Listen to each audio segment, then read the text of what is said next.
Hello everybody and welcome to Pro League Redemption, the unofficial redemption bracket set up by the one and only Kuyachi. Happy birthday Kuyachi, by the way. And Yeah. you're about to see those teams that didn't make it past the first stage in Pro League Invitational fight it for who's the best. This is going to be a super awesome tournament. I'm really excited because I was at work, so I missed out on a lot of these really awesome teams that were competing in the first day of the Pro League Invitational. And just because we're not seeing them in week 2 doesn't mean that they're not good teams. Like, they still hit top 500. They're all still top 500 players. So it is going to be some awesome Omega Strikers action coming at you guys tonight. And the two rosters we will look at today for the first round, winners round 1, are LP Thieves and Spooky. LP Thieves, Winter Freezer, Iceman 95, and Fine Mucked, with Sir Red Panda III as a substitute, and Spooky, Spooked Alter, Little Pugchamp, and Chicken Chi. Ooh, these are going to be some really awesome teams. I don't have... Okay, now I can get the bracket pulled up here. There we go. Super excited. These two teams are great. I know I've seen at least LP Thieves a lot more often. I'm a little bit more familiar with them. Haven't seen the other team at all, so I'm excited just to learn more about different teams and kind of see what there is to expect here. I mean, I have no idea. Yeah, and honestly, I don't think you're lost at all, because Spooky, I'm hearing, is a pickup roster made up of players from different teams that couldn't get their whole team together for today. Oh, okay. So we're gonna get even more awesomeness. I'm excited. But since we are using central servers as a possibility, we are just waiting on the code. We're waiting for it to happen. But as we wait, who do you think's gonna win? There's completely no context. Ooh, that's a hard one. Personally, I think I would have to give the upper hand to LP Thieves, just because LP Thieves, I mean, they've played together. They're not just like a pickup roster, and so much of Omega Strikers is coming from how well you can synergize with your team. So if we're getting just a pickup roster, they probably haven't been playing that much together. So I don't personally get the big, I don't have very big confidence in that. But who knows? I could very easily be proven wrong. I would love to be proven wrong, because I think that just shows for more interesting Omega Strikers, I guess. And we have the code, we are queued and just waiting on the teams to start, and it looks like we're heading into our first match right about now. Might take a few seconds for the game to load, but we just gotta hope there's no spectator bug, and we get in, and yes, it is Imi's app. Yes, I love this map so much. I love just how chaotic this map can be, and so I'm really excited. This map is just so chaotic. It's always, you have to be very careful when you're playing in this map, because you never know who is just going to decide to push you right into that hole and then you're dead. So I'm really excited to see kind of how the teams play around this, and especially watching top players play around it versus the people who maybe aren't as aware of how dangerous the hole can be. So it'll be interesting. Yeah, but wait a second. Are Wait, did these Rasmus get through? no, what I'm wondering is, these names don't line up. Do we get the right teams? Yeah. We've Oh. gotten a completely different match. What happened? That is an excellent question. Yeah, these are definitely not who I was expecting. Uh, All right, we're swapping the Goon Squad versus Dubious Boys in like 2 seconds. okay, there we go. All right, this will be interesting. So, okay, what do we got for picks here? We got Juno, Rune, and Rasmus with Rasmus, Rune, and Kai. Okay. Seems to be very even back and forth right now. Looks like Goon Squad is going to be on the blue side, and Dubious Boys are on the right. Yeah, Currently right now, just a lot of back and forth. I think the big thing to note here is Orion Calypso VT's Rune Goalie. And Rune Goalie, not the most popular pick, but on this map, especially with that timeless starting awakening, we saw yesterday, you can just lock down either the top or the bottom of that goal barrier. Yes, absolutely. Rune, I think one of them, and where a lot of, strikers have various strengths and weaknesses on various maps. This is definitely one of those maps where Rune really shines, especially not just with Timeless being one of those opening awakenings, but just also the ability to utilize the banishment unstable anomaly makes him very dangerous if you're not watching and making sure you don't get banished. And wow, a beautiful play there from Zay to secure that first goal. Yeah, and honestly, I'm just amazed that Orion managed to save the earlier flip, but once all the resources were burned, Zay just knew, oh, I can just hit it away from this goalie, and the power of the Rasmus is coming through. Wolf Skull Rider getting the kills, getting the barrier, and it is looking very, very good for Goon Squad. This is a great way to start it out. Getting a barrier, getting a double KO, and that's going to be an easy one in there from Wolf Skull Rider. Vega getting knocked out. Orion VT getting knocked out. Just very, very... That's like picture perfect. Exactly how you want that to go. Yep, and now Wiggly Wobbly and Vega just trying to mount some offense with the passing plays, but just KO'd off the map, and that's what happens when you step a little too close to the hole. And now it is once again Vaga 101 stepping up, trying to get the offense going. Orion playing a little bit of the midfielder, but you have to wonder. Wolf Skull Rider's cooldowns are ticking down. Another hook is coming, and Wiggly Wobbly is taken out. This is why I'm so surprised that Rasmus got through, because on this kind of a map, even if you're like watching for the hooks, the cooldowns are so low that Rasmus just gets kill after kill after kill. And now they got specialized training out on the carousel, which is going to make his hooks even more obnoxious to deal with. Yep. He is going to be pulling from much farther distances. Honestly, though, all of his KOs so far have been near point blank, so I'm not sure how much difference it will make at this point. It's true. But now it does also mean that he's going to be a lot more dangerous from range. So there's now more that you have to be watching here. And with the way the Goon Squad were playing this out, one thing to notice is that I think it's Vaga used their core flip at all in that first set. So oh no. Oh man. You can't just I don't even know what else to say on that one. That was just that's hard to watch if you're dubious, boys. Yeah, and the one bright spot, Vega picking up the big fish in the last draft. Rasmus, huge fan of Psy's Awakenings. Maybe they'll be able to do something with it, but so far Vega has just become a bigger target for Wolf Skull Rider's hooks. And once again, it is a 2v3, and Wolf Skull Rider looks to take the barrier with Zay forever, but Wiggly Wobbly catching the clear up, trying to make something happen. Orion Calypso saving with the secondary, and now maybe a little bit of offense, but no, the strike burns to redirect from Wiggly Wobbly, and Vaga should be able to clear it. Uses the flip, the Wolf Skull Rider, and the barrier is taken down. Wolf Skull Rider is just being an absolute menace on this Rasmus. And Zay too, the amount of core control that these two strikers have, they're able to just pop the core back and forth between each other, and it is just absolutely crazy to watch. And you've seen it now with just the domination, specifically that Wolf has here, with being at level 5, and the next highest member the highest member on Dubious Boys being level 3. So Wolf just has a strong domination here, but Zay has also been providing a lot of core control support with some gorgeous passes. We're just seeing some absolutely beautiful synchronization come out from this team.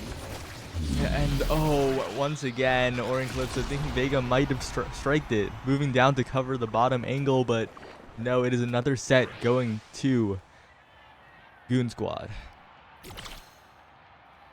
And now, looking at this carousel, we've got Missile Propulsion, Monumentalist coming up for the runes now to be able to fight over. Definitely it's going to be looking like Vega is going to be getting this one. But now, Wolf Skull Rider's getting extra special, which is going to make that hook even more dangerous. But missile propulsion coming up onto Vega. This is going to be really nice for the Kai. Allow some more offensive support as well as defensive support. Just being able to, well, shoot everything from super far away. Yeah, and Wolf Skull Rider gets the extra special with the specialized training, an absolute menace with the pummelers as well. The consolation prize for Vega is Deadeye, increasing the kill power just a little bit, but nothing in comparison to that special combination. But Vega's the one getting that hook at range, and now maybe they can play with this 3v2. This is going to be a huge opportunity for Dubious Boys. We're seeing Vega put on a lot of pressure, getting the goal barrier down. Wiggly with a beautiful jump across, but now Wolf Skull Rider is back up, and they will be coming back with a revenge. Yeah, good saves by Orion and Wiggly Wobbly, but oh, that pillar, so unfortunate, the opposite angle, and that slime is not quick enough to fake Vega out. And now Vega, there's two Vegas. Vaga and Vega? I don't know, but Vega has to watch out. Wiggly Wobbly has to watch out, wandering around the center of the stage with Wolf Skull Rider near, and that hook from Vega isn't going to take out Wolf Skull Rider, so once again, it is in the favor of the Goon Squad. And Vaga did have a missed core flip. Wow, that is going to be really confusing with Vaga and Vega. But we've got two barriers going down right now. Wolf Skull Rider is on the offensive. It's going to be looking very close, but Ori VT will get it cleared out. Zay is going to get a beautiful hit out. Vega with a nice pass to himself. Banishment from Zay comes out. Now the core flip is available. Wolf getting another KO, and that might be it. But a beautiful core flip from Ori is going to keep that one alive and relieve the pressure. And that will be a beautiful unstable anomaly to secure the point. Yeah, and those bounces become so unpredictable when there's a circular center and the circular pillars as well. Very, very unexpected for Vaga, but if you're the Dubious Boys, you'll take that. You have the 1-0 lead in the set. You need to convert now. Yes, absolutely. This is their time to be able to bring it back. They've got a lot of pressure right now. Wolf Skull Rider looking for a hook, isn't quite going to find it. That unstable anomaly from Ori VT is absolutely massive. Like, holy cow. Yeah, it's just covering so much space. Has to watch out. That hook might kill from all the way back there. But Vega just dribbling. Good interruption by Vaga to stall it out, and the respawns are coming in. Vaga does have the core flip available. No barriers to be found just yet, but there is a lot of danger coming on the side of Dubious Boys. Beautiful banishment to put Zay out of that play for a few seconds. Goal barrier coming down. Wiggly Wobbly looking for the shot. Beautiful pass to Vega, but the barrage will come out, but it will not be enough as Dubious Boys seem to be finding their stride now in this game. Yeah, the passing play was so patient. They didn't rush. They didn't hit it into Wolf Skull Rider. They just passed right through Vaga, and I think that is the real difference maker. If Wiggly Wobbly and Vega can stay alive and get upfield somehow, past this Rune Banish, past the Rasmus hook of Wolf Skull Rider, the supercharged one, but no. Goon Squad says there's a reason we've been winning, and just wins almost every strike war. That was just so much pressure hitting onto the Dubious Boys, and there were a few moments where it was looking very scary, but it was once again saved by that Rune goalie with some beautiful unstable anomalies to keep it alive now. Oh, and a nice banishment there. And that was a little scary. If it drifted a little longer, if the banish duration was longer, it might have actually gone the opposite way. But no, it is favorable for Wiggly Wobbly and Vega looking to get the barrier, and they do. Well-placed strike, and now Vega's coming in with the pass. Wiggly Wobbly with the angle to the bottom corner. What a goal. Blob was insane, shooting it right back down, giving the Dubious Boys a set to be able to keep themselves alive in this matchup. And now we've got primetime egoist Ariel. Oh my goodness, this is a disgusting amount of strong awakenings to come out. Yeah, and the infinite cast last will be appreciated by the Rune, especially Zay Forever, who has a very late pick but still gets that great awakening regardless. That's one of the nice things about having one unlimited infinite awakening, because it does, even if you were the one not doing the best on the team or getting a lot of that experience, it does give you the option to be still at least potentially get something, hoping that the Awakening RNG works out in your favor. So Oh. having that cast the last combined, that is a very long banishment. That's gonna be scary to deal with. But Castella's great on the defense as well. Or in Clips of VT getting even more creation duration, but doesn't have cooldowns to save this one. Well played by Wolf Skull Rider.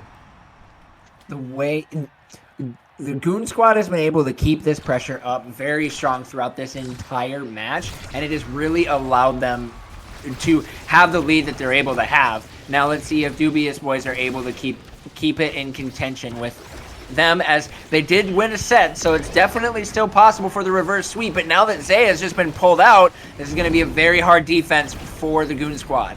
Yep, and that banish. Oh, they managed to get the strikes at the right time, and Wiggly Wobbly not taken out yet. Survives the Giga Blast, but the barrier goes down, and those bounces are not great. And it goes through the pillar. The second hit, Save Forever gets the pass, and they're one goal away from taking it all. Some insane defense coming out from the Dubious Boys, but unfortunately it was not enough, as the pressure from the Goon Squad was just too much, and they did get overwhelmed. And now the Goon Squad are in perfect position to win this match, and they are keeping this pressure on very strong. Dubious Boys, oh, a nice core flip there to be able to keep that one out. Yeah, that core flip was crucial, and that core flip also. Wolf Skull Rider getting the barrier. Zay Forever has the flip, burns it. Wiggly Wobbly has to stay alive, and Vega and Wiggly Wobbly combine for the barrier, combine for the goal. They are not going down just yet. That, the back and forth. It's so hard to actually be able to tell if Goon Squad are going to be able to pull this one out. Not that they're not in a good spot to do so, especially with Wolf Skull Rider being so close to hitting that max level. But just the Dubious Boys are managing to keep enough of the pressure off, and when they do get the core on the other side, they're managing to convert these into points. So it's definitely not too late, and that KO there is going to be huge, despite losing the core flip to dodge the hook. Yep, and Wiggly Wobbly getting the barrier. Vega waiting for the pass. Great positioning, great barrage from Vaga, but Vaga doesn't anticipate Vega's second hit, and it is 2-2. And just like that, we are so close to them bringing it into a set 5. A turnaround that was not going to be anticipated here in this first game, but yet the Dubious Boys are managing to do it right here. Wolf Skull Rider looking for another death touch, isn't quite able to find it. The pressure is onto the Dubious Boys. Are they going to be able to relieve it? And it looks like they will. Yeah, but Wolf Skull Rider has possession. Vaga is there, ready for the passes, and since the hooks are not available at the moment, it is just core control gameplay. Oh, the hook coming out from Wolf Skull Rider. Vega not getting caught, but those pillars are just so massive, taking up the entire lane. Wiggly Wobbly with some beautiful movement, keeping that core up on the upper side. Vega looking for a pass to himself that is going to work out. That's going to be a double KO, though. Dubious Boys are in real danger right now. The core will not be banished, but it will be put into the goal, and that will be the Goon Squad securing their matchup here against the Dubious Boys. It was a little shaky. They let a little bit of it go. The Dubious Boys brought it back with their coordination, with the passing plays, but in the end, the Goon Squad did what had been winning them the game so far. They just got the KOs with the Rasmus. It's Imi Zap. You got the Rune as well, so might as well just take them off the map, turn into a 3v1, and secure the game that way. And that is really honestly that's the way to do it. And just looking at these stats, Wolf Skull Rider with 14 KOs. That really honestly that was where the Goon Squad was just, they were able to have their moment when in a map like Imi's app, if the other team's not playing the game, you can't win the game no matter what you do. So for that to happen in this game is really, I think, what set Goon Squad apart from Dubious Boys, because we noticed that when Dubious Boys had all three on the field, they were able to put the points on, and they were able to relieve that pressure. Yeah, and we're seeing some of the replays, some of the passing plays from the Dubious Boys, but that is the only set they could overcome the Goon Squad in. Honestly, they were playing very, very strong. Even Vega going for some very aggressive plays. Despite being staggered, they were able to push past that Kai no matter what we were looking at. So overall, very well done. So Yeah. we're going to be getting into our next game here. Who is this next match? We have the winners quarters. Misfits versus Sus Cage Egregious Business. I'm sorry, what was that name? Sus Cage Egregious Business? Yup, we saw them. Okay. We saw them on stream yesterday as well, but this is quite the roster. Misfits have Blue Blazing, Arianol, and Playdark, while Sus Cage Egregious Business, stumbled over that name, have Ether, Snake, Tricky3, and Lenon. Wow, these are some really there's some really good players on this team here. This is going to be a really good match. Now we should be getting into the game here in just a little bit. The moment I pulled this up and I saw Blue Blazing on there, I got really excited because I've gotten to cast Blue Blazing play for the I think it was Primetime Tuesday. I got to cast for a game of his, as well as actually during the playtest before launch. He coached me a lot, so I always get excited when I see his name show up on a match. Yeah, and Blue Blazing won DreamHack Dallas, the Battle for Texas Collegiate Tournament, but a big question mark because he has not found success in like the tournaments where top teams are attending. He wants to really just elevate himself to that level, but he hasn't done that yet. We'll see if he can really just sweep the table at this tournament where there are so many solid teams. Yeah, this is when you're winning those tournaments like the one at DreamHack in the Battle for Texas. There, especially with just the performance that he had there. I mean, he looked absolutely at the top of his game, but we're going into a whole different game of Omega Strikers when you're going up against players who are all within the top 500. The whole atmosphere is very different. And Blue Blazing is still not trying to like count him out or anything like that. There's just a lot that he's going to have to be looking for, because in a lot of those other tournaments, he has, like, him and his teams just haven't been playing at the complete top level. Not to say that they're not good, they just haven't quite yet been able to find that success. So we're hoping to maybe see that here today, or possibly this could be another same old when it comes to tournaments. Yep, and it's also interesting that these rosters, well, the central servers existing, allow teams to put together rosters of cross-country players, pretty much. But we have Misfits on the left, Sus Cage Egregious Business on the right, on A10 City. A10 City being a very, very dangerous map for Junos, which is definitely why I'm not surprised to see the Juno ban coming out. Juno has been just absurdly strong in the current meta, so to be seeing both Juno and Estelle, two characters that provide a lot of core control from that midfield, it definitely is not a surprise to see them being taken off the field. Yeah, Juno very strong on this map, but I just like to say Juno actually considered quite weak overall. Some really? even say she is the worst character in the game right now. But on this map, on A10 City, on that wide open space, she does show her full power. Yes, absolutely. I've been seeing Juno being rated really high in tier lists on YouTube, so Oh, I don't know, maybe no, just not some the other tier lists YouTubers on just YouTube. I'll just say maybe I should stop watching tier Omega lists on Strikers YouTube. YouTube Maybe is they where don't you know what want to they're go talking if you about. want to get worse at the game. It's so over. That's apparently I know where to stop learning information about this game, but here we are. We are loading into the game. We've got some awesome picks here. We've got Vice being pulled out, Drakkar, Blue Blazing on the Juliet, and immediately he's going to be coming out there getting that KO, looking to immediately put the barriers down, and he's already looking to try and take out that goalie as well. Yeah, but a bit of a misstep from Arianol, and that just feels so rough because they took the tempo swing. And I don't know why you would take tempo swing on Dubu over Chrono Boost when that stun duration is so valuable. But, oh, the Dubu wall used defensively, and Tricky Thunderstruck's in there, hits it in. Arianol presses the button that has a pretty high chance of breaking in his face, and that is the first goal going over to Suscage Agreech Business.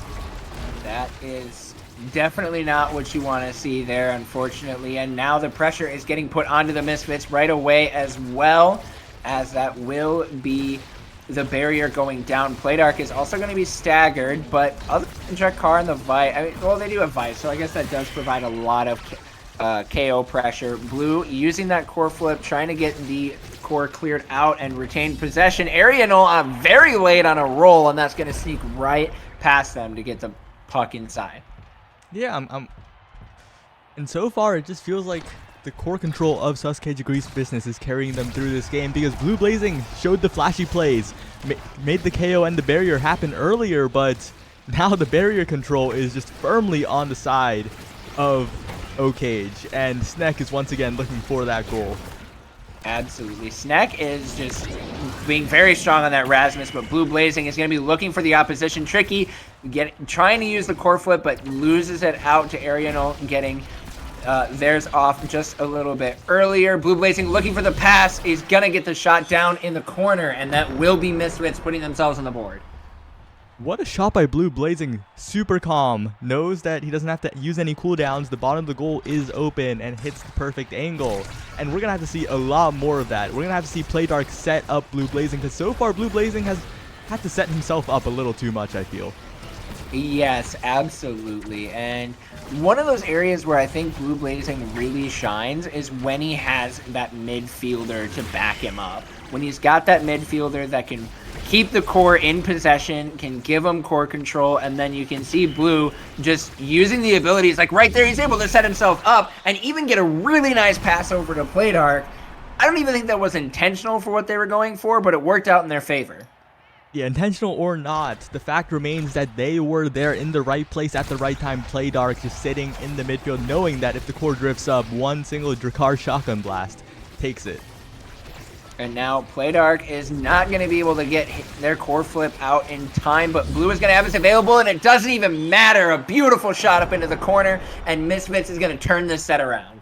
Yeah, and maybe we should start calling that the DreamHack difference, because Blue Blazing, a sharp change from how I saw him last time. Just his shots were so on point. He didn't burn abilities. He just used the strike placement. Mm-hmm.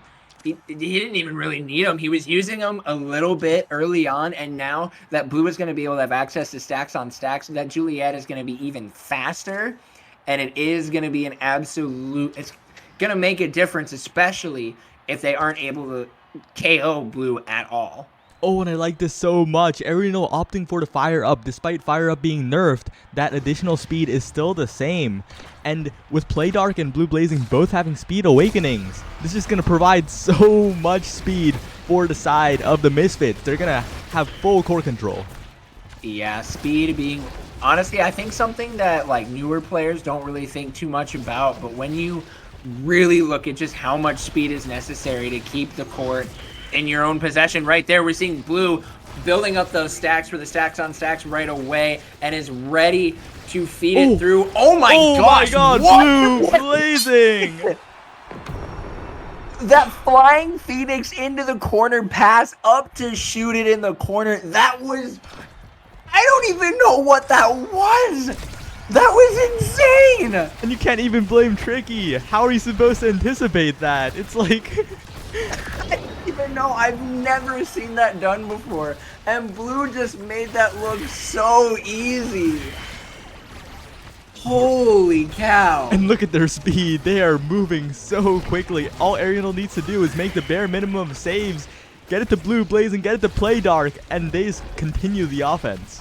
Misfits was looking a little scary at the start of that first set, but now that they've managed to find their groove, and now that they have the speed... Oh, maybe I spoke too... Maybe you spoke too Maybe soon. I spoke too early. It's Tricky's manages to snag that one through. Yeah, slightly too offensive clear from Arianol. Hit it a little too forward instead of just doing the safe one down. Tricky completely capitalizes, goes for another opportunity here, but once again, you're starting to feel the effects of the speed difference here. That eject button on Vice is so disgusting, especially with the fact that you can use her special to be able to get a lot of those offensive plays. You can see Tricky going right in there, but still managing to get those eject buttons back. So that way they're right there ready to be defensive. But Blue, again, on the offense is going to be looking for the barrier, manages to push it through, and it's going to be a scary situation for Tricky. But Playdark is not really there for a follow-up, so it will be cleared out. Oh, and that's not the bounce Blue wanted. He wanted the clean bounce off the top into the special, and that probably would have been a scoring setup. Unfortunately, they'll have to try again next time, but they still have the speed. Blue still has the stacks, needs to stay alive here. Losing the stacks could be devastating for this round.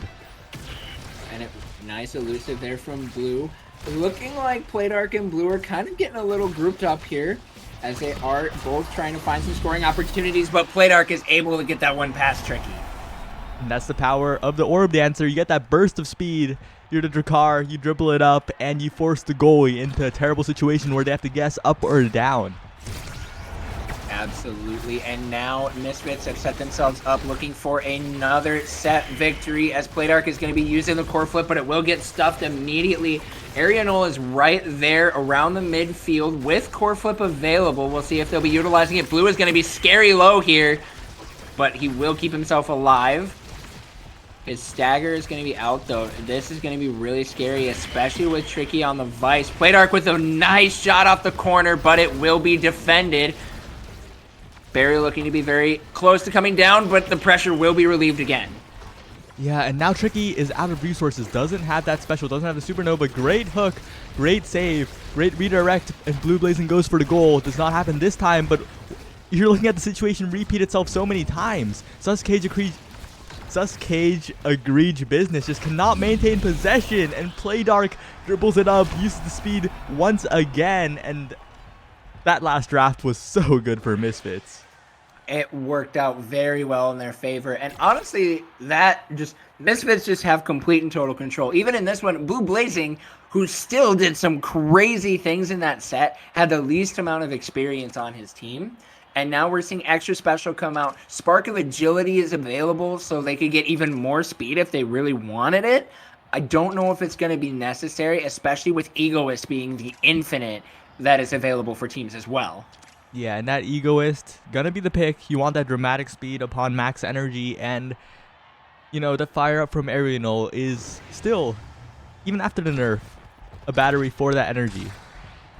Egoist combined with Fire Up. Look at how much energy Arianol is starting this map with. It reminds me of a clip from Light where they just were getting their core flip so fast in a tournament match. And now we could be seeing that happening even with these nerfs. But Arianol is going to be playing a little bit too far forward, and that will be Sasuke Greed business getting a goal in. Yeah, and I think the big thing is it appears that Arianol is lagging quite a bit, so that could be the difference maker for Sasuke.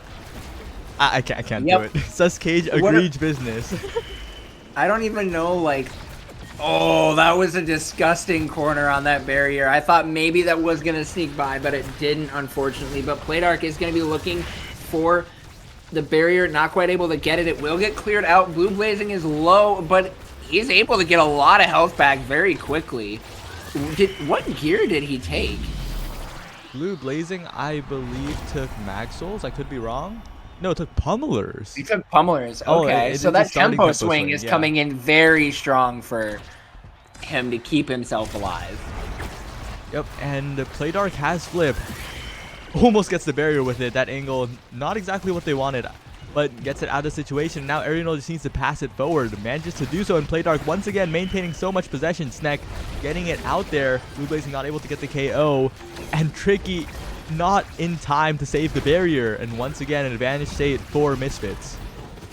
And now Blue is continuing to keep himself alive, but it doesn't even matter because Playdark is right up there in front, and he's going to pop it right down in the corner. Misfits are on match point.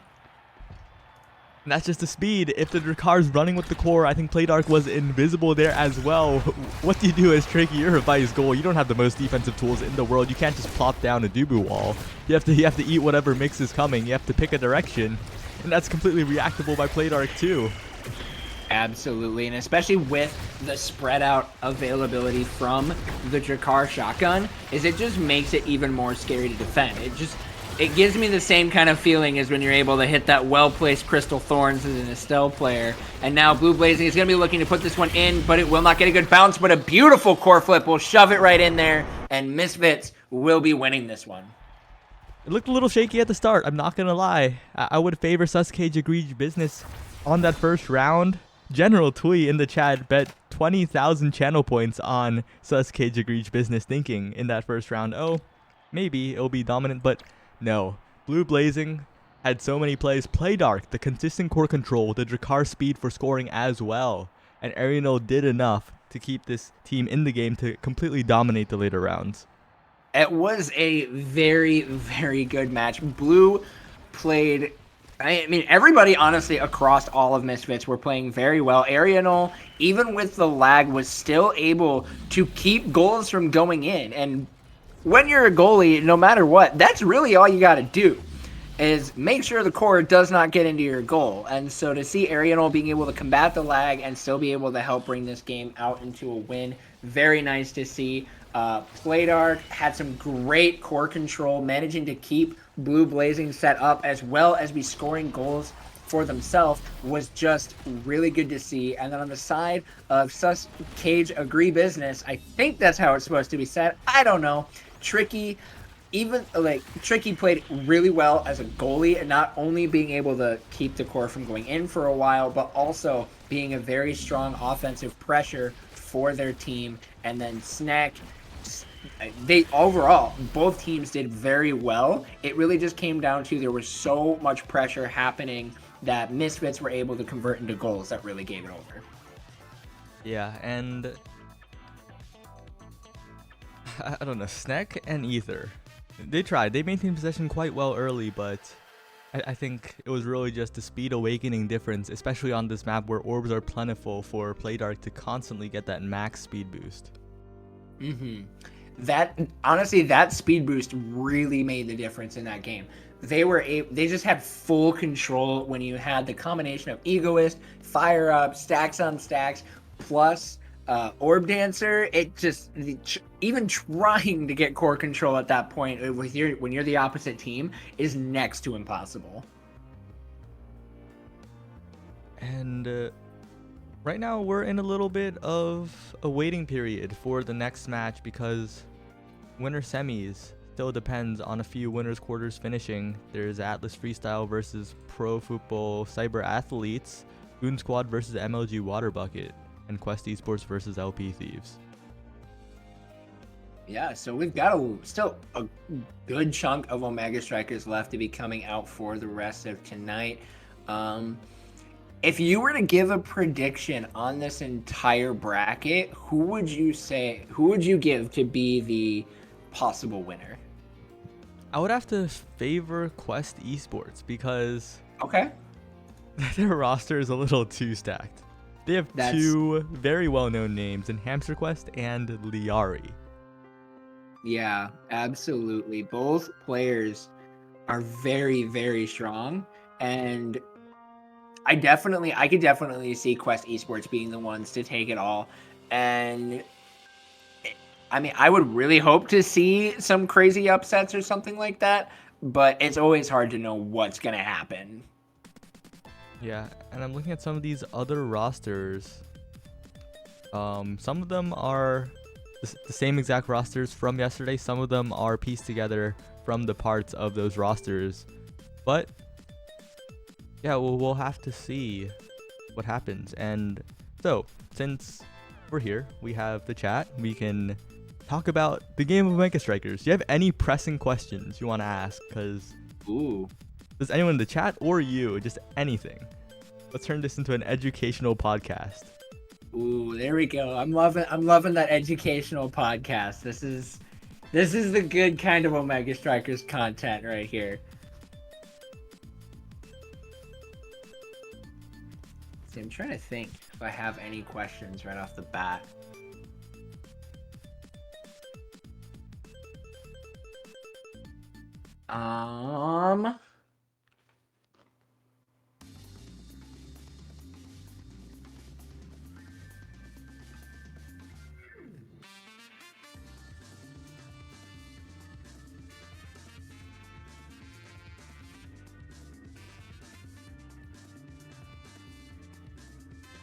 Ooh, how to get away from being hard stock, high gold / low plat.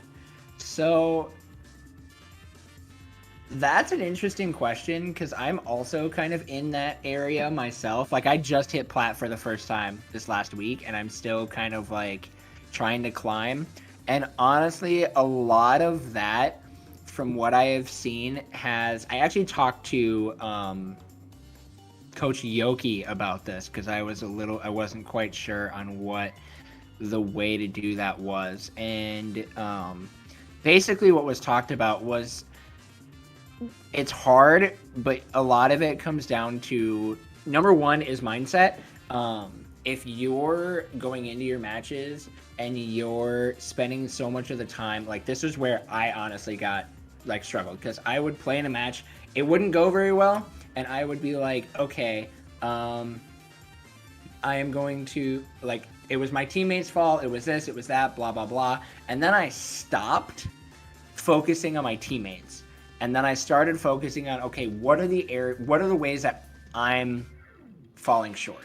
So I would be like watching matches like these where we're watching top players and be like, okay, what do I need to do based like or kind of analyzing why they're doing what they're doing, and then kind of adapting my own play style where I can be like, okay, because for me, I'm a forward player. So I'm like, okay, based on where my teammate is, how can I assist them the best or look for an opportunity to score? Yeah, and honestly, that's like pretty much it. It sounds kind of cheesy. It sounds a little surface level, but it really is just figuring out what difference you can make in each of your games. The only constant factor in every single match of Omega Strikers you play is yourself and also a little bit of the matchmaking, but that doesn't matter. You know, it doesn't really matter. Matchmaking has not stopped anyone from getting Omega, so it really is just Yeah. yeah. And honestly, this is gonna sound really, really corny as well, but just playing the game. Like, that's easily the best way to prevent yourself from getting hard stock. Yes, losing streaks do happen, and you can lose a lot of LP from those. But if you're able to push through those losing streaks and just continuing to play the game, continuing to look for improvements, and avoiding tilt. Avoiding tilt is a huge thing.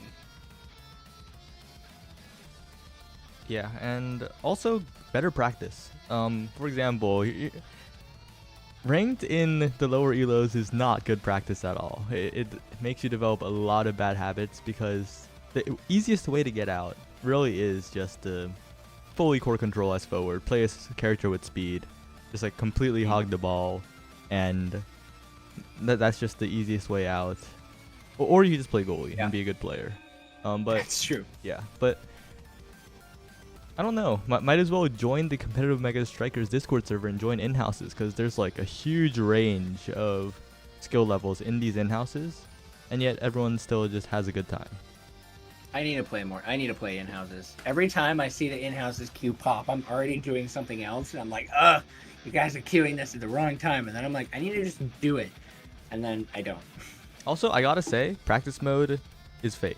Like, hitting angles in practice mode is not like super applicable to real gameplay where you have to really just do it in the moment.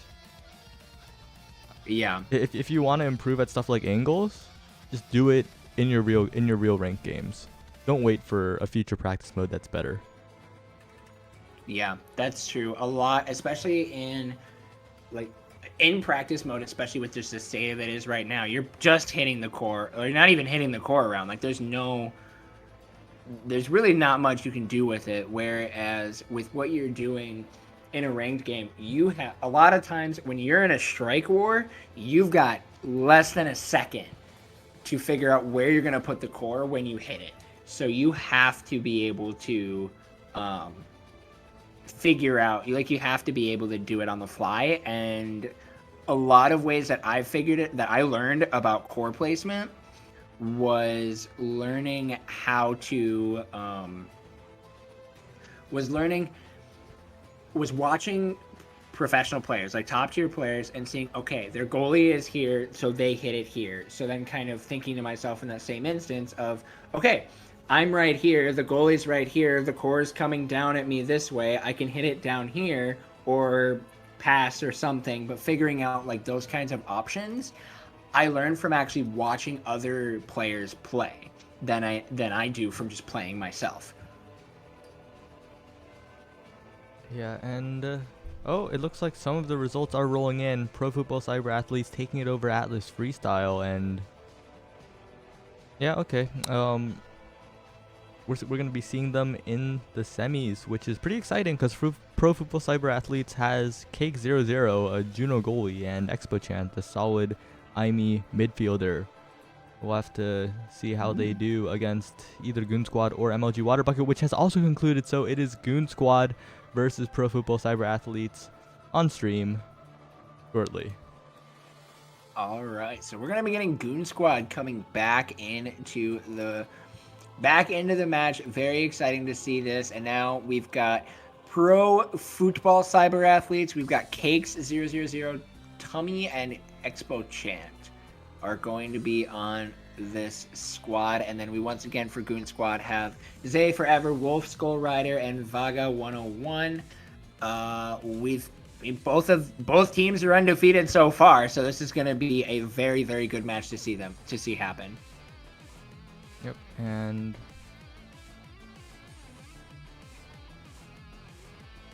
I'm going to enter the code. All right, so we've got the code already, so that's awesome. We'll be in the game here very, very shortly.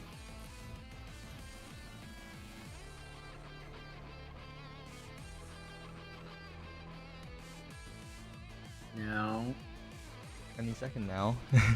yeah, pretty much. Now, with these two teams, what do you have any predictions right off? Like, I'm not as familiar with the roster of Pro Football Cyber Athletes, so there's a lot of learning about who players are for this tournament, and I'm actually really excited to be able to learn about them. So I just know, like, if you have any thoughts going into this game at all. I think just looking at the names, my immediate instinct is to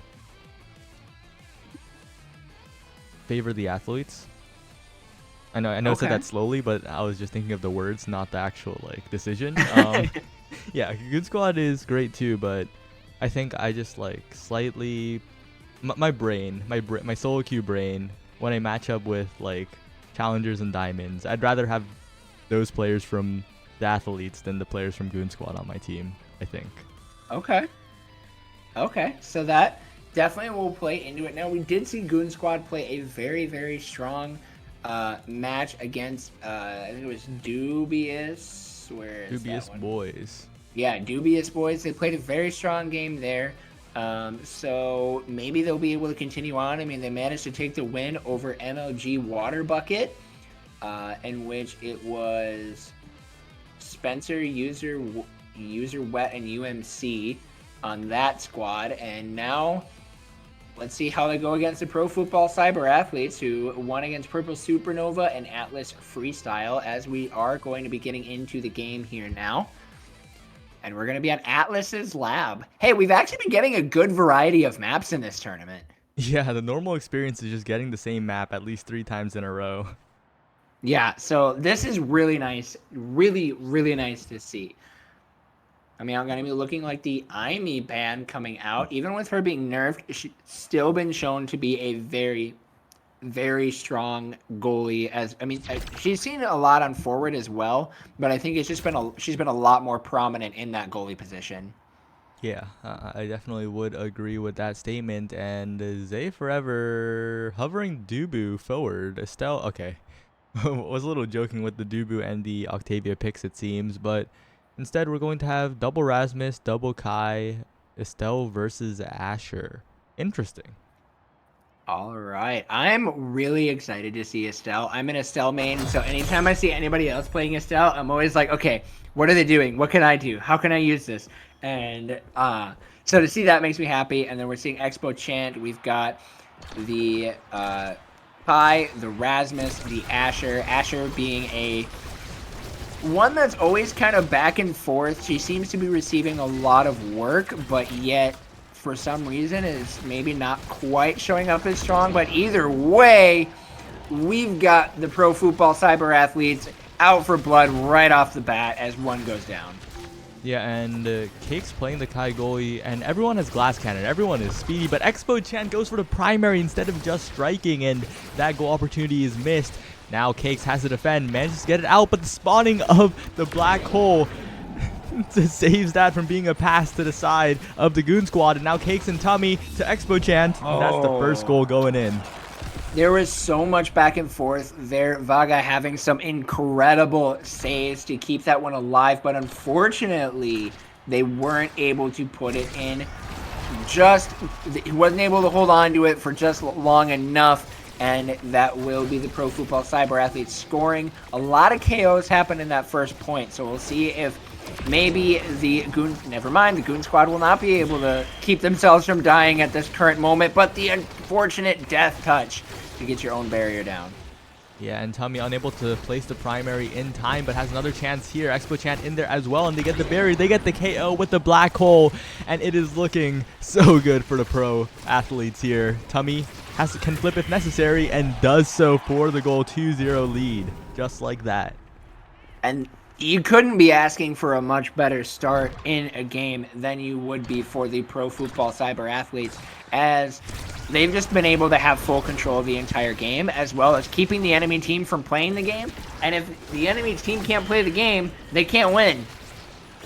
Yeah, and Expo Chan really showing the core control chops, dribbling it off the center black hole as well for that top barrier. Going in yet again, doesn't even need the secondary, only the strike. Both barriers are down though. All of the barriers flip from Cakes, sent to the other side of the field, and Expo Chant keeping the core control with the primary. Tummy trying to stuff it past the KO with the black hole once again, and the athletes are just so good at using that terrain. And Wolf Skull Rider is once again going to be seeing himself watching the game instead of playing it.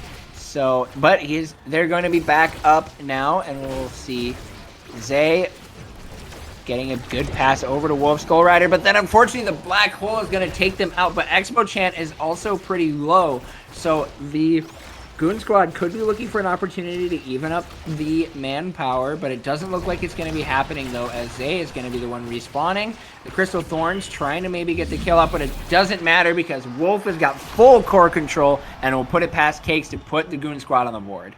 The 1-2 dribble with the special as well, and there was a bit of an opportunity for athletes to close it out 3-0. I think they'll be looking to do it in 3-1 fashion, but Cakes misses the core, doesn't get double barrier, thankfully. And now they have to be a little bit more careful. Yeah, they do. The pressure is now actually going to be going in favor of the Goon Squad. It's very back and forth right now. Expo Chant with almost getting that barrier with the death touch, but not quite able to see it go all the way through. Zay going to be rose warping up, but is unable to get it past Cakes here. Expo Chant finally able to get that barrier down, and now it is going to be looking very scary for the Goon Squad as Vaga is going to be forced to clear it out. Keeping it nice and high. Wolf Skull Rider with that core flip available is going to be going for it. Does manage to get the barrier, and that will be the Crystal Thorns to put it in. Yep, and that situation so unfortunate for Cakes because the Crystal Thorns were timed a little bit late enough so that Cakes couldn't just like rely on the second strike, couldn't just wait for it because the core was heading into the goal a little too soon. And now that barrier is under threat. Tummy using the pass splitter defensively, and Expo Chan missing the strike means the top barrier is going down.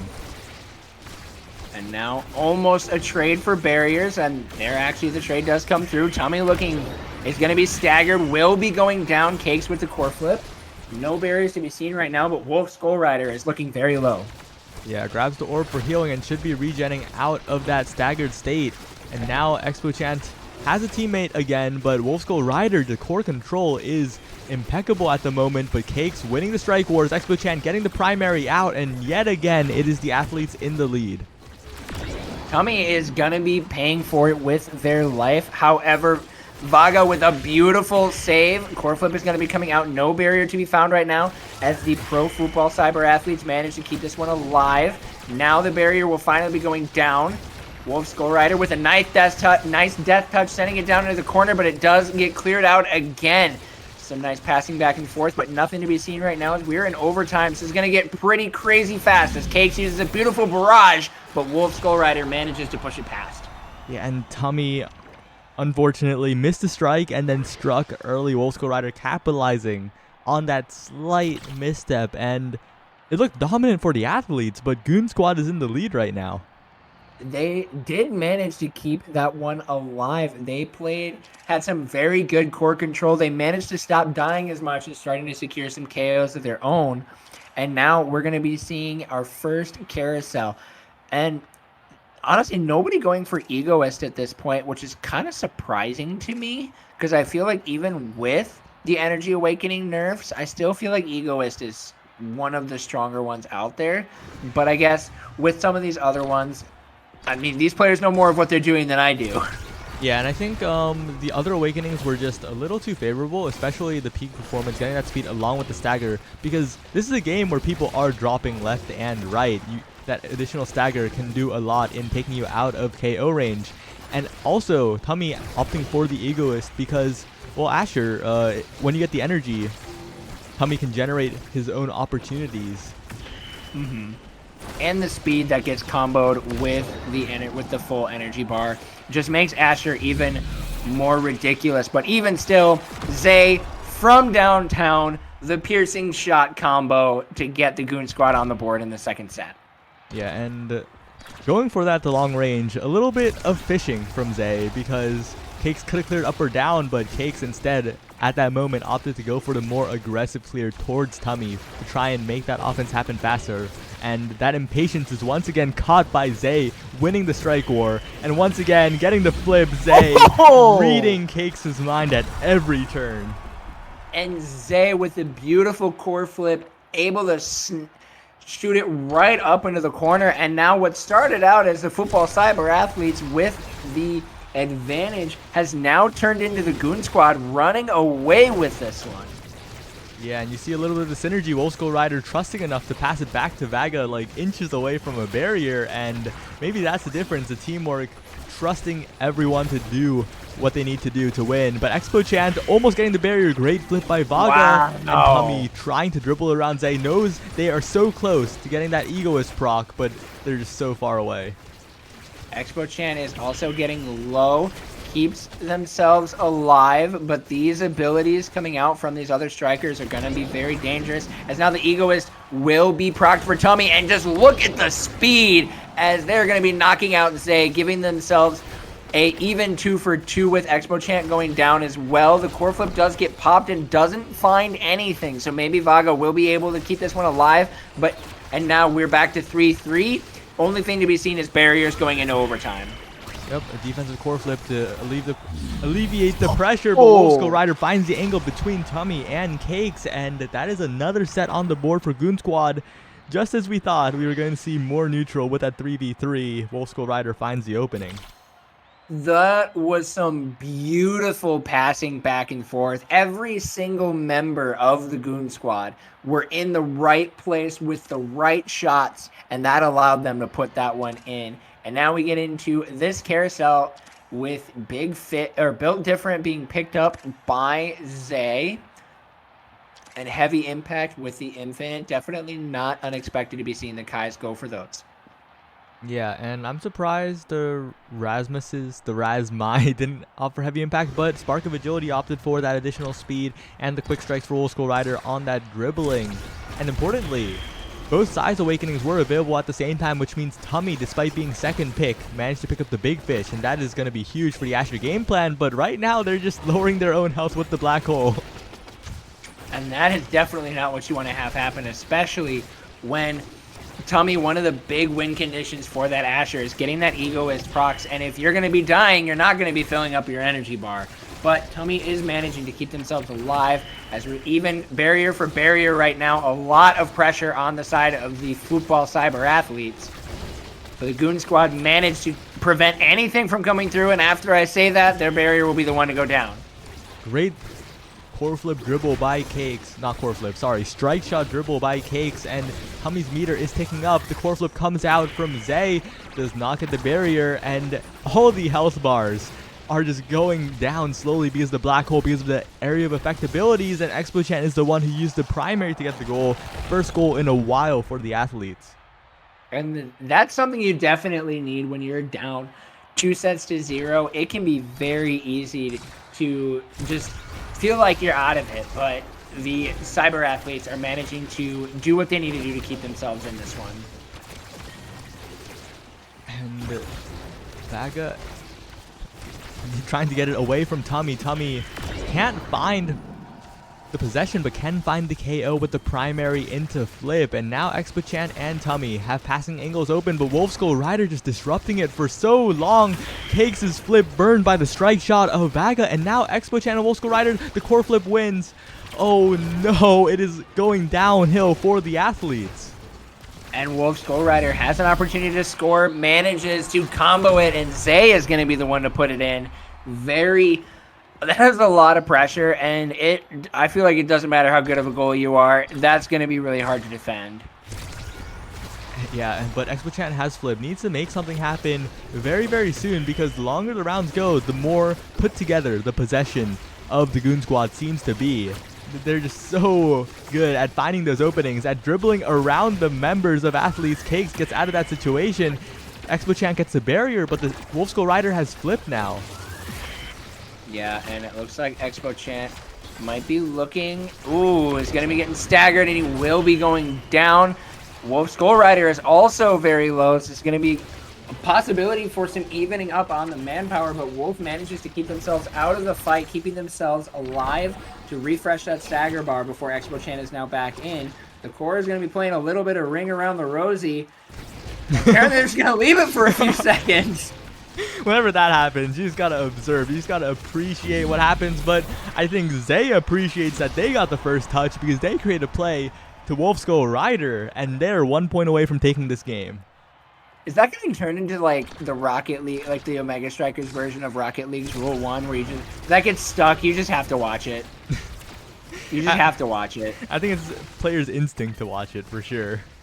It definitely makes sense. And now early barriers going down for the Fruitball Cyber Athletes. So the Goon Squad are putting themselves in prime position to take this match. This other barrier will be going down as Cakes misses a strike, unfortunately. Vaga does have a flip to be able to use, is going to be patient on it, is not quite able to find anything. Zay with it, with the flip as well, will not be getting anything except for Expochan, but Wolf Skull Rider will be using the Death Touch, and it will be staying alive with Cakes with a beautiful barrage as the pressure is now getting put onto the Goon Squad, but Wolf is right there, and they will not be able to put it in. This is going so close. Cakes keeping it out so intensely. Some beautiful saves happening as Wolf Skull Rider was looking to try and get the kill. Tummy's going to be trying to put down that barrier, but it will be cleared away. The barrier is still alive. Vaga with some incredible saves. Wolf Skull Rider doesn't quite put it in, but a good pass. Zay with the nice follow-up will be able to put that one in,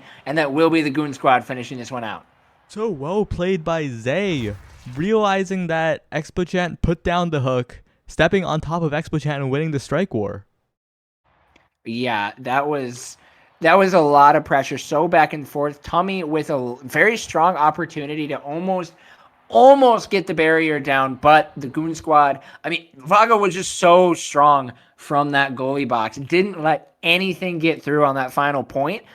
And unfortunately, the Pro Football Cyber Athletes were the ones to have their walls break down. And Saya, didn't you say that was going to be the Cyber Athletes winning that one? Yeah, I gotta apologize to the Goon Squad. I was not familiar with your game. I was not familiar with the teamwork even after seeing their previous match. So just gotta apologize. That's all I can do at this point. The Goon Squad had some beautiful synergy back and forth. They were able to just beautifully pass the court back and forth the entire time. And like the synergy, I mean, I don't even know what else to say. Like it was very, very nice. Yep, and we're about to see some more synergy with the next matchup, Quest Esports versus Misfits. And I've heard that Quest Esports is fielding a very different roster. It is Lily Bun, Frightfully Fresh, and Switch SSB. Ooh, yeah, no, it's interesting to hear Quest Esports without the name Hamster Quest in there. That really is gonna throw me off a little bit. But hey, I've seen Switch play. Switch has some incredible ability on those brawler strikers, and then Frightfully Fresh is also Frightfully Fresh and Lilybun both are very, very strong competitors, and we've already seen Misfits play today on stream. We have yet to see their opponents, but now, I mean, I'm excited to see how Quest Esports is going to be playing in this one. Yep. And the code is locked in. We are heading into game very quickly. I think our lovely admin Achi has trusted me to input the codes at like a very fast pace. I got it this time, but there's a very good chance that we could have missed it. Oh, and we get spectator bug. Okay. Nice. So we love that spectator bug. The spectator bug is what makes all the production worth it, right? We're just in a waiting state as we wait to get a new code.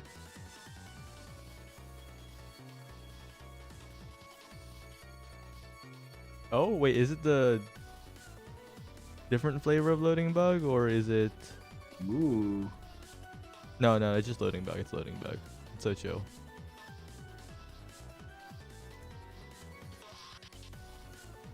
So, okay. Achi can hear us if we can get a new code. I think that's the easiest way. If not, it's whatever.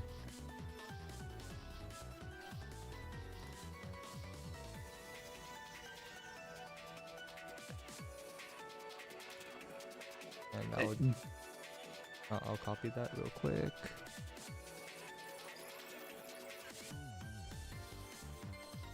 And I've queued with the new code. Perfect. So that means it shouldn't be too terribly long before we're able now to get in game. Now,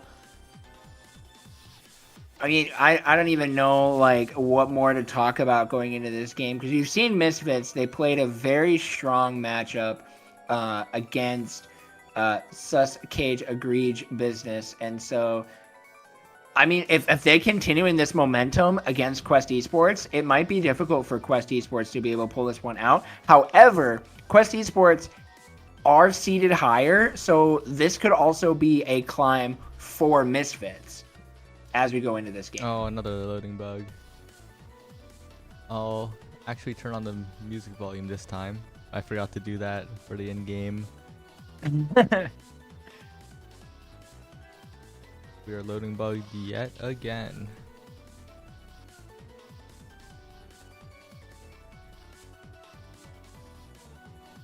And yeah, we'll just have to do the old Discord method, I fear. Unless we're trying one last time. It's possible. Oh, it looks like we're using the Discord stream. Okay.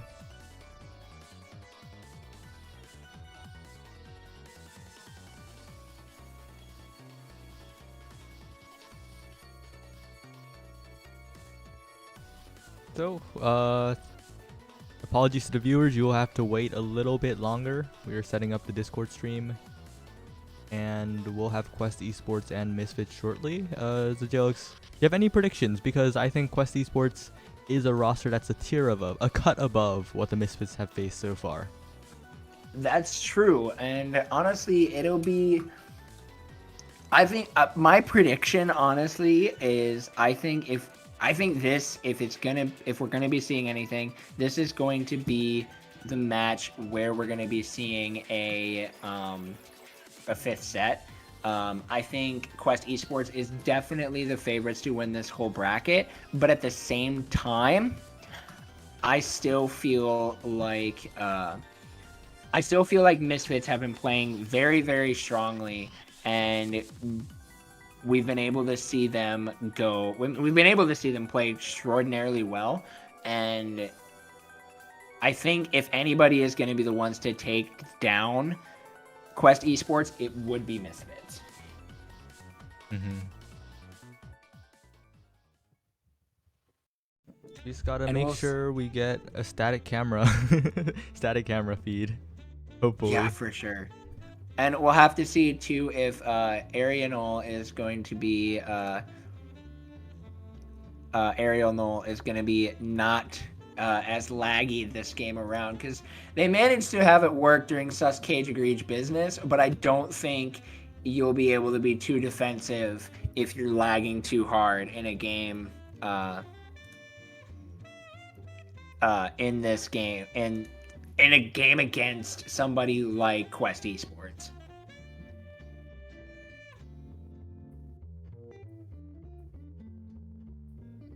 A sec, we're just fixing something.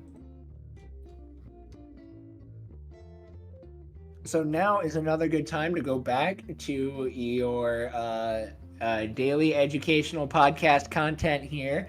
So if you guys have any questions at all, please feel free to post them in chat about Omega Strikers, about the tournament. We'd love to be able to answer whatever kind of questions that you have available. Yeah, go ahead and fire away while we're still working on getting this game set up here. How do you strike? You know, I have no that's idea. a surprisingly deep question, right? Because depending on the control scheme, depending on a lot of factors, the striking aspect could be very different. That's true. For some people, a strike could be left click. For another person, a strike could be the Q button. For another person, a strike could be right trigger. And apparently for some people, the strike button is left trigger. I don't know who's crazy enough to use left trigger, but at the same time, I can't say anything about too weird of control schemes because I've adopted the hybrid controller controller mouse control scheme. That's been super fun to use. I actually really enjoy playing with that method. Oh, it looks. Oh, okay. So it looks like I have some more information.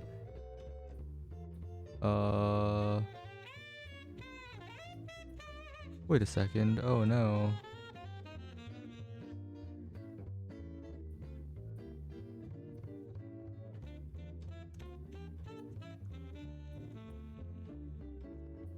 Okay, never mind. Yeah, we're ready. We're set. Okay. Whew, you scared me. I'll have to share the feed with you.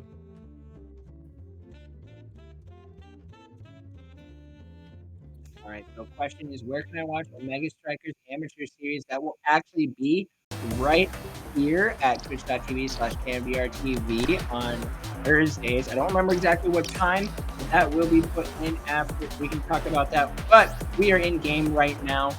We've got. Well, it looks like we're going to be watching the POV of Misfit. So we'll see here as they're going to be looking to ban out the Dubo here on Imi's app. And Dubu is going to be on the side of Quest. So Prime Time is available as a intro, as a intro awakening. Yeah. What? Why are you Prime looking at time, me? very popular. I gotta say, getting 2 primaries so valuable on so many characters. I think less crazy on Juliet, but definitely on the Imi and Estelle. A huge bump to both their offensive and defensive capabilities. But on the other side, I'm actually hearing that Hamster Quest is playing. It's Lily Bun, Hamster Quest, and Switch SSB. Okay, so Hamster Quest will be the one playing. That'll be interesting. I don't think I've actually watched Hamster Quest play since beta, so I'm excited to see how he will be playing out in this one. It looks like everybody is going to be taking prime time, so we're going to be seeing primary abilities go throughout this entire game. And we've immediately got Blue Blazing going out on the offensive, but he is going to be the one to be taken down. Yeah, and they did not opt to pick Rasmus on this map, which means Switch will be having a great time being the only Rasmus on the field. Juliet, very good on this map for sure. It's very easy to get dash punch KOs, but not as simple as Rasmus. Oh, Lily Bun Playdark gets the core past her, and the blink is not in time. Great play by Playdark. Great heads-up play, even with the KO differential. Absolutely. Managing to, even though you're the one down on the power play, to be the one to put the core through. And now Misfits again, they're looking very, very strong right now as Blue Blazing and Playdark will work together to put in the second goal. It almost felt like the lingering hitbox of the punch. Great placement by Blue Blazing, an almost unexpected direction. And that is just so fast. Am I wrong yet again with my prediction? Because you know, it's still too early to say as we've got a double KO come out. Yep, and Playdark just dribbling the core, trying to not do anything crazy while Blue Blazing is still respawning, but Hamster Quest is also on the field, and Area Null, unfortunately lagging once again, has to be super careful. The hook does not go where Switch SSB wants it to, goes right past, and now Blue Blazing gets another 1v1 with the goalie, but the strike shot just denies it. And now we've got Lilybun with her core flip available. She is going to be using it, but it will not find anything. Switch SSB has turned his sights on to Blue Blazing. We've got 2 core flips available as Blue will be going down, even though it was looking like Playdark was wanting to use his core flip to hopefully get a shot over to Blue, but it does not look like it happened with now Switch looking for an opportunity, but it will be getting taken out by Arianol, and Blue not quite able to get the KO here. Blue with a beautiful shot off the hole, but it will once again be cleared away by Lilybun, who is playing very well on the goalie side. Yeah, and oh, that is the danger right there. Blue Blazing stunning Lilybun just enough, and that is a 3-0 first set for the Misfits. My apology forums are stacking up by the minute. Goodness gracious. Apparently you just are not the predictor right now, Saya. I don't even know what to tell you. But at the same time here, Misfits, they played very well. Even in those instances where Blue Blazing wasn't able to get a KO or even get the goal, the Juliet was still right up into Lilybun's face, making it very hard for her to do anything as a goalie, because it's really hard to clear the core out if you got somebody punching you in the face. Yeah, and a big deciding factor of this draft is actually in denials. Playdark forced to go extra special to deny the extra special from Lilybun, and Arianol forced to go, I think, I forgot already, but there were some denials involving Aimee and Size against the Rasmus. Yes, oh, Arianol forced to go Big Fish to deny it from Switch. So, and right now, what a turnaround. It is Quest. With 2 KOs right away, but Arianol is keeping it alive. The barrier does not fall with Arianol playing some spectacular defense, something absolutely incredible. Despite being in a 1v3 scenario, Arianol does not allow Quest Esports to gain any ground on this power play, and it takes, even when all 3 of them are there, finally Quest Esports are able to get a barrier to go down. Yep, but look what's happening. Blue Blazing is making his way up the field, and Arianol yet again defending for so long. Hamster with the pass, and Arianol is finally out of cooldowns, but what an impressive goalie performance on that round. If this is Arianol laggy, I want to know what they're like laggy. Or not laggy, sorry. Wow, I just totally said the exact same thing. Because that's just some insane goalie plays right now, and it took a lot for Quest Esports to even be able to get the core through. And right now, Blue Blazing is just not being able to play the game. Quest Esports must have done their homework, because they are seeing what can happen when Blue Blazing is allowed to do anything. And so now Quest Esports have put themselves up in a situation where they can tie this one back up with just 1 more point. Yeah, and to anyone asking in the chat, that little ability that Arianol is firing is the strike shot. It is a goalie gear. I think most would consider it the best goalie gear for most characters, because, well, there's a reason Aimee takes it, Estelle takes it, etc, etc, etc. Like, Kai takes it. It's just too good. Having that extra ranged anti-scoring tool is too invaluable to pass up for most characters. But as we say that, Blue Blazing gets knocked into the perfect spot to score that. really an unfortunate thing when you're trying to get the kill, but it instead ends up putting the enemy forward in the exact position that they need to be in order to win it out. But now, even still, Misfits looking like they might be starting to find some ground in this set, as Blue Blazing is going to be able to get a kill, and they will be able to get another point right away. Arianol able to score, and now tie it up and put themselves into a position to win their second set.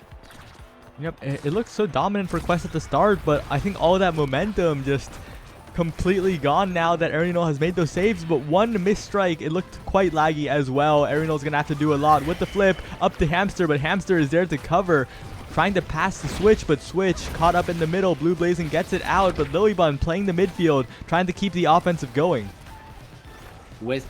And the offense will continue for a little bit, but Blue does look like he has an opportunity to possibly take down this barrier, as now the pressure is on to Quest Esports. It will not be able to get cleared out at this point in time. Switch is going to be able to push it through right past Arianol, and Quest Esports are going to be tying it up 1-1. Arianol just a slight misstep, slight miss on the strike shot strike, and Switch just capitalized on it.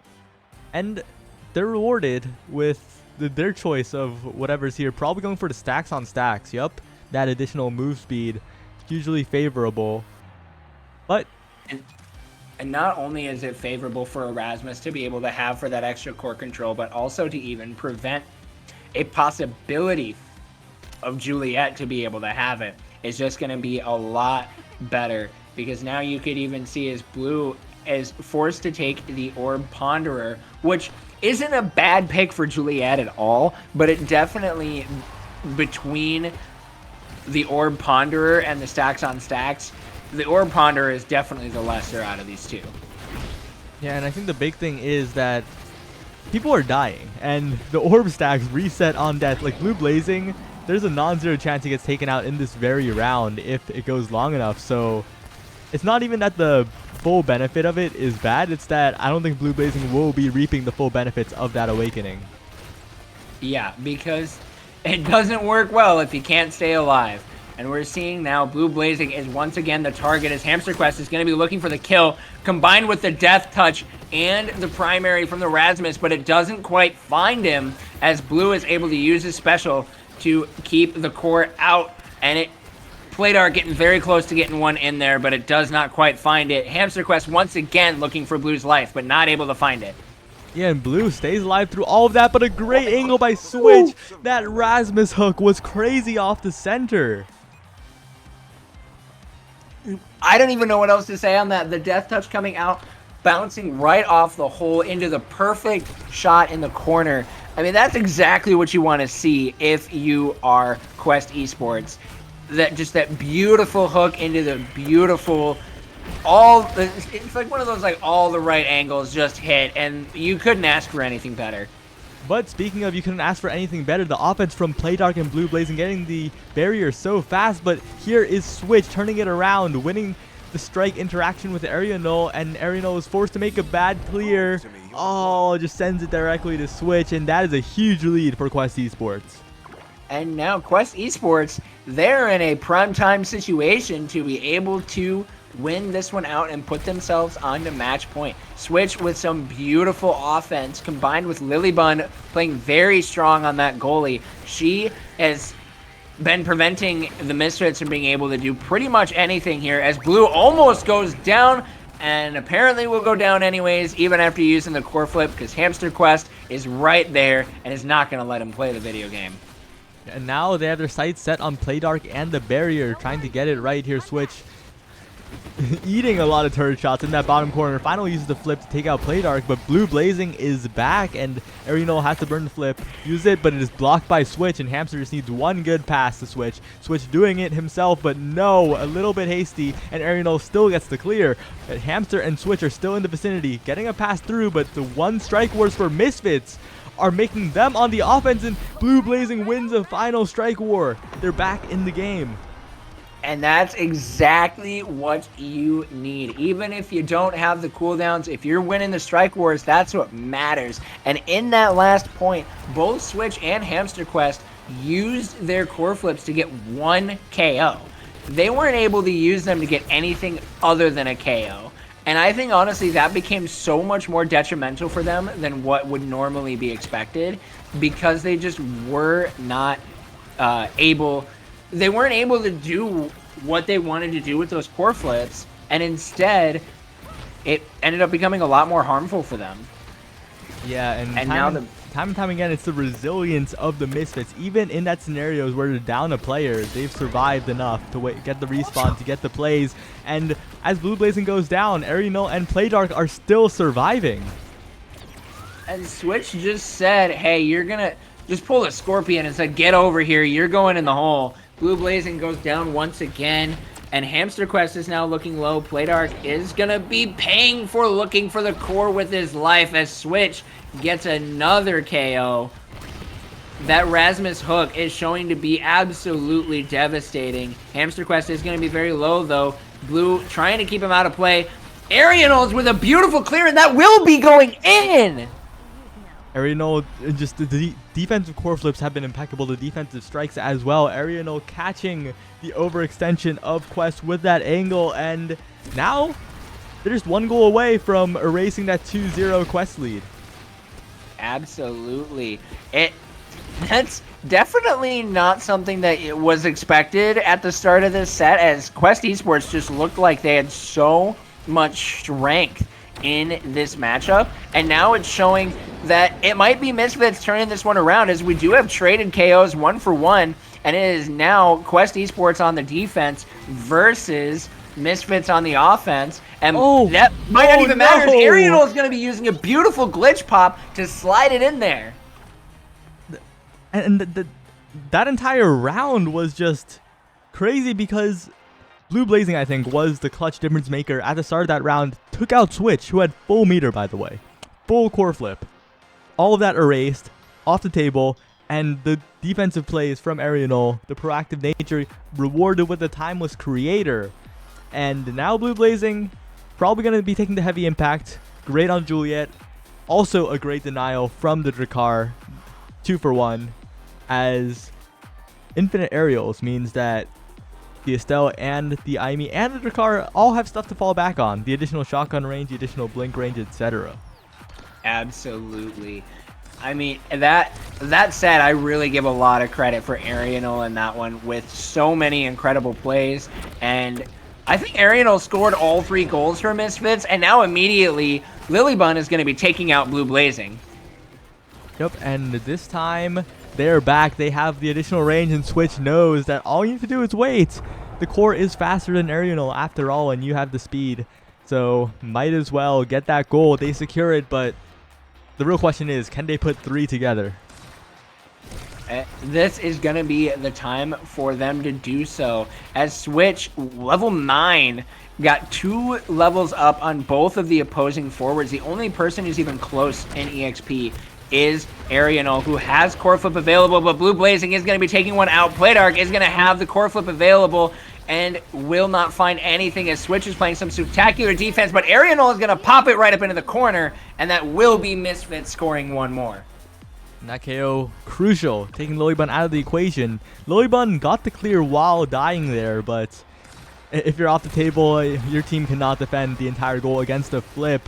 And now the turret is coming in, the timeless creator. The pressure from Playdark and Arianol. Blue Blazing getting the KO as well. The chip damage from the turret doing so much. And now all Blue Blazing needs to do is get one opening. And oh, there it is. Lilybun unfortunately cannot get the strike on it. And Blue Blazing now, the entirety of Misfits, just one goal away from making it into winners finals.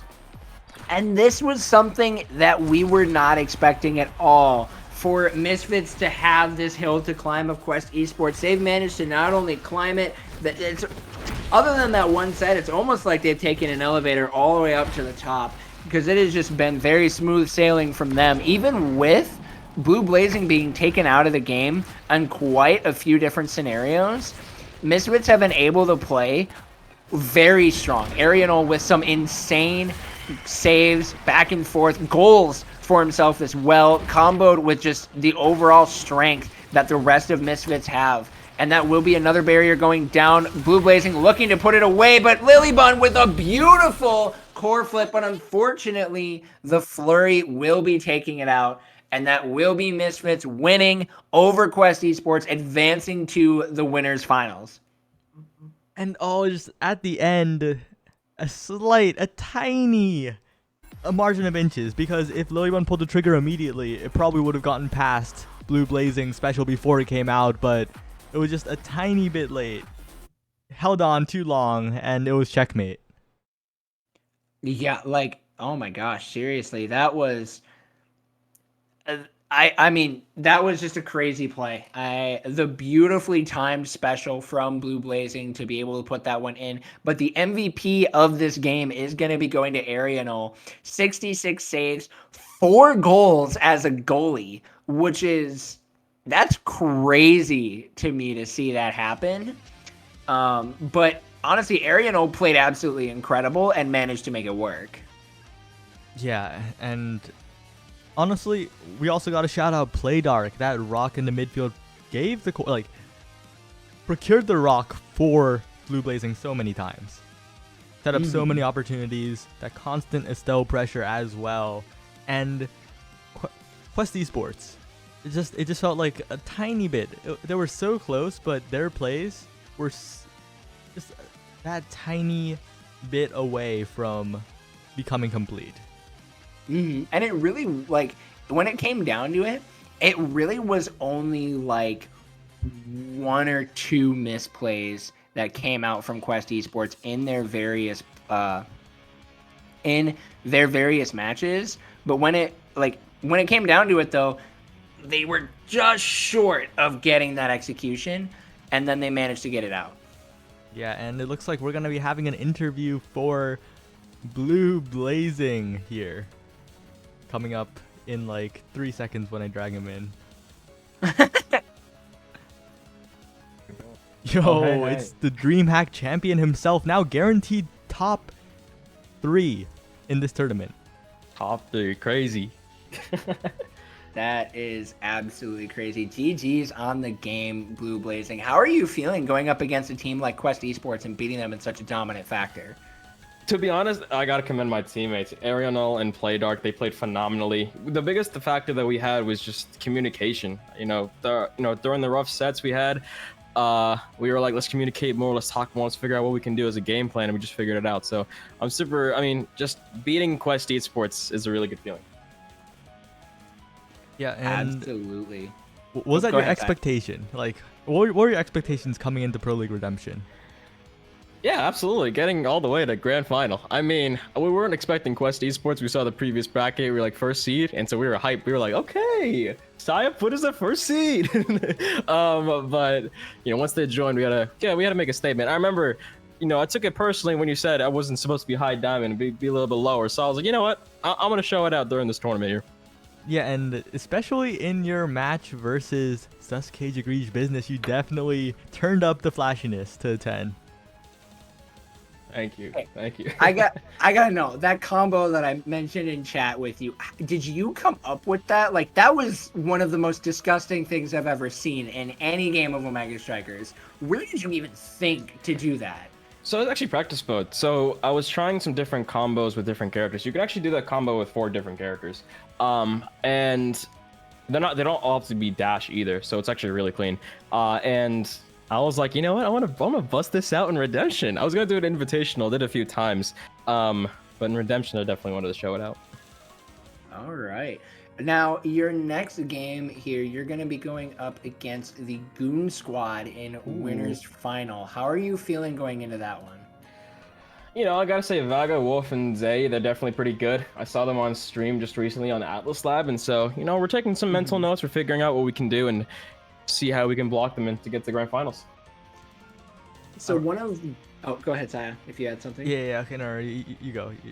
Okay, I was gonna say, one of the biggest strengths from Goon Squad seems to be also one of your guys' biggest strengths as well, is their ability to keep the court, is their core control ability. They have had some insane passing plays back and forth between the 3 of them. So how do you guys as a team combat another team that has such superior core control? Absolutely, it's honestly just all communication. Adapting to any situation that we have. We don't know what characters they're gonna pull out specifically, so just figuring out, okay, figuring out cooldowns, figuring out what our goalie needs us to do. Just going from there, honestly. I mean, at the end of the day, Omega Strikers is a game of cooldowns. So just playing better and winning more. And there, he said it right there. Play better, win more. Shout out, Alexis.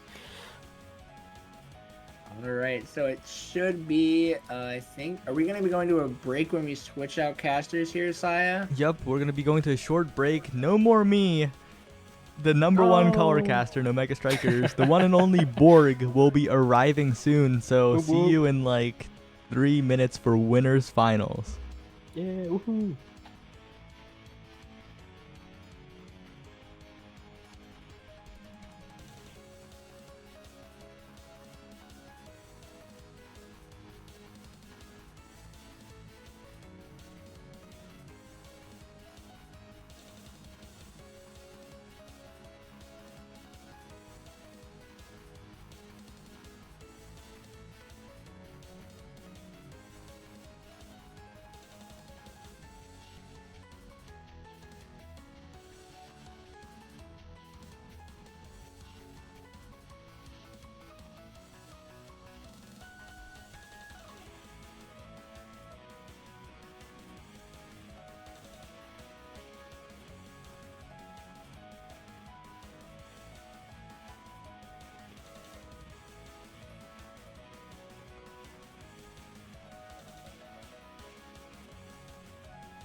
And welcome back, everybody, to the Omega Strikers Pro League Redemption Bracket. My name is Alex, or Zojalix, and joined with me now is Borg. How are you feeling about today's tournament, Borg?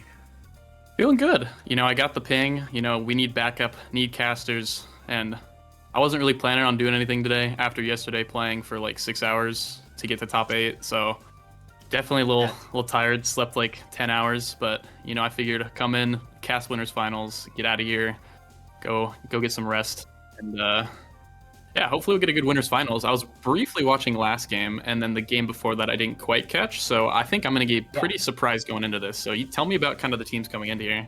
Yeah, so we're going to be playing, we've got Misfits going up against Goon Squad, two teams that we've actually been seeing play quite a bit on stream throughout this tournament. Misfits with the roster of Arianol, Blue Blazing, and Playdark with some very, very, very strong overall. Blue Blazing in the interview was talking about communication being their overall strong point, being able to just outplay Goon Squad, who have also just had some incredible synchronization. So what we're basically seeing right now is a synchronization battle. Which team is going to be the ones to have better synchronization going into this game? And now I've got Kai and Dubu getting banned out, with Arianol immediately hopping back onto the IME. We saw him play an incredible IME in the last game, and he's been lagging this whole tournament and has still been just absolutely top tier. Well, I'm excited to see. I do recognize most of these players, I will say. Let's see, on the side of, obviously, you know, Blue Blazing, the land goat, creator of lands, as we call them. Playdark and Arianol, some up-and-coming newer players. Definitely been pretty impressed with them whenever I've seen them in my solo queue adventures on my alt account. And then Zay Forever, Vaga 101, and Wolf Skull Rider. I did get Wolf Skull Rider while I was streaming actually yesterday in my alt account, so I'm excited to see how he does, as they lose both barriers right off the start. So not the best start, but we'll see if they can battle it back through here. And we're seeing Blue Blazing coming out literally guns a-blazing. Just doesn't allow anything to get through there. Now, I noticed that at least in the ban phase, we had a targeted ban towards Arianol taking out that Dubu, and interestingly enough, they've allowed Blue Blazing to have that Juliet the entire time, which is something that I was a little bit surprised to see just because of how many flashy plays that Blue Blazing has been able to pull out, and we're seeing him immediately getting a first KO here. Yeah, I'm pretty sure as that was a great passing play to play Dark into the bottom corner. But just to talk about kind of what you were saying, I believe they left the Julie open because Wolf Skullrider, from what I remember, actually is a pretty good Juliet player himself. So I think just kind of saying, you know what, I'll take him on in this Julie 1v1. Try your best, you know, try not to get too stuffed by him in the goal. And I think he believes he can outplay him. So I would love to see that coming in here, see a little bit of that Juliet 1v1, see him bad one and out, as we see a little bit of Arianol lag there as well. Great flip to kind of cover for it. Lost both barriers, so definitely at the deficit. Great expanse there from Vaga 101, and here comes Wolf Skullrider on the top. Has a possession, but just loses it to Arianol. And Blue is going to have his core flip available as well. Both barriers are going to be going down. Blue looking for a shot opportunity, not quite going to be finding it, as Wolf Skullrider is going to be able to push it through. We're seeing the Juliets come out. I just noticed both teams, their sets of forwards are Juliet Estelle. So I would like this is such a strong combination. So I'd love to be able to see which one is going to be stronger here, and whether the difference is going to come out to be the forwards, or we've got a defensive goalie from Atlas and an aggressive goalie from Imi. Yeah, I think so a lot of the so many differences different here. factors. Yeah, pretty much. I think a lot of the difference you're going to see here that will decide this game is really just like kind of mechanics, right? And these little micro plays that are going on between the Estelles, between the Juliets, you know, and if they can actually work together to put in those barriers, as we just saw last point with Zay Forever playing really great midfield, using that Estelle special to get it straight to Wolf Skullrider and then the self dribble for the point. And kind of just back and forth here. Atlas did use everything, so they definitely need to keep it on the other side there. Really good play from the Estelle to keep it up. Atlas looking to clear, perfect to Zay, down to Wolf. Wolf has that core flip ready, so we're seeing great dash punch to get that bottom barrier, and now open barriers on both sides here. And Vaga is going to be forced to use that core flip, but it will not get past Blue Blazing. Blue Blazing using so much aggression, but it will be Playdark who's going to be coming in to clean that one up, as Misfits are now on their set point here. Yeah, very back and forth space game so far. Yeah, great secondary there from Playdark to actually secure that goal. Just times it perfectly to hit it past Vaga's strike. And one thing I kind of want to touch up on here is actually that Estelle. Great core flip there from Wolf Skullrider while I was saying that, actually, to kill Playdark. And now they're at a man advantage and get the other barrier as well. They've given me no time to speak here, as Zay Forever and Wolf Skullrider still on that power play. 1 second left. Playdark's back up, but both their barriers are down. And immediately 2 cooldowns are going to be used by the Estelle, which is going to make it a little, gonna help keep a little bit of the pressure on, but does also kind of prevent a lot of that range mobility from happening. Vaga with a beautiful primary to keep Blue from pushing out that barrier. Just some beautiful core maneuverability happening from both teams, as there's been very few moments where a player has touched the core more than once before one of their teammates touch it. And I think that this shows just what incredible top tier Omega Strikers gameplay can look like, as Blue is going to be forced to blow his his core flip, and it still will be a barrier in favor of the Goon Squad right now, but Playdark is going to have his core flip available, and Vaga with another beautiful save, but that will be passed right to Wolf Skullrider. Very back and forth so far, but Wolf Skullrider is finally going to have something happen, as he will go down. Yeah, Vaga 101 here, the Iron Wall. I mean, he's just been holding it down, and both the teammates here have core flip. They can definitely stall in time for Wolf Skullrider. It's going to be really hard for Blue, and as I say that, actually finds the strike. But a really good core flip from Vaga there, just to redirect it off the wall, and Arianol, don't know if he lagged there or whatever. I think he just missed the timing on that strike. But 2-2 on the first set. This is looking really close here. This is a very close game. Arianol not quite able to get that strike. I wonder if that was a little bit of lag, where suddenly the core was not where he expected it to be. And so, again, this is where I was talking about this during the previous matchup, is I want to know what Ariel plays like when he's not lagging. Just some absolutely insane gameplay coming out from him when he's lagging, that like if he's got good ping, that's got to be just some beautiful goalie plays happening. But now we're seeing a lot of pressure being in favor of the Goon Squad right now. Beautiful sentry turret to be able to hopefully relieve some of it, as the Misfits will be able to get that second barrier down. And now it will be the Goon Squad having to play very defensively. Yeah, and, you know, Zay Forever is kind of staying really far back here. He's playing very, very defensive on the Estelle, only moving up really just there. This entire set has just kind of been sitting on Blue Blazing. Wolf Skull Rider with that buff Juliet special. And that's I'm talking up Wolf Skull Rider after he finds that KO. Playdark finds the perfectly timed Estelle primary just to get it right through Vega with that hit stun. Nothing he can do there. Great play. That Estelle primary is like the bread and butter of Estelle. To have, as an Estelle main myself, seeing that happen, I'm just like, yep, that is exactly what I would expect to see here. And now, going into our first carousel, Playdark is going to be snagging that hot shot, which definitely makes sense for Estelle, getting more cooldowns, because one of the biggest differences between Estelle with launch and beta is her cooldowns were nerfed quite a bit. So to have that cooldown reduction helps to really help her to be a significantly stronger threat in later parts of the game. Yeah, and one thing I want to highlight here is actually the quick strikes on the Atlas.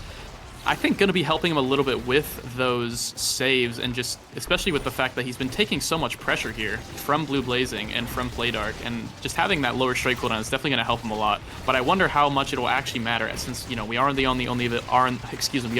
Oni village, so the core's kind of coming back to him after his strike cooldown is back up, and mostly its abilities taking those barriers. So yeah, hopefully we'll see that affect him, but we'll see him make use of it here at the strike shot and the strike back to it. So we're already seeing him make use of it.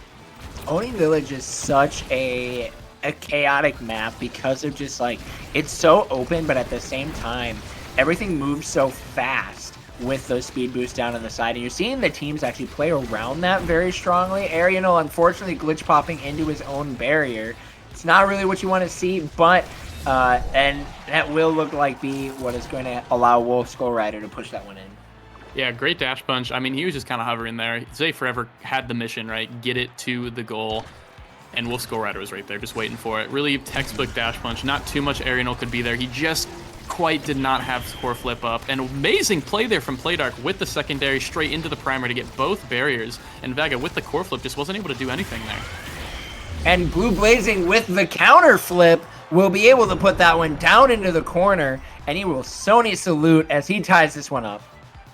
Yeah, I'm really back and forth. I mean, this set's looking just as close. It's like we see Misfits just kind of putting one on him, and then all of a sudden just kind of goes back right the other way, right? Or excuse me, Goon Squad putting one on him, and then Misfits coming just right back at him, getting the really two quick barriers and a really insanely quick goal as well. As we're 15 seconds into the next one barrier down from each side. The patience there from Zay Forever, and just missed the core flip on Wolf Skull Rider there. So not exactly quite how we're looking here. No energy on the side of really anyone except for Arianel. So I think this is going to be pretty back and forth until we get those energy numbers back up. So now the question I have is like, just because I'm noticing this in this game specifically, is it the thing that separates an Omega top 500 level player versus anybody else? Is your ability to still be playing the game while flashing an emote when you make a small mistake? Because they're just absolutely on point with these emotes, but that doesn't even matter because Blue Blazing puts it right past Vaga, stopping that Atlas primary from having any effect. Well, I'd say after about 500 hours, you really start to get that emote APM down. If you want to, really see a masterclass in emoteology, you'll watch a Gumi. He's actually on Bounty Hunters, and Gumi is just a master of those emotes. Sometimes you'll see him prioritize the emote over the strike, actually, which definitely very questionable, but I think pretty respectable move. As we do see a kill there onto Playdark, kind of brushed past that. He should be respawning here any second. Yep. So pretty even game here, even on barriers. As they're on the attack, Misfits. Blue Blazing with the dash punch prediction on that core, and he almost has enough for a flip. Vaga also has the energy burst available. So Vaga's gonna have to play some really tight defense here to keep that away. And now we're seeing a lot of pressure coming out in favor of Misfits. Blue Blazing does have his core flip available. It's going to be looking for the shot, and a very chaotic point up in the corner, but Blue Blazing is going to be winning that 1v3, shoving it right in, and Misfits is going to have their second set. Playdark once again the MVP in this matchup. Yeah, and one thing I kind of want to highlight is just Blue Blazing's core flip effectiveness, right? We haven't really seen too many useful, or not useful, like, we haven't seen too many amazing core flips on the side of Goon Squad, right? We've really just kind of seen, Blue Blazing, the one just converting every single time he gets core flip, right? And Playdark just perfectly passing it to him every time. And as we take a quick look into the draft, you're actually the catalyst for Playdark to help him get core flip a little bit faster. Heavy impact, orbital replicator, Blue Blazing with that specialized training, and then the big thing here, Happy Start, the extra special for Arianol. That's going to be huge. Getting that Amy ult more often and at the start of every single round is absolutely crucial for that character. And that sentry turret, not just on the side of keeping the core, not just the defensive capabilities that that sentry turret has the availability for, but also the ability to keep the core accessible when you like to keep KO pressure and to be used offensively as well is one of the reasons that makes Aimee such a strong character. And then to have the extra special to go on top of it just makes it so much stronger. Playdark and Arianol already having core flip available. Blue Blazing is going to be backing off a little bit, letting Playdark move up and be a little bit more aggressive. One thing that this team is doing absolutely incredibly is their rotations. It seems that as one player goes back, the other one is going forward at the same exact time. And that is really, really helping them to be able to excel in this match, as Wolf Skull Rider is going to be taken out. Yeah, it's kind of one of the main things, strategies with the forward duos on this map specifically, because it's so open, because there's very, very defined sides, when it comes down to one barrier on each side, which usually is very commonplace on this map, is being able to kind of trade back and forth between offense and defense, midfield and attack, and especially with that Juliet and Estelle, both, basically forward characters. Estelle, like you said earlier, kind of not really quite the best midfielder anymore because of her long cooldowns, so can't compete as well with Drakkar, Era, those type of characters, so has to play a bit more like a striker, and a striker Blue Blazing is playing as well as he gets the core, punches Vega into the net with the core. Great goal, and Sony salute there. And Blue Blazing doesn't even need to use his core flip to secure that goal, which is going to give Misfits a very strong start here, because now there's a massive threat of core flip, which Blue is not even going to necessarily need to secure the core, as he's going to use it to secure the KO, preventing Zay Forever to be a part of this point, and it's going to be apparently a huge detriment to the Goon Squad as they're looking to put this one out with that power play. Yeah, and just one thing I'm noticing here is really the KO presence. I feel like Wolf Skull Rider has been finding a couple of them whenever they get staggered, but Playdark and his backup on the Estelle, finding these beams, finding a lot of that damage to set Blue Blazing up for success, for him to get those final KOs, and then just having so many power plays, really. And there's only so much an Atlas can do once he's out of abilities. Absolutely, and Playdark using some beautiful core maneuverability to bounce the core, even after anticipating where an enemy is going to hit it, and almost being able to use an opponent as your pass is just going very well for them. Playdark now with his core flip available. He's going to be sending it down to Blue, and Blue is in a prime position to score. And Misfits are only 1 point away from securing game number 1 and their spot into the grand finals. Yeah, and Playdark with that catalyst just getting so much energy, just absolutely so much energy to get that core flip over and over again. As you just take a look, viewers, take a look at how much energy he's actually getting every time he hits people. Look at that. Literally just hits the core, hits 2 people with that primary, and instantly gets a bar of energy. He's getting those, he's getting those energy bursts so frequently. Perfect pass down to Blue Blazing for that goal as Blue Blazing tries to get another one here. Another KO off the special. There it is. Wow, what an amazing game 1. Dominant 3-0. Blue Blaze, the synergy between Blue Blazing and Playdark to be able to combo together. Playdark is a very well-deserved MVP, as Misfits will be crunching their victory. Clean 3-set victory over the Goon Squad, putting themselves only 1 full game away to making it into the grand finals. And honestly, Misfits, Blue Blazing said it himself in the interview that really what it's going to come down to is the better communication, and that is just being shown in this game as they've been able to just out core control Goon Squad, who has been known for their core control this entire tournament. Yeah, and it's kind of even amplified even more with the fact that it is on these open maps, Oni Village. And speaking of open maps, we get Aten City for map 2. So I expect to see a similar comp, honestly, if not the same comp from possibly both sides here, especially on the side of Misfits, because really Estelle shines on this map pretty much the same way she shines on Oni Village, where she can get, secure those barriers pretty successfully with that primary and with those cross map specials. Actually, you've seen Amy ban here, so not letting Arianel have that Amy, but you're gonna give him the Dubu, right? His main character, his most played character. So I expect to see him lock it down here. Yeah, and he's got an insta lock. He is very much gonna be saying, "Yep, you're not." It's Amy or it's Dubu for me, and he seems to be playing it very well. And now we're seeing Drakkar getting locked in on the side of Goon Squad. We're not going to be seeing the same comp, and it does look like Blue Blazing is going to be switching over to the Asher, something that he was absolutely dominant in the battle for Texas with. So to see this come out is absolute. I'm so excited because Blue has a disgusting Asher. Yeah, definitely known for the Asher. One thing I want to highlight, actually, is the comp change here a little bit from the side of Goon Squad with Wolf Skull Rider on that Rasmus now instead, which I believe is a much better pick on Aten City. Those open maps, just really a playground for Rasmus to find those hooks and kind of find those plays. As we saw earlier, actually, in one of the games that I was watching, he was actually playing extremely well on the Rasmus too. He was in my stream yesterday. I was playing the Rasmus. He's getting some tips, so maybe he's learned a thing or two. And I'd like to see him pop off here a bit and tie up the game so that be a final game 3. Yeah, and I would be very excited to see kind of where his playstyle is going. Like, his playstyle, I feel, is going to be shining a lot better on the Rasmus, but Vaga will be going down and the barrier, so it does look like Misfits are putting themselves into a good position. Save Forever with a good rotation back over onto that goalie side. Blazing getting right up into that goalie face, and he's going to be fighting this one out, and with the core flip, he'll be putting that one in. Very chaotic point, but it will be Misfits getting the better end of the deal.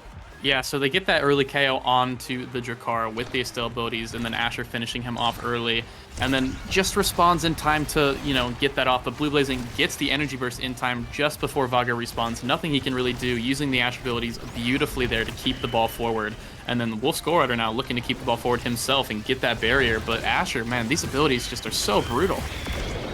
Absolutely. Asher is just so strong, even with how much she's been adjusted and considered to be, for some reason, on the lower tier of things. She still just seems so strong and is so good at just getting up into the face of anybody that you're against and not allowing anybody to win.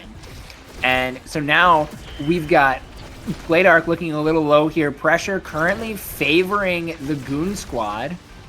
We'll see as Wolf Skull Rider bounces it off the wall for the self-dribble. Doesn't find anything. Save Forever keeping it cleared up, but Playdark is going to be paying for anything with his life, as now pressure is very much on Arianel, passing it up to Blue, who has put himself in a really good spot to help support his goalie teammate. The one area Great where I play there, yes. Sorry, I was just watching Wolf Skull Rider and he's setting up that play beautifully. I apologize for that. Finds the top corner there with the goal. A little bit awkward silence there. I was kind of lost in the thought of Rasmus's ponytail there. I mean, look how long that thing is. Jesus Christ. But great play there. Finds the special in the secondary. What about it? Huh? Do you think Rasmus was inspired by Rapunzel? I hope not. I'm just going to say that. Because the thought of, Rasmus letting down his hair is a little bit disturbing, I will say, because he does have the hook as well, so I definitely don't want to be on the opposite end of that. As we see a core flip from the Rasmus, actually, just past Arianel, and he actually, one thing to note, he could not core flip there because he was in the animation of putting out the Tofu Fortress, so he had no chance of actually core flipping there, just out of his range. Great angle there. Wolf Skull Rider has been so disgusting on the Rasmus that I definitely feel like this is a much stronger play for him to be using Rasmus. And when Blue Blazing sneaks it right by Vaga, and this will now be going into a 2-for-2. Kind of same looks as early sets in that last game, right? Both teams kind of signs of life, keeping it really close. But the difference between last game and this one so far is that they kind of ran away with it towards the end, right? Blue Blazing and Playdark and Arianel running away with it as they find a kill there onto Wolf Skull Rider. This is a chance for them to end the set and keep it a 1-0, not losing a single set so far. Really good defense from Zay Forever and Vaga as well. Hits into the bottom corner. Great save from Zay Forever. Great on the core flip. A little bit low on health. Both barriers down and still on the attack. Able to keep it away from his net Vaga there. Great play from the Drakkar goalie. Arianel getting a little bit of lag there. Is going to be put into a kind of a scary situation, but Playdark is going to be right there to help support. Beautiful piercing shot is going to be coming out. Blue Blazing is going to be looking low. He is going to be getting staggered, but he doesn't seem to be afraid at all, as Playdark is going to be looking to possibly set him up, but Blue is very low. The hook is going to be finally securing his death, and it will now be the Goon Squad on the offense. Wolf Skull Rider preventing anything from happening, getting past that goalie box, and that will be a nice pass, but the primary will be missed. But unfortunately, Wolf Skull Rider finds the angle down into the corner, and that will be Goon Squad answering first, getting a set in this game. Yeah, Wolf Skull Rider just that entire set long, finding those angles away from Arianel, right? Just getting those off angles, finding the bottom corner in most of them. And I mean, nothing too crazy here in the draft as we get into it. You know, I believe he's probably going to take the extra. So actually takes the Orb Dancer. Not a bad training. Definitely not, especially on the fact that it is Aten City. Going to get him a little bit of extra speed. But he does leave the extra special up for that Dubu. Going to be a lot more tofu walls. Definitely going to be a problem, I think, on keeping it towards Blue Blazing in there. And I think that it's definitely, I don't know, I feel like Misfits kind of won this draft here with that Happy Star, with the Estelle getting rapid fire as well. Nothing too crazy, but with Happy Star and the missile propulsion on the Dubu, I'm a little bit afraid for the side of Goon Squad, and these Dubu walls just going to be way too effective. Yeah, they're going to be, like, just look at that. Yeah. Arianel isn't even afraid to step up and say, I'm just going to throw this out here. And now with the quick strike going over to Blue Blazing as well, he has a lot more opportunities to be able to win strike wars, which for the way that he plays, winning a strike war is exactly what he wants to do. There's a great primary there from Playdark. You know, as you were just kind of talking about it, Blue Blazing distracting Wolf Skull Rider up top. You know, Zay Forever not quite in the play, was running down to cover that bottom angle, but Vaga just getting hit with that Estelle primary. And Playdark, an amazing Estelle player, as you can see, has that level 10, has that, you know, mastery on that character. Definitely seen him been playing that a lot. And another tofu wall right there. Missile propulsion gets it way past the midfield line and pretty much just single-handedly almost gets that goal with Blue Blazing in front of it, but not really having to do much as he's broken now and looking to survive. And another amazing play from Playdark. I don't even have time to pass over my sentence. And I mean, great second primary there to get it up to that corner, and then secondary to finish it off right past Vaga, right over his core flip as well. Really nothing he can do. And, like, honestly, this has been so chaotic. Like, I don't even know if chaotic is the right word, because both teams just have, I guess, to the untrained eye, it's chaotic. But the teams just have so much synchronization, and, like, that beautiful core flip pass from Playdark up to Blue Blazing, setting him up. Misfits are going to be looking like they're wanting to tie this one up. Wolf Skull Rider looking for the core flip, but a beautiful Crystal Thorns to be able to stop it. Piercing shot, not quite able to find anything, but Blue Blazing will finally be paying for something with his life. Zay Forever now has core flip available, and he's going to be able to get it up into the corner. Yeah, I mean, really good core flip there. Just finds that quick angle. Dubu roll was, you know, timed a little bit off, but definitely got the Dubu roll in the right direction. Couldn't quite reach it in time. Good attempt there from Arianel. And now it's 2-1 on the side of Misfits, excuse me. I'm kind of forgetting the names over and over again.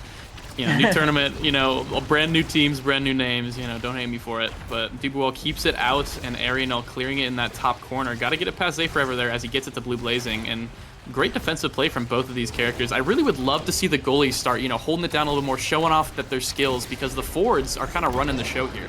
That's why it seems so chaotic, as you were saying earlier.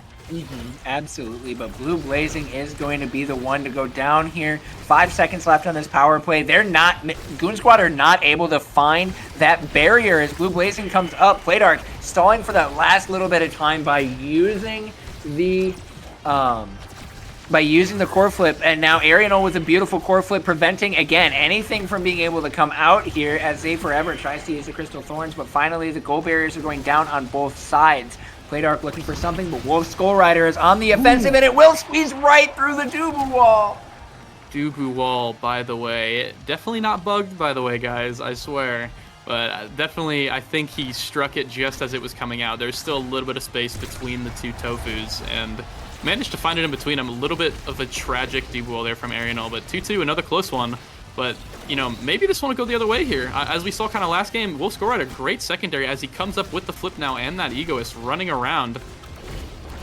And we'll see if he can get the point. He uses that core flip, not able to find anything with it. Great saves from Arianol and Playdark there. And as it might go the other way. This is now looking to be very much in favor of the Goon Squad right now as they're looking to score their second set here. But Wolf Skull Rider is looking low. He's not afraid at all, though, as he's going to be taking the brunt of everything. But now Blue Blazing has his core flip available. They're trying to look for the kill, but Arianol is now forced on the defensive. That core flip will be coming out. Manages to keep it clear, but Wolf Skull Rider once again keeping it himself alive despite being so low. Zay forever looking for the core flip, doesn't find anything, but now Wolf Skull Rider finally will be going down. Arianol not quite getting the strike, but Playdark combined with Blue Blazing looking for the play, the beautiful passes back and forth, but that one will squeeze by. Arianol looking like he's in a very scary position. Wolf Skull Rider and Zay looking for the play, the dribble comes out, but that will be Playdark winning it out. Yeah, a little bit too many dribbles there, I definitely think he's just kind of stalling cooldowns there. And a great special, as I say, cooldown, stalls the cooldowns, get his special up on time, gets it into that bottom corner, and Arianol did not have an ability up there. I was counting, you know, he definitely was really close to having that log back up, but not able to use it. And, you know, we see Vaga get the MVP there. Definitely one thing I want to highlight just real quick going into that draft is Vaga's play. You know, I said it going into that 2-2 on that first set, right? We want to see these goalies start to pop up more. And I think Vaga this set kind of did that, just that, right? Definitely, it was 2-1 from Misfits. They're trying to battle it back, but Vaga with that really good goalie play just keeps it in the side of their favor. Yes, absolutely. And now Vaga even has the ability. Now Vaga even has the prime time, which is going to make his his shotgun even more annoying, especially with the addition of that missile prop that happened from the beginning awakenings. Yeah. And so now Vaga is even more of a threat from that goal box. And he even has the ability to be able to be aggressive with prime time. He doesn't really have to worry about not having his primary up unless he's just constantly throwing out shotguns. Yeah, it's not even a shotgun anymore. It's an SMG, but it doesn't matter what it is because Playdark with the Crystal Thorns hits it right through him. I think he was actually out of abilities there. Kind of not the greatest spot to be caught in there, you know, right in the middle of those Crystal Thorns and the core without a strike. But great play from Playdark there, and quick 1-0 on this third set. Absolutely. Great way to start out for Misfits, especially with them being on their back foot in this area.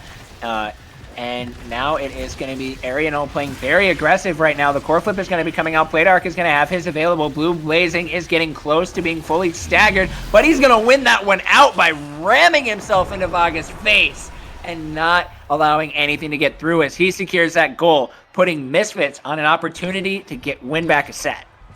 Yeah, and one thing is, you know, running his face just into the enemy team, not giving a care in the world for his own stagger bar, and Playdark just keeping it up towards him over and over and over again and just allowing him to do so, right?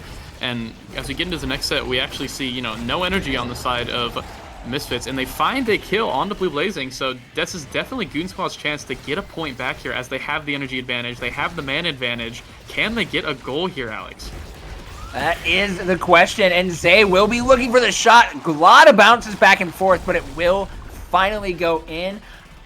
That's a hard one to even think about saving because you don't know if it's gone in yet. You don't know what is happening. You can't misclick even just slightly, otherwise that will be going in. So at that point, it almost makes sense to just let that one go. Yeah, pretty hard, especially once you've mistimed one strike, as you said. Then you can't get another one. And the strike mistimed there. Playdark with the primary and that secondary combo into the bottom corner. Amazing play there. Vaga gets tagged with the primary as well. Nothing he can do to save it as he is hit stunned. I believe he was in the shotgun animation, actually, so couldn't quite strike as well initially there. But great play as we get into draft. He's going to be rewarded, actually. I expect him to take the hot shot here, especially on this map. Yep, absolutely. Estelle with the hot shot. The other Estelle could really take anything here. Takes the twin drive, prefers that. I expect the glass cannon on the Dubu as well. Gives him a little bit more speed, heavy impact on the Drakkar. Definitely really standard picks here. You could kind of go with anything here. I really think you should take Egoist. I agree. The Egoist, on Blue Blazing, he's getting those core flips a lot, getting that energy a lot. And that constant speed you get from it is just amazing. And then we do see the Orb Replicator onto Wolf Skull Rider. But the problem is that he takes that Orb, right? But he's been dying every single time he gets it stacked. So he doesn't quite have that extra speed from it. That is very true. But it does right there. Dies immediately. But it doesn't matter if you die if your opponent's goalie isn't, well, there. So as Arianol plays a little bit too far up and is going to be punished for it, and Goon Squad are going to be the ones to score first in this. And now they're going to be looking to put us into a possible Game 3 situation here. But the Misfits are definitely not going to be going down without a fight. Arianol lagging a little bit is going to cause that barrier to go down, and Playdark combined with Blue Blazing not quite able to get the core to go in. And this is now very back and forth. Arianol with a beautiful save with the Crystal Thorns that are joined with Missile Prop. It's very hard to defend no matter how good of a goalie you are. Yeah, and last goal was the same thing, right? We see Arianol roll a little bit too far and then just able to squeeze that core through. Can't get back to it in time with the Crystal Thorns Missile Prop, shooting it from literally half court and just getting that tag. It goes so incredibly far. Such a good playmaking potential.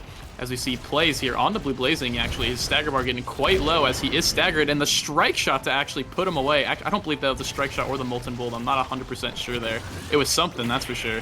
Great core flip from Arianol into Playdark for the core flip. Power of friendship, as we saw in the trailer. 2 core flips to equal 1 goal there. They're bringing it back in the set. They're not done yet.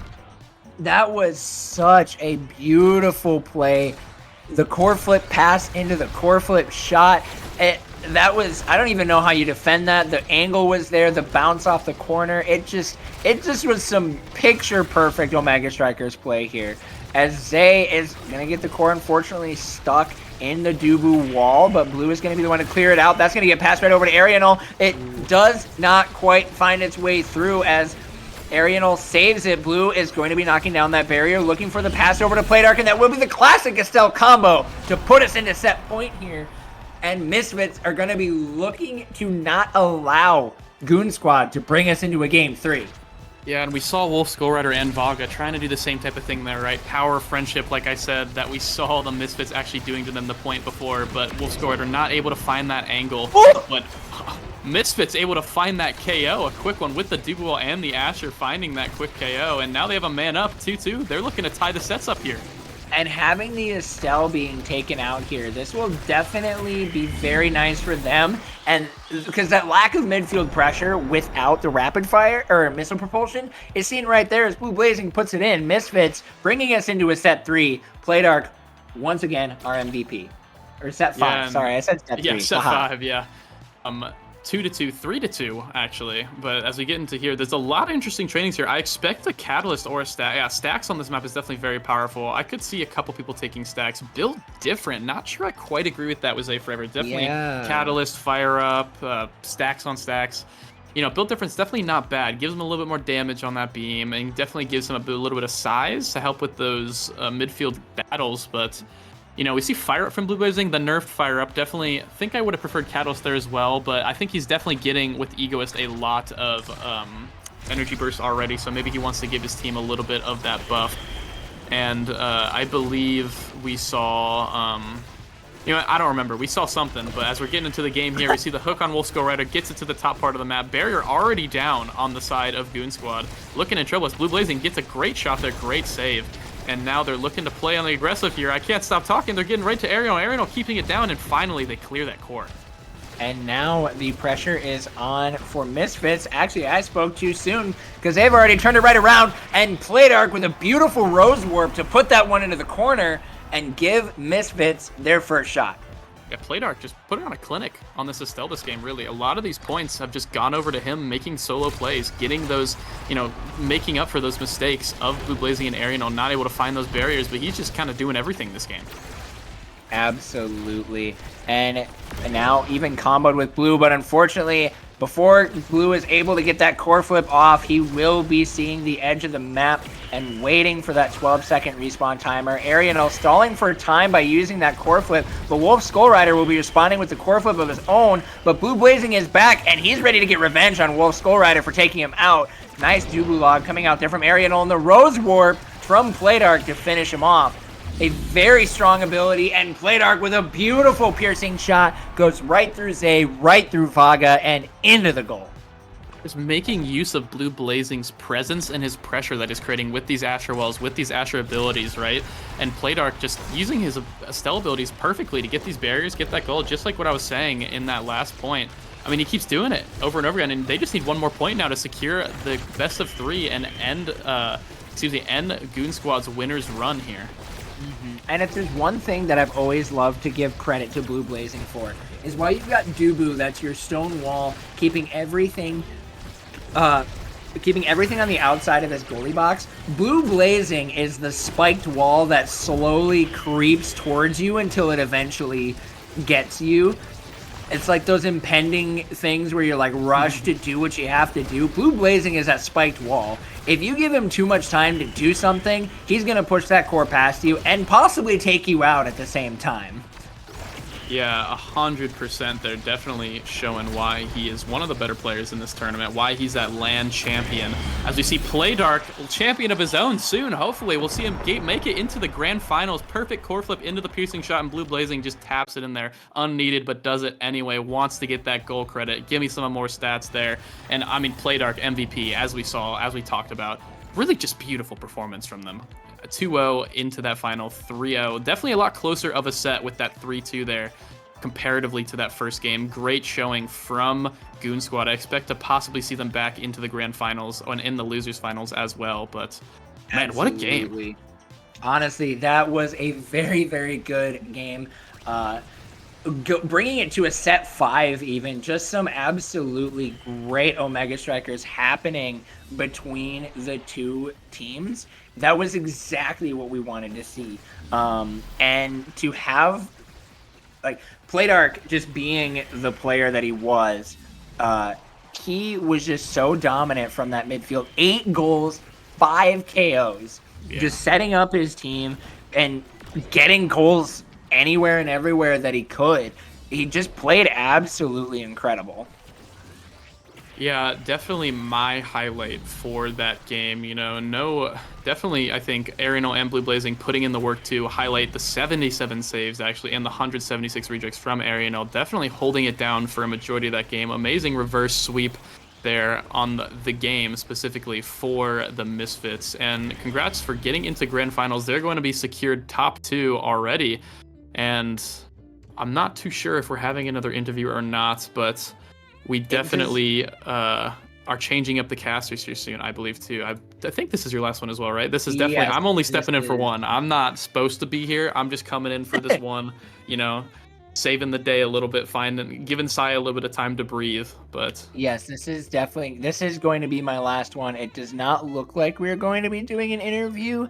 It looks like we're going to be cutting to a break before we go into... Are we doing losers finals next? We are, Because yeah. I think, okay, so Quest Esports and LP Thieves are currently playing in the losers semifinal. So we're going to be going to a break, and then when we come back, you guys are going to be seeing the winner of Quest Esports and LP Thieves go up against the Goon Squad in losers finals to try and see which one of them are going to be taking on the Misfits in the grand finals of this Pro League Redemption bracket. I'm just going to let you guys know who I am, at least before we go to a break. My name is Zojalix. I have most recently actually been getting into casting thanks to Omega Strikers, but I do casting for a lot of different things, as well as I was given permission to plug, so this isn't me trying to use this. I was given permission. I don't know, I'm about to do it too. I stream. Follow me on Twitch. I'd love to be able to hang out, play some Omega Strikers with more people. This community has been absolutely amazing. So check me out on Twitch, and I do stream on Kick occasionally as well as please follow me on Twitter. And would love to be able to get to know more of you guys. And it's been you guys have been absolutely so welcoming to me as a new caster for Omega Strikers. So it's been a blast to be able to be here and be a part of this awesome community.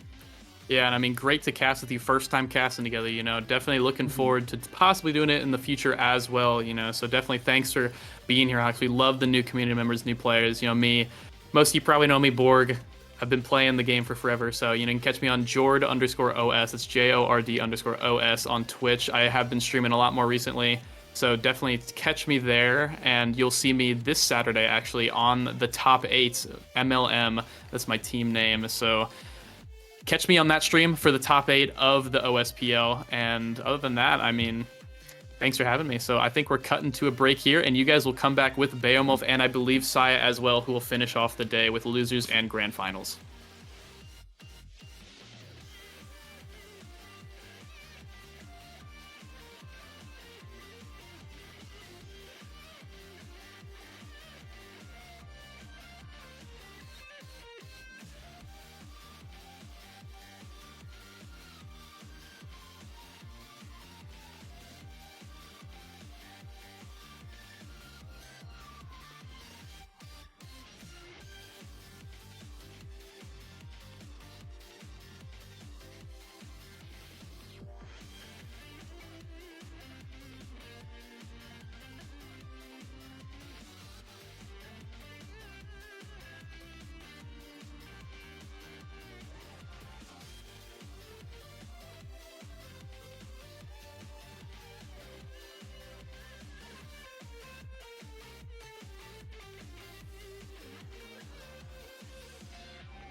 All right, everyone. Welcome back. Actually, welcome, I guess, to me here on the screen. That's very nice. And Saya's here as well. And, oh, I need to mute my tab. That's the problem. Yes, we're moving on into the losers finals now. Of course, if you wanted to see what happened in the losers semis, that was on Hamster Quest's his screen. But his stream. There we go. But Saya, losers finals here. Winner, they get the prizing. Losers, you don't. What are you expecting? And Goon Squad and Quest Esports, they were on the opposite sides of the bracket. Both lost to Misfits. Right here, they're fighting for 300 Audi points each, but I don't know, because Quest Esports has been surprisingly shaky so far. When you look at this bracket, you expect them to be the absolute favorites, bar none. But they fell to Misfits, and Misfits is sitting in grand finals right now. You know they want the rematch. Yeah, especially when Quest Esports goes in and they say, "Hey, Liari, you got knocked out in probably the upset of, I don't know, the century." We've had a negative strike at esports for, about less than a year at this point, but we're going to call it the upset of the century. So come join us. Come join this quest, and we're going to go from here. Yeah, absolutely. This is a team that we expect to do very well. But, I got to say, as we look at this Goon Squad roster, they kind of got handled when we talk about the top side, when we talk about that winners final you just did. So, yeah, they were on the top side. Absolutely, they were in that winners finals, but it wasn't the most competitive winners finals necessarily. Yeah, and it was just super surprising, I gotta say, but really good on Misfits for taking the opportunity, for taking that big win over Quest Esports and running with it all the way to that top 2 guaranteed Grands. And since Grands in this tournament is 1 game advantage best of 5, they're sitting pretty. They're favored in that situation. Yeah, absolutely. But I'm actually excited to talk about this game, right? This game that we get in the lower finals. Yes, there is the grand finals. It's on the way. That's fantastic, Saya. Absolutely, you want to get there. But more importantly, this best of 3 that we get to take a look at right now. Of course, we saw Hamster Quest and Liari. They were playing in Quest Esports in the loser semis. They played a Dubu. They played an Estelle. And I want to say it was I forget what the third pick was. Regardless, those were, they made a lot of pressure there. If you're looking at Quest and you say, wow, these are the favorites, they're so very good. They have Hamster Quest and Liari as a Goon Squad. You're looking at this. Is there anyone you think they're going to be looking to take off the board very quickly? Yeah, it's kind of surprising, but honestly, I think a very good target is Switch on that roster, because Switch is the brawler player on Quest Esports right now, and Switch has been doing the stuffing, was on the Juliet in that losers semis matchup, and honestly, when he's taken out of the equation, the damage drops a ton, the kill pressure drops a ton, and Hamster Quest and whoever is on goalie, we don't know yet. Really, it's just a different game. Absolutely. We saw Liari was on goalie in that loser semis, but obviously things can shift around a little bit there. Again, sees how Liari's feeling. If that's actually one of the storylines I want to watch going into this, is that Liari was playing very aggressive in that semifinals, fighting herself out of position a little bit, getting knocked out a little bit. But some of our questions are going to get answered. Not right now. Never mind. I saw the loading screen. I got excited, Saya, but it's going to take a little bit longer to get it. And it looks like we are once again running into the classic loading bug. Unfortunate, but we'll try to get that resolved shortly. And yeah, so Bayo, if you have any predictions, Goon Squad, Quest Esports, both ignoring this tournament completely, I think the answer would be pretty simple. But now that we're here, who would you favor? Yeah, I've seen some of this tournament. Unfortunately, I was out of my house earlier on. I didn't get to see all of it, but I did get to see at least one game from Goon Squad, and I did get to see at least part of one game for Quest. And honestly, as much as I'm talking this up, Liari, Hamster Quest, these top players, these incredible players, I've been kind of looking at it. And honestly, Goon Squad, they kind of got taken to town a little. They got taken to class by Blue Blazing and the rest of the Misfits there on the top side. And okay, well, maybe if they had a little comeback on game 2, but still, very well played by Misfits. And then we look at Quest, and Liari in goal looked a little questionable, out of position pretty significantly, getting knocked out a lot on the midline, which is not really what you're looking for if you're a goalie. So, yeah, I think it's going to go to 3 games, actually. You take the names out of it. You just kind of look at what I've seen. from a couple games here. And I genuinely don't know who wins. I think part of it's going to depend on the maps that we get, for example. But I think it goes to 3 games. I think this is actually a little bit more hotly contested than the names would say.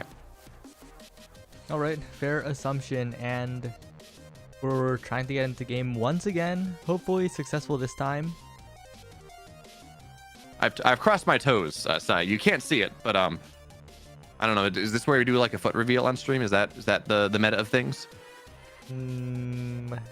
That's really up to you, but unfortunately, even the toes cannot save us from yet another loading bug.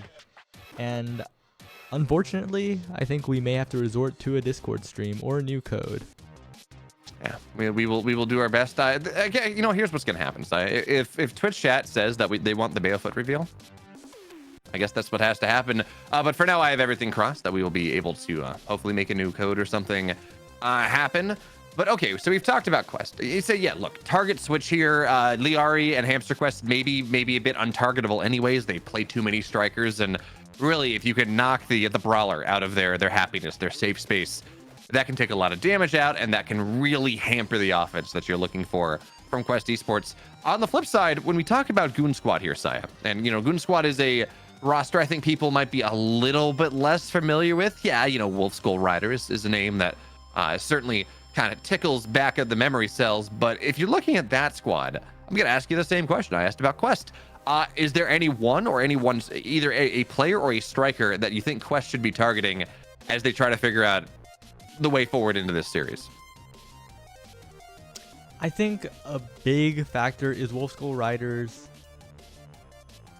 The name is leaving my brain.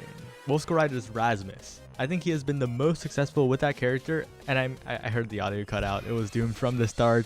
We are going to do a little bit of Discord watching in just a bit. Saya, this is just fine because I haven't cast with you since the beta. I think that's true.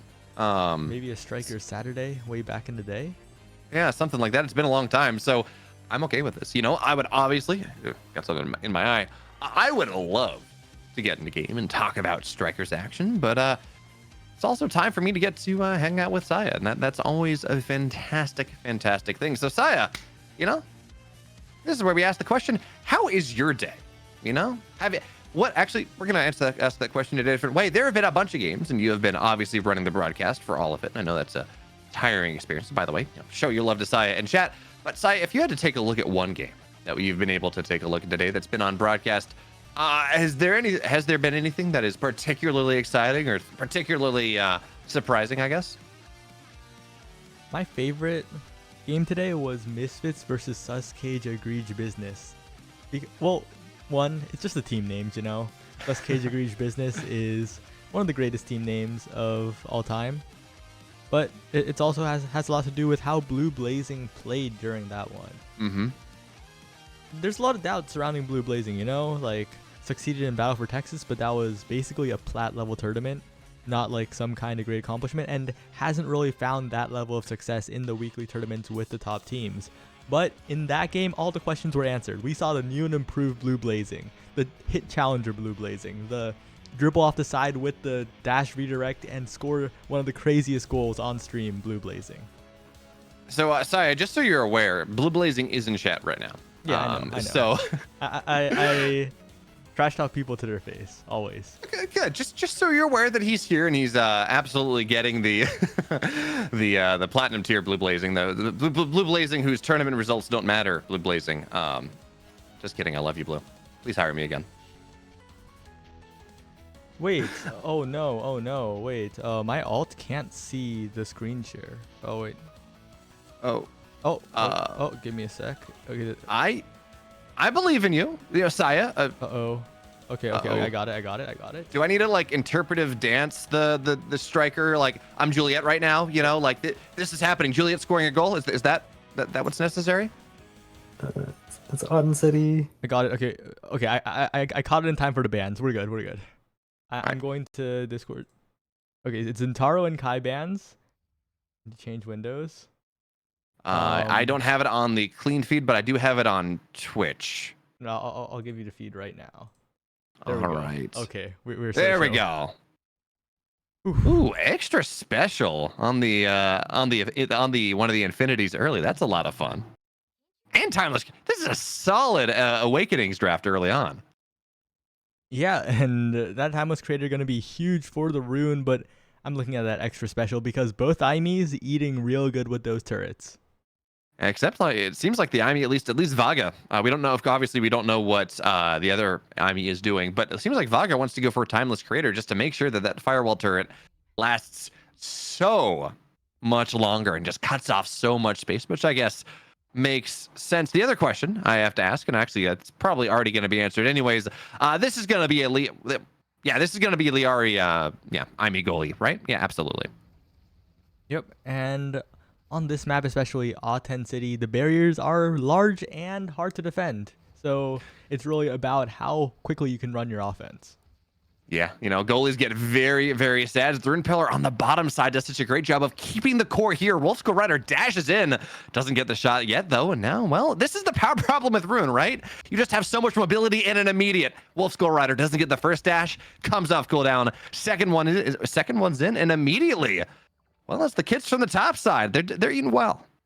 Yep, and it's a tale of two Aimis, right? Vaga, as you said, opting for the timeless creator, but Liari opting for the extra special. Who is right? We'll have to find out in the defensive capabilities, but Vaga, unfortunately, that clear touches the barrier, and now there's an opportunity for Quest Esports, but right now, the core control coming out is just a little too good, but Hamster Quest finds the opportunity, finds the clear up, and Crystal Thorns for the goal. Yeah, and I think the key thing here from that last point, Liari hit level 2 first. So that means firewall turret first. And you talk about Awakenings versus Awakenings, extra special versus timeless creator.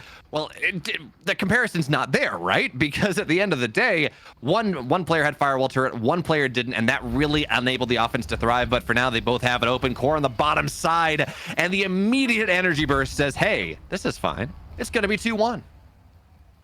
Yep, and that's the power of the energy burst, the affectionately referred to as core flip for most players, but the official name still energy burst. Hamster Quest has it. So we'll see if he can get this barrier, but the rune pillars from Zay and the clear from Vaga mean that barrier is staying up.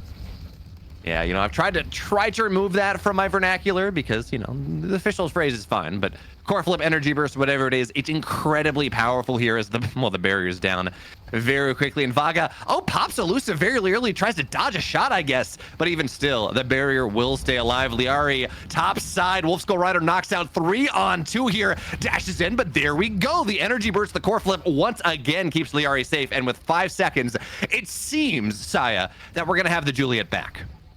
Yep, and Wolfskull Rider has just been a thorn in the side of Quest Esports all the time, just playing up so far, but as that barrier goes down, all they need is one opening, one good pass to Switch.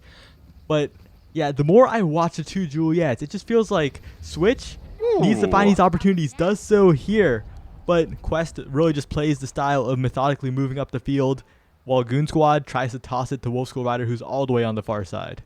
There's been some slim pass timings in the midfield there, just really taking advantage of some really nice core control. But for now, it's on the top side. Once again, the Juliet Wolfskull Rider forced to go elusive a little bit. Banished there. Is it going to get a knockout? No, pops elusive in the last second.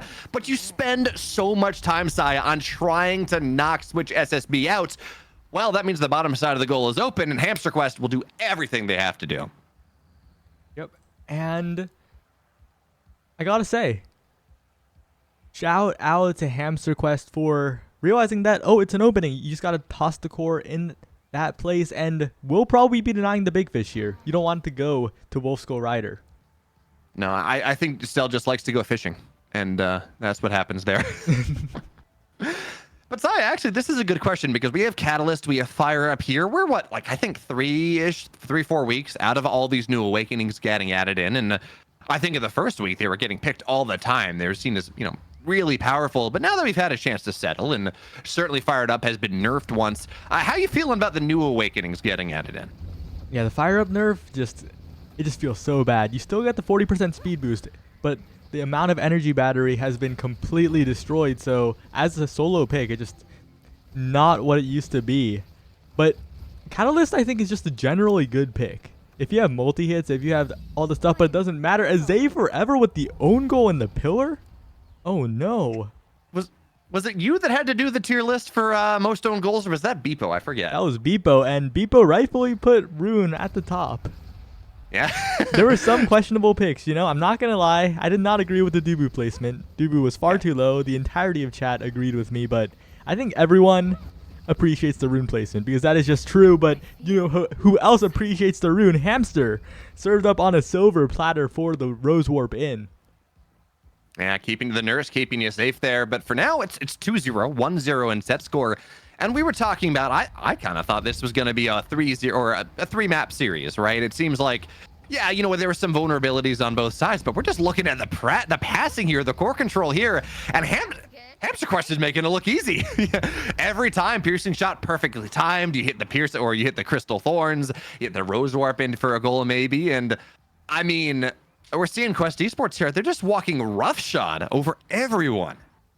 Yeah, and that last save really confused me because there was an Aimi turret bearing down on Vaga. There was Hamster, and it looked like Vaga just hit it forward. And maybe a bit of panic, but it's okay. And the prime time going to Hamster. Hamster's just going to have so much more pressure now. So much more consistent pressure. So much the ability to loop pressure twice even. And I don't know what Goon Squad can do to get themselves out of this jam. Yeah, if one piercing shot is good, more must be better. And that's exactly what Hamster Quest has at this point. So that's been a powerful scoring tool right now. Is Switch SSB takes a little bit of damage, but isn't going to get knocked out. Now the core gets self-banished. The Rune Pillar tries to get a shot off, but it's really not going to find what it wants. Not just yet. And Liari is low. You have to be careful right there, but just sits in the firewall turret. Doesn't want anyone to get close. And now that stagger starting to regen just a little bit. Doesn't get knocked out. Elusive pops the barrier here, and you got to clear it. Switch SSB on the top side. And well, for now, Force on the bottom. Wolfskull Rider, that should be an easy goal, and it is. Finally, we're seeing a little bit of tempo coming out on the side of Goon Squad. Yeah, and Quest wanted to get a little cheeky there. Did a bit of a goalie rotation. Liari moving up, Hamster falling back. But the issue was Liari just took too much damage, and Goon Squad took full advantage of that. Full advantage of the vulnerability, just forced Liari to the bottom side and left the top wide open. But as we're seeing here, they're just playing around the core, and we're seeing the Rune in massive effect in terms of possession, because when you banish the core, you get an instant pillar to really just give your team possession, to force it to one side, and Zay is just dancing around the play, waiting for the core to shoot out, waiting to receive a pass, and finds the wide open top of the net. He's so fast there with Chrono Boost, with movement, or whatever the movement boots are, forgetting the name. He's just running around the field, and they cannot match the mobility that Rune has right now, so just forces it in the corner. Wolfskull Rider does, but gets knocked out, gets punished for his absolute greed and temerity, but you got to get it past Psy forever. And again, the problem with that Rune is they can be top side, bottom side, same time. Pass on to switch onto the bottom side, moves Hamster Quest, but the barrier will not fall, not just yet. Finally tacks the bottom, and you talked about it. These barriers, they're so big, but it doesn't matter because Zai dominated this set. Yeah, once again, Zay just intercepting the attempted pass to the flip. He says no, he puts a pillar down, and Goon Squad with a statement. Third set, 3-0. How in the world does Zai have? I think Zay had like all 3 goals, and he's sitting here picking second to last. Oh. Well, actually, no, it makes sense. You know why? He was kind of cherry picking. He was sitting That's outside fair. the play. He was not getting the redirects. He was very efficient with his scoring. I mean, I could have sworn he had a lot of core strikes in the middle there, but maybe I'm wrong. I don't know. For now, though, you know, he's still gonna get twin. He's still gonna get twin boosts. Having even more blinks all over the place is a pretty solid position to be if you're a Rune.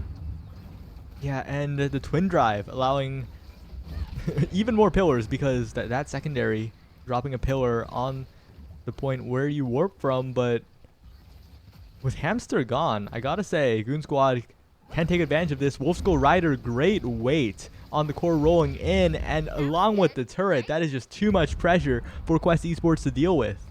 Man, this is a tale of 2 games here, or a tale of 2 sets, I guess. The first 2 were dominant by Quest Esports, and it really was not close. It was, I think it was like a 3-1, 3-0, something like that. But Now that we're getting into the mid game, level 4, level 5, some extra awakenings, all of a sudden it is Goon Squad that is running this map. Now Switch pops elusive, but so too does Wolf Skull Rider. So no knockouts right there. Lieri lets the core settle for a moment, but sits on the bottom side, and that means the barrier destined to fall. Hamster Quest top side doesn't get Vaga out here, and now with the energy burst, shoots it on the other side, makes the save, but it's going to get bounced back, and now Zai dashes forward there, takes advantage of that teleport, but we're not seeing the barrier go down until right now, and now both sides goals open. Let's see what Hamster Quest can do. Yeah, and wow, Switch getting the Flame Flurry. Hamster Quest with the Crystal Thorns, pushing it to a better angle, and I'm starting to see the differences in the offense, because while Quest Esports has to move up as a pair with the passing, the way that Goon Squad are running offense is Wolf Skull Rider sits in the front, waits for a pass, and then Zay just warps in. Yeah. It's true brawler midfielder action, no flex ideas. They know their roles, and they're absolutely really doing a great job there. Now, in the Flame Flurry, the Flying Fist is actually not going to work out. Whatever that's called, because Juliet names are bad. Regardless, it's a 2-1 lead here from Wolf Skull Rider and Vaga, and, of course, Zai doing such a great job in the midfield. We almost wrote them off for this first game. We were doubting, absolutely. But after this, even if it all falls apart magically, I gotta agree with your initial prediction of, yeah, that this very well could go to 3. Now the question really is just, when does Quest get mad? Because they are, you know, on paper the far superior team. I think Hamster Quest is like top 50 on the leaderboards currently. They're gonna knock someone out, but there we go. Core flip both sides. You trade energy for a goal, and you do that every single day of the week. So now we're sitting here on set point, and that also makes us on match point. 1 point, 1 goal between Quest Esports and that 1-0 map lead. Yep, and they really want to clutch it out, right? After that last point, they need to make the most of their opportunities, but Zay is just performing far above expectations, I feel. The Rune Pillars, even after that one own goal oopsie, they have been just so on point, so good in both defense and offense, especially in those transitionary periods where you're trying to defend and pass it up for the immediate counterplay. Yeah, no, we have Zay. He's playing goalie and he's playing forward at the same time, which is really impressive. Something really that only Rune can do for the most part. So now playing forward, lots of stagger loss, but we will see the barrier fall. And Wolf Skull Rider takes a lot of damage here. Passes on to Switch on the bottom side. But that Rune Pillar that we were talking about, playing offense and defense, the barrier will stay alive here. Liari, tough save, makes another one and is going to make sure that Wolf Skull Rider doesn't jam it in. Not just yet. Now Wolf Skull Rider knocked out 3-on-2. You got to get the barrier down here. It's an opportunity, but that pillar, Saya, buys so much time. Banish as well. Finally, this barrier will fall, and now Switch into the corner looking for the stuff, but it's going to be Hamster Quest that knocks it in, and despite all the tales that we told and all the comebacks and Goon Squad looking so much better from set 3 onwards, it's going to be Quest Esports that takes the first map. What a point for Quest Esports. They held on through so much, through the entire health bar of Wolf Skull Rider, and they were inches away from being forced to set 5, but they made it happen. They clutched up, they met the expectations that were set on them, and they definitely will be looking to succeed even more in this second game.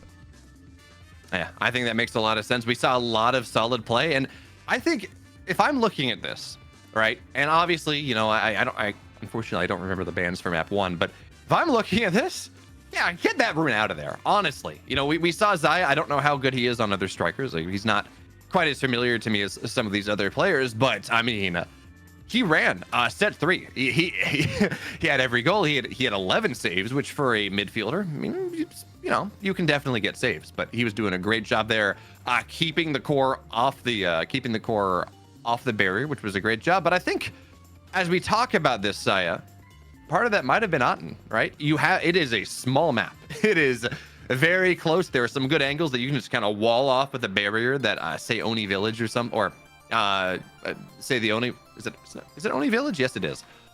Say Oni Village might prevent you from, you might not have those angles as much. So as much as I want to say, just get that Rune out of there. How much of that do you think is just map dependent? Well, if it works on Authenticity, I feel like it's not very map dependent because that barrier is huge. You don't really get that big benefit on Authenticity. I think Rune's best map in terms of defense is definitely the one and only Aimi Zap. The barrier is so easy to cover. You cover the top or the bottom part, and if that's rolled, then I think there's a very good argument for getting that rune out of here. Yeah, I'll buy that one. So for now, we're loading into map number 2, and well, another map that's honestly kind of decent for rune. You get a pillar down on Atlas's lab, and that is just a barrier that you're not going to score on for a little bit, that you're not going to touch for a little bit. But we do have something a little bit different, and that is our awakenings. It's rapid fire and specialized training here. But for the moment, that rune hover seems like that's, well, if it's not banned, it seems like that's where we see Goon Esport or Goon Squad want to go for. Yep, and the Zentaro ban coming out from Goon Squad. Kai ban, taking Vaga off the Kai. I guess that's what Quest Esports have as their game plan. Was Kai banned last game too? I think so, if I remember correctly. That makes sense. I mean, Kai has long been the I know at the top levels more recently, Amy has been the S tier goalie, right? The 1A, the one you're gonna pick if you can. But I mean, going back months now, it feels like Kai is at least at maybe high level play has kind of defined the role in the way that in my mind, even Amy hasn't, but Amy hasn't. But for now, Kai is gone. That comfort pick not available for Vaga. But look at this. Luna, Vice, and Juliet. We got 2 swap ups, no Estelle. Yeah, and that is the Luna forward coming out for Hamster Quest. A big fan of that, especially on this map. It is Atlas Lab. This is Luna forward's map. This is the map you want to pick it on. You want to get the damage, and specialized training is just the cherry on top. Oh, absolutely. You drop that crater and it just does even more. And you get it every set, or every point, which is just even better. Although I'm somewhat hoping we see Hamster Quest, accidentally dash himself into the black hole, because that's just, fun. But for now, Wolfskull Rider playing a little bit low here, and barriers topside both gone. So while there is an entire map to play for Saya, it's really going to be focused on that bottom side. Yeah, and that damage is racking up on Wolf. Taken out now, and as the black hole is popped, Hamster and Switch have basically control of the entire map, especially with Liari jumping in with the Thunderstruck. They're just striking at the bottom barrier, but Vaga manages to repel them. That Atlas, the black hole respawning was just the perfect timing, Saya. It bought so much time. It forced Core to stay topside, and Switch and Hamster Quest just couldn't bring it back down. So now we're going to see the special committed from Liari to really minimal gain, to be totally honest. I guess it was a bit of his own. And Hamster Quest, well, he's not going to get the pass that he wants, not even with the black hole gravity field. So for now, Liari flashed the emote. Said, you thought I was going to let that barrier get hit. No, that's not going to happen. And the barriers, they stay alive on both sides, as now we're in overtime. The Core just a little bit faster. Actually, a lot faster. Yeah, and Switch has the flip, is in position, but Zay and Wolfskull Rider are in position to get the goal, but that slight miss angle means that the goal for Zay is out of the picture, and now the possession is trying to be on the side of Quest Esports. They barely get it out. The Rune Pillar bounces. Oh no, but they finally managed to get out of danger. Man, that glitch pop save coming in from Vaga a little bit earlier was beautiful. And now Hamster Quest on the bottom side, but strike shot means that he's not going to be able to find it in. And it's a juggle core shot top side, but it's not going to get in the goal, not just yet. And the gravity field force a little bit more. Flip core, and it's in. Oh, Vaga just a little out of position there. What a point. And Goon Squad were so close to scoring on like 20 different opportunities, but just could not get that last few pixels, could not get that last strike, because Quest Esports, that veteran strike timing, you don't panic. You just wait. You wait for them to make a play, and you make the save. Oh, missed angle there coming in from Switch. Could have easily gotten both barriers, and now, well, they will go down, but at this point, it's both sides. Open goals. Atlas in the middle. Well, that's actually going to get exploded very quickly here. And now Hamster Quest, Switch trying to work together here, top and bottom side, and the rune's out, and when the rune's out, well, it's a 2-0. Yeah, great rocket from Hamster to take Zay out, and that just leaves the bottom of the goal wide open, as you said. So, once again, early lead for Quest Esports. Can they convert this into a set? Well, seeming likely. That first point was a thing of beauty. Long overtime. Heroic plays on both sides, but now so much pressure. The banish keeps the core in position, but Hamster Quest doesn't get it in. Not just yet. Atlas forces it forward, and now Liari shots bottom side. It drifts in. No core strike, no cooldown for Vaga. And Saya, to answer your question, the answer is yes. It's going to be a 3-0. It's going to be a set 1 win. Yeah, and huge shout out to Switch. Well-deserved MVP, especially on that last point and for the barrier take in the second point. So much patience. Willing to wait until they strike, willing to wait for the core to drift into a good position, and then Dash Punch rewarded with the best in slot build different. Yeah. The question, though, is whether you deny pick cast to last. I mean, there are a bunch of things available for the Luna there, and I can't imagine you do. But now that means Rune, not only do they have more pillars, or actually, what was the, or I guess faster pillars, as I think what the Awakenings were. Now those pillars last longer. So that's going to be a pretty powerful idea. Yeah, there we go. So we're going to have more pillars. They're going to last longer. Zay Forever ideally is going to be able to dominate more of the map here. Yeah, but Hamster a little happy with the Orb Ponder, as well as Luna getting the cooldown cut on all of the abilities is just so valuable, especially when you're stealing orbs from the goalie like Hamster is now, and a KO on the Rune as well. Liari, Hamster, and Switch now just ready to press the offense. Yeah, and look at this. Switch is level 4. The enemy Juliet level 2. They're dominating the levels at this point, which means that, you know, honestly, Rune, as that barrier will fall now, we're looking at 2-0.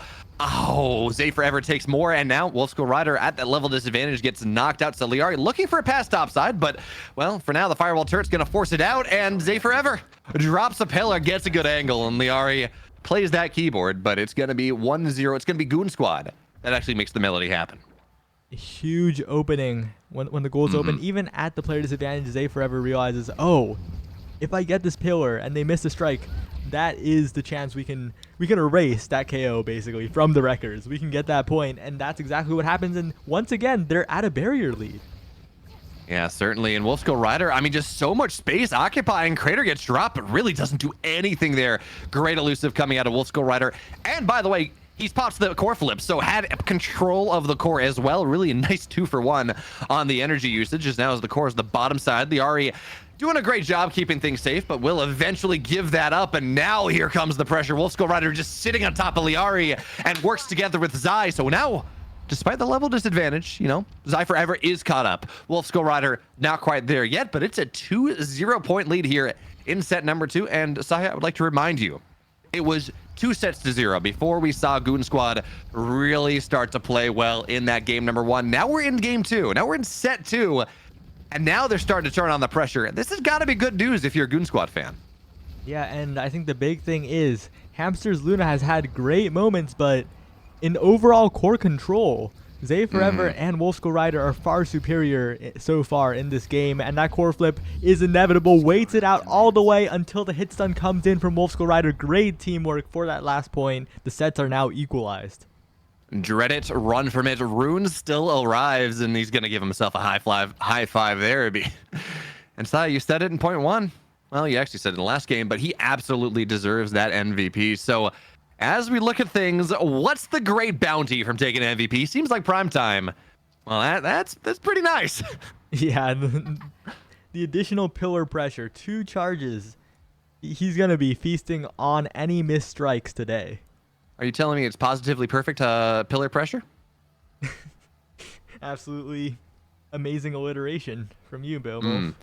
It's positively perfect purple pillar pressure, and that's as far as I go before I really get my tongue twisted. But for now. Yeah, and additionally, I think the difference in the goalies, Vaga has that reliable space-taking turret, while Liari has to go for more ephemeral offense, more will this be the right opportunity types of offense. But doesn't matter. Pass from Hamster to Switch, and a single Aimi can only do so much in that big, scary goal.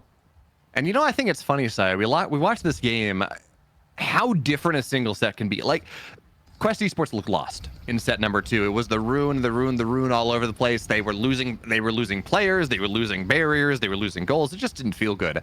And now all of a sudden, they walked across the map and they scored the goal. It felt like they had very little counter pressure, but for now, It seems like Rune finds its way into this point a little bit more. Barrier 1 falls, and the Pillar finds the second Hamster Quest. And Liari, the only two that are alive here. Zai forever top side, but the core can't find its way, not yet. And hey, Liari, we talked about it going into this map. We talked about it going into this game, Saya. Liari has a tendency to play aggressive, and while that can be a positive, a massive benefit, sometimes you get beat, and she did there.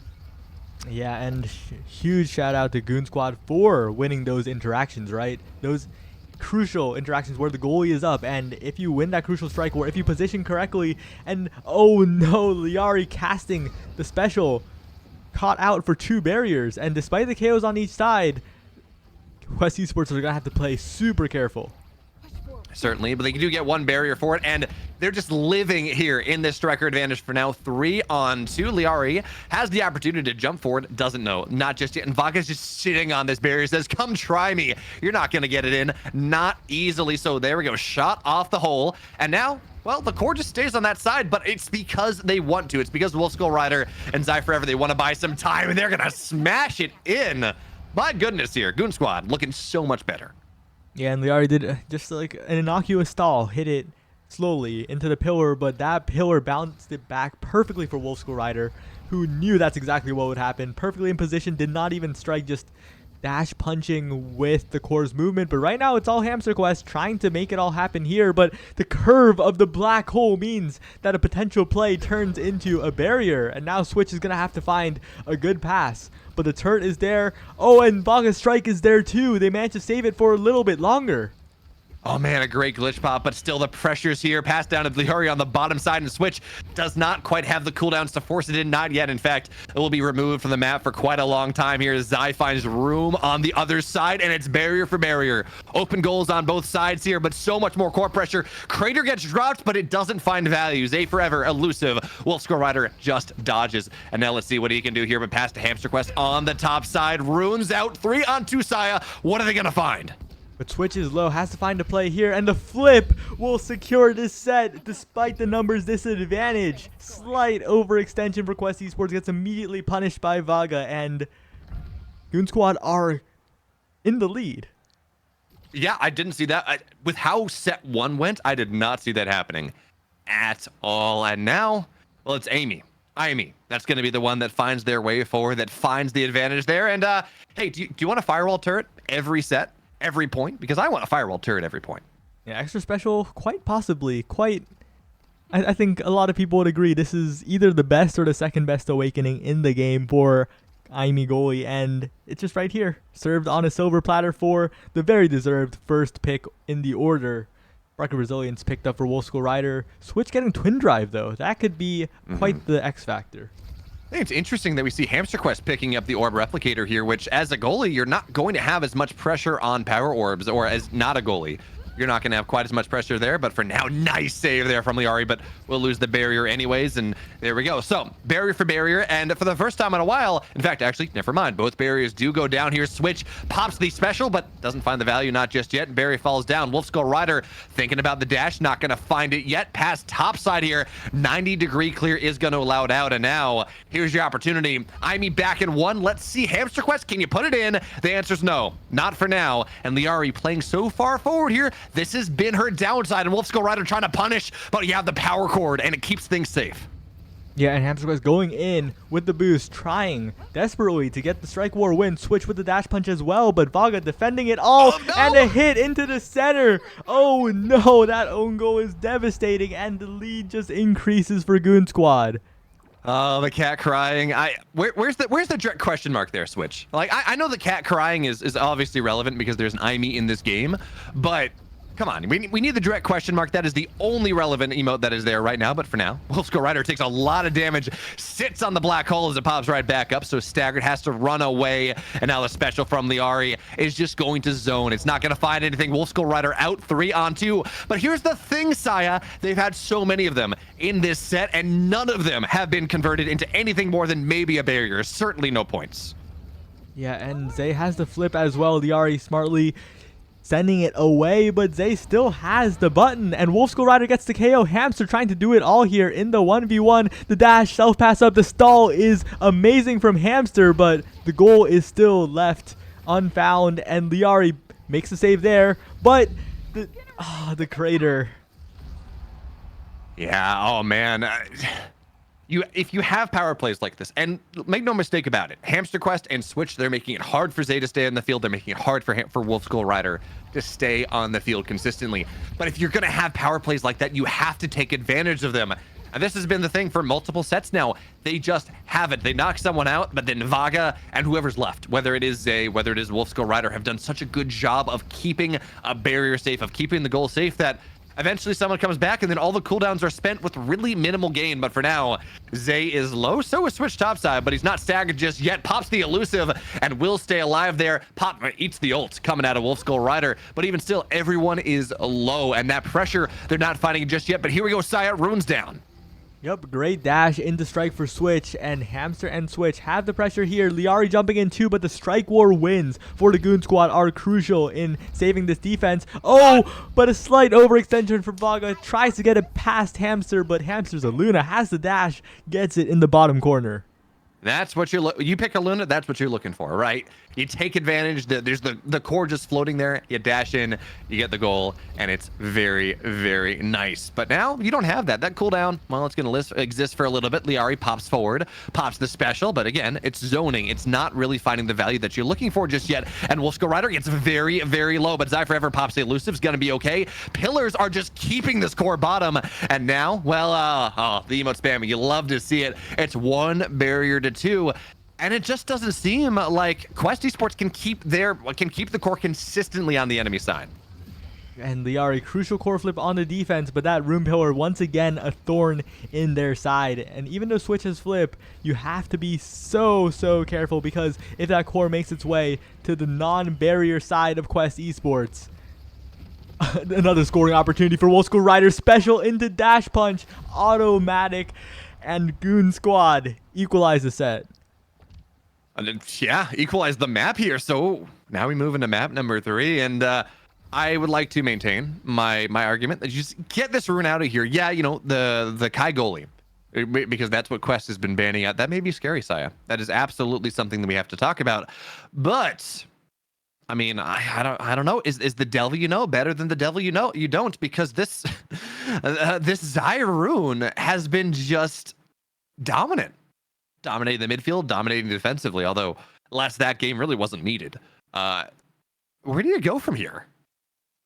Yeah, it's just a massive question mark, I think, because the main problem has been that Vaga has been so good on defense, along with the rune being so good on both sides of the core, right? On both sides of the field.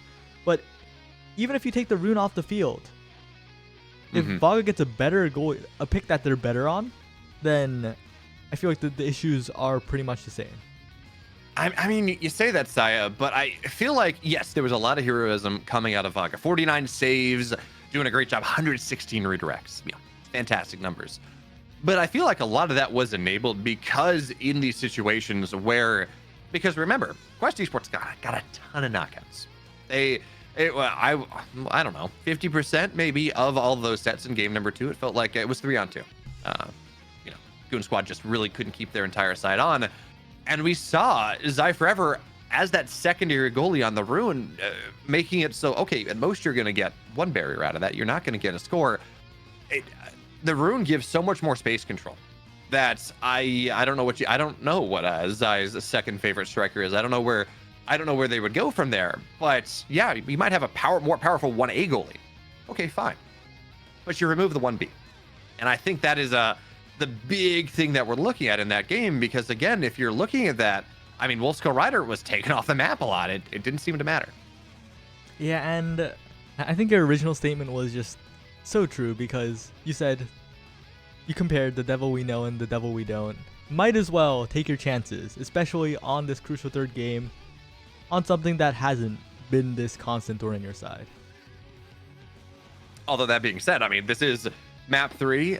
This is the elimination map. Of course, winner moves on to go on to the finals to run into Misfits, of course, with that one map disadvantage. And if there ever was a time to say, yeah, you know, I don't know, maybe I should just go with what I know. Like, it is scary to go and have this setup of Yeah, you know what? I'm gonna let their favorite striker through. I'm gonna let the scary goalie through on that final game. Is honestly, I feel like that last map on Atlas's lab, if there was gonna be a map to do it, I feel like that was the one, because I mean, you're up 1-0 Quest. Like, if there ever was a map to experiment it, it's gonna be when you're there and you have that advantage. Yeah, definitely gotta agree. When you're in that match point scenario, we're in the set point, the round point, whatever you want to call it, the Omega Strikers round terminology is a mystery to me always. But when you're not one map away from elimination, that's definitely the place you want to experiment in. Yeah, absolutely. And of course, keeping you all updated a little bit. It actually seems like we're queuing right now, but we did have the players of Goon Squad ask for a little bit of break, and I mean, that's fair. They made the comeback happen. It's been a couple of high-intensity games, but we got that loading screen. We're finding our way in once again, and it's a salty run back. Although, for it truly to be a salty run back, you have to have control. You have to be able to choose the map. But for now, Atlas Lab, excuse me, once again. Vaga hovering the Kai. But are they gonna get it? Zentaro is gonna be the ban coming on in from Goon Squad. But again, the question, do you deny that Kai if you're Quest? Yeah, and we're gonna have to see right now. The bans are coming in and denying the Kai again. Okay, going with what you know over the mystery. All right, and rapid fire aerials. It's just everyone wants rapid fire. Fair enough. And I'm assuming Zay Forever going to go with the tried and true rune, especially with the rapid fire, but changing it up a little bit on Quest Esports side. That Drakkar coming out, Atlas goalie for Liari, it seems. Drakkar for Hamster Quest, if I had to guess, and that last pick probably switches Juliet. You know, I was sitting there and I'm like, what if he actually selects the Dubu? Dubu forward, more summer assault, or excuse me, more bamboozles is that's a fun idea, but we're not going to get that. And it seems like it actually, you said it was going to be Drak goalie. No, I think this is Drak forward here. Hamster Quest takes the Drak. Liari goalie and Hamster on the Drak forward. Yeah. Hamster actually role swapped to goalie for a little bit, so, but not anymore. He is back in that forward, now really midfield position, but Wolf Skull Rider getting the better of Switch instantly, and Zay Forever reminding Quest of why this rune had their number in the last game. Yeah, it really, a well-played rune is effectively an extra striker on the field. It feels like 4-on-3 so often, and I think it's interesting. We look at Liari here playing this Atlas so far forward. Atlas, the only strikers, the goal is going to go in there, 1-0 Quest, but Atlas is the only striker that does not have mobility on the secondary. So yeah, you know, you can play forward and you're going to have more cosmic interventions. You're going to have more celestial, or you're going to have more cosmic chances. There we go. Because of the early awakenings, but even still, I mean, you don't have a ton of mobility on this Atlas. So when you play forward, especially as we've seen Liari has that tendency to play even too far forward, well, without any mobility, that gets pretty scary.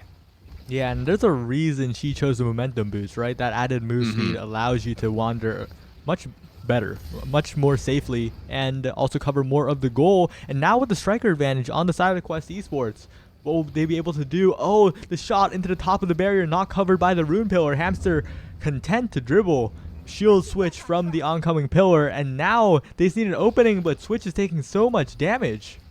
Certainly, but Popsy elusive stays alive for now. That should knock him out. There we go. But there we go. Pillar coming in from Atlas this time, and that's going to keep the barrier alive for now, and just being patient.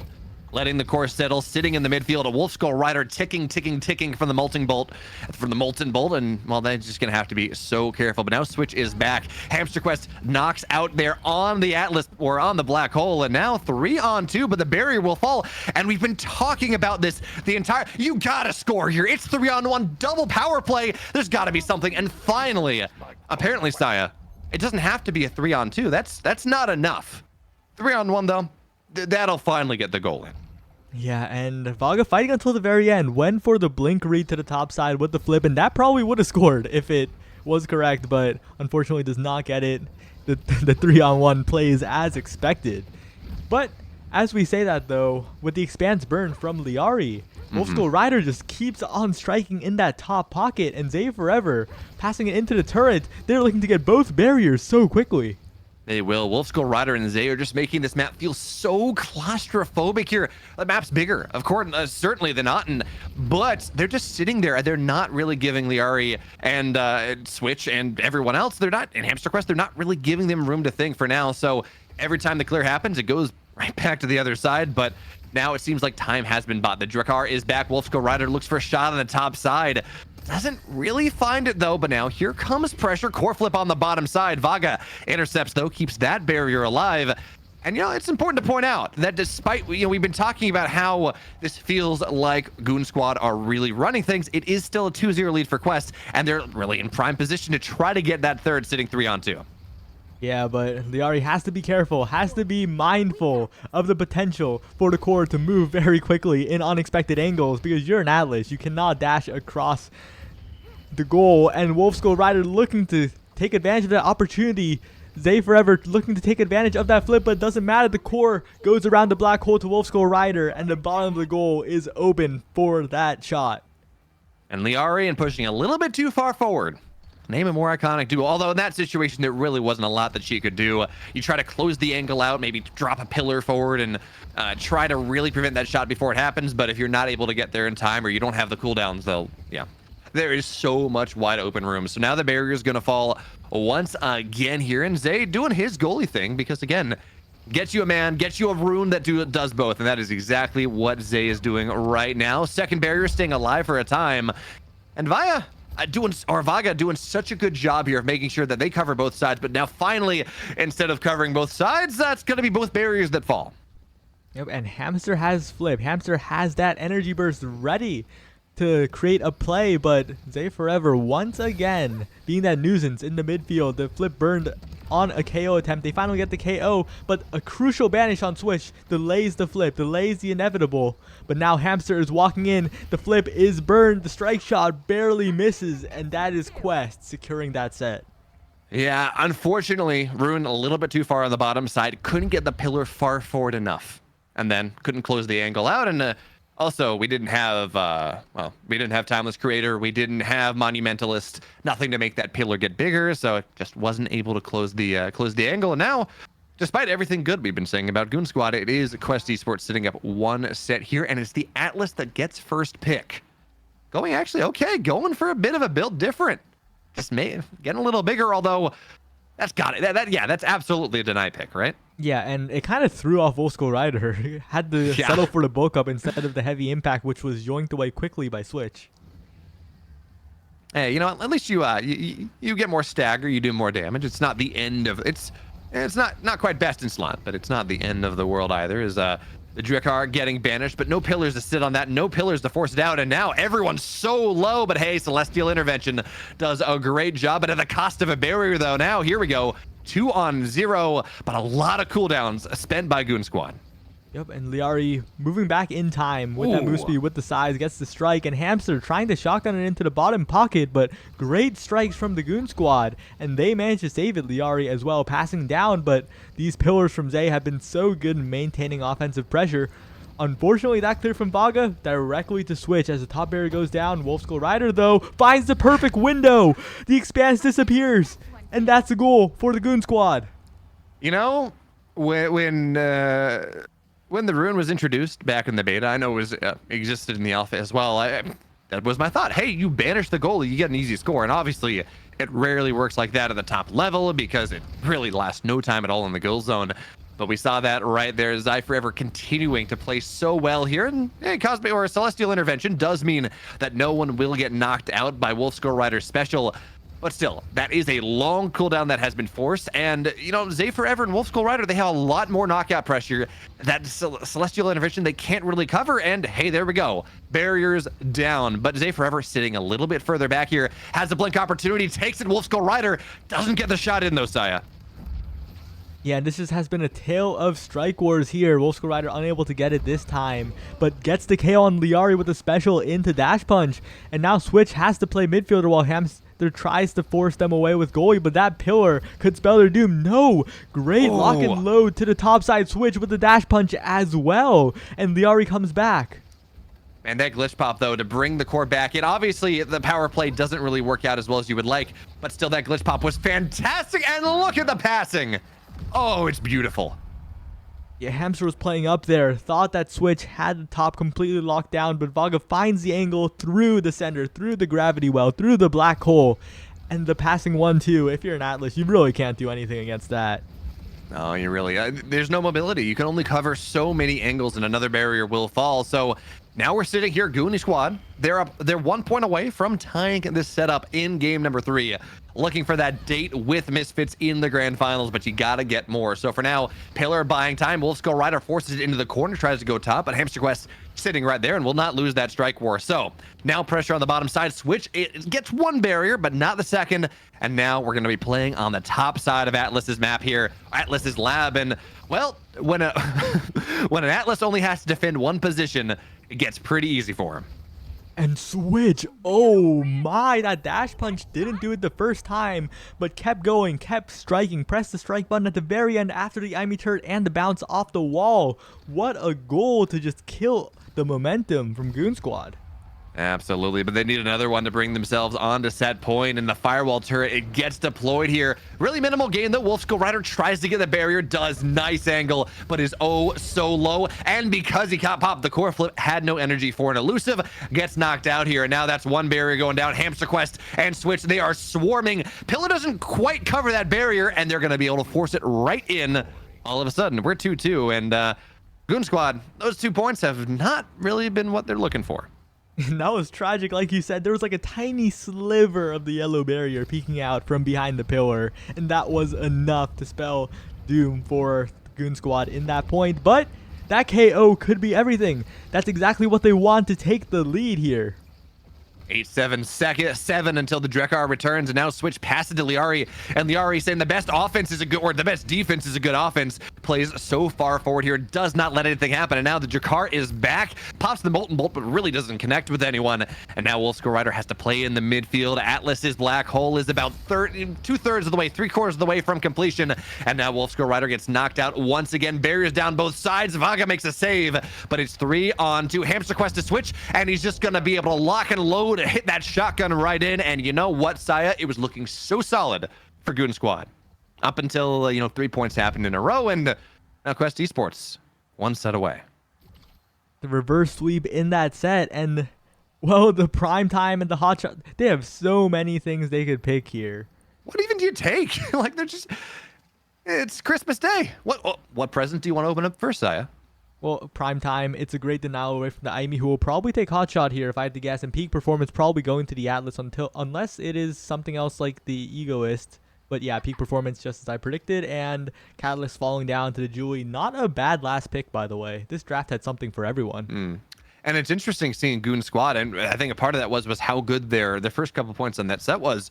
Yeah, they didn't get pick 1, but they did get picks 2 and 3, and normally it feels like just because of how the game flow goes, you have alternating picks there. So honestly, I mean, yes, primetime is a really powerful awakening, but sometimes it feels like it might just be better to get the second and third and take 2, maybe not 1A, but 1B awakenings off the field onto your side. But for now, Switch passes top side. But remember, you got to play so carefully here. Wolf Skull Rider looks for the dash in, but there we go, Cosmic Expanse. Good, right? And Wolf Skull Rider just dashes it in. Firewall turret, everything is looking good.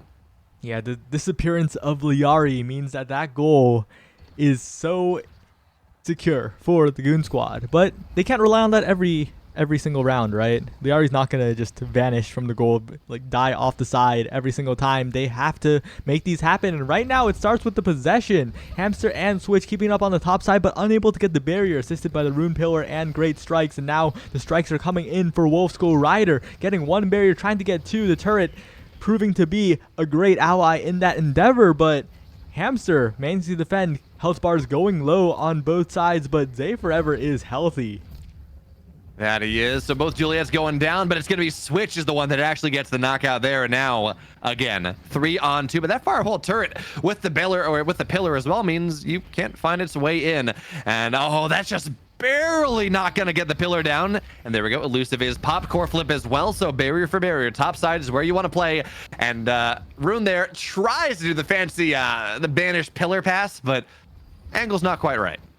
Yep, but Wolf Skull Rider with the strike into punch on the top side. The barrier goes down, and Zay trying to get a creative pass angle all the way around, but it is Hamster who gets the advantage, and the long dash from Switch with the aerials. Vaga was not expecting that. No, so well played. I gotta say though, I love watching top players play on Atlas Lab because the ability to manipulate the gravity field around that black hole to get some really interesting angles and nice passes and things. Okay, that's the reason why you don't like Atlas Lab if you're a goalie. It's just sometimes the core starts bouncing behind and you're not able to intercept it in time and you lose both barriers immediately and it just feels bad.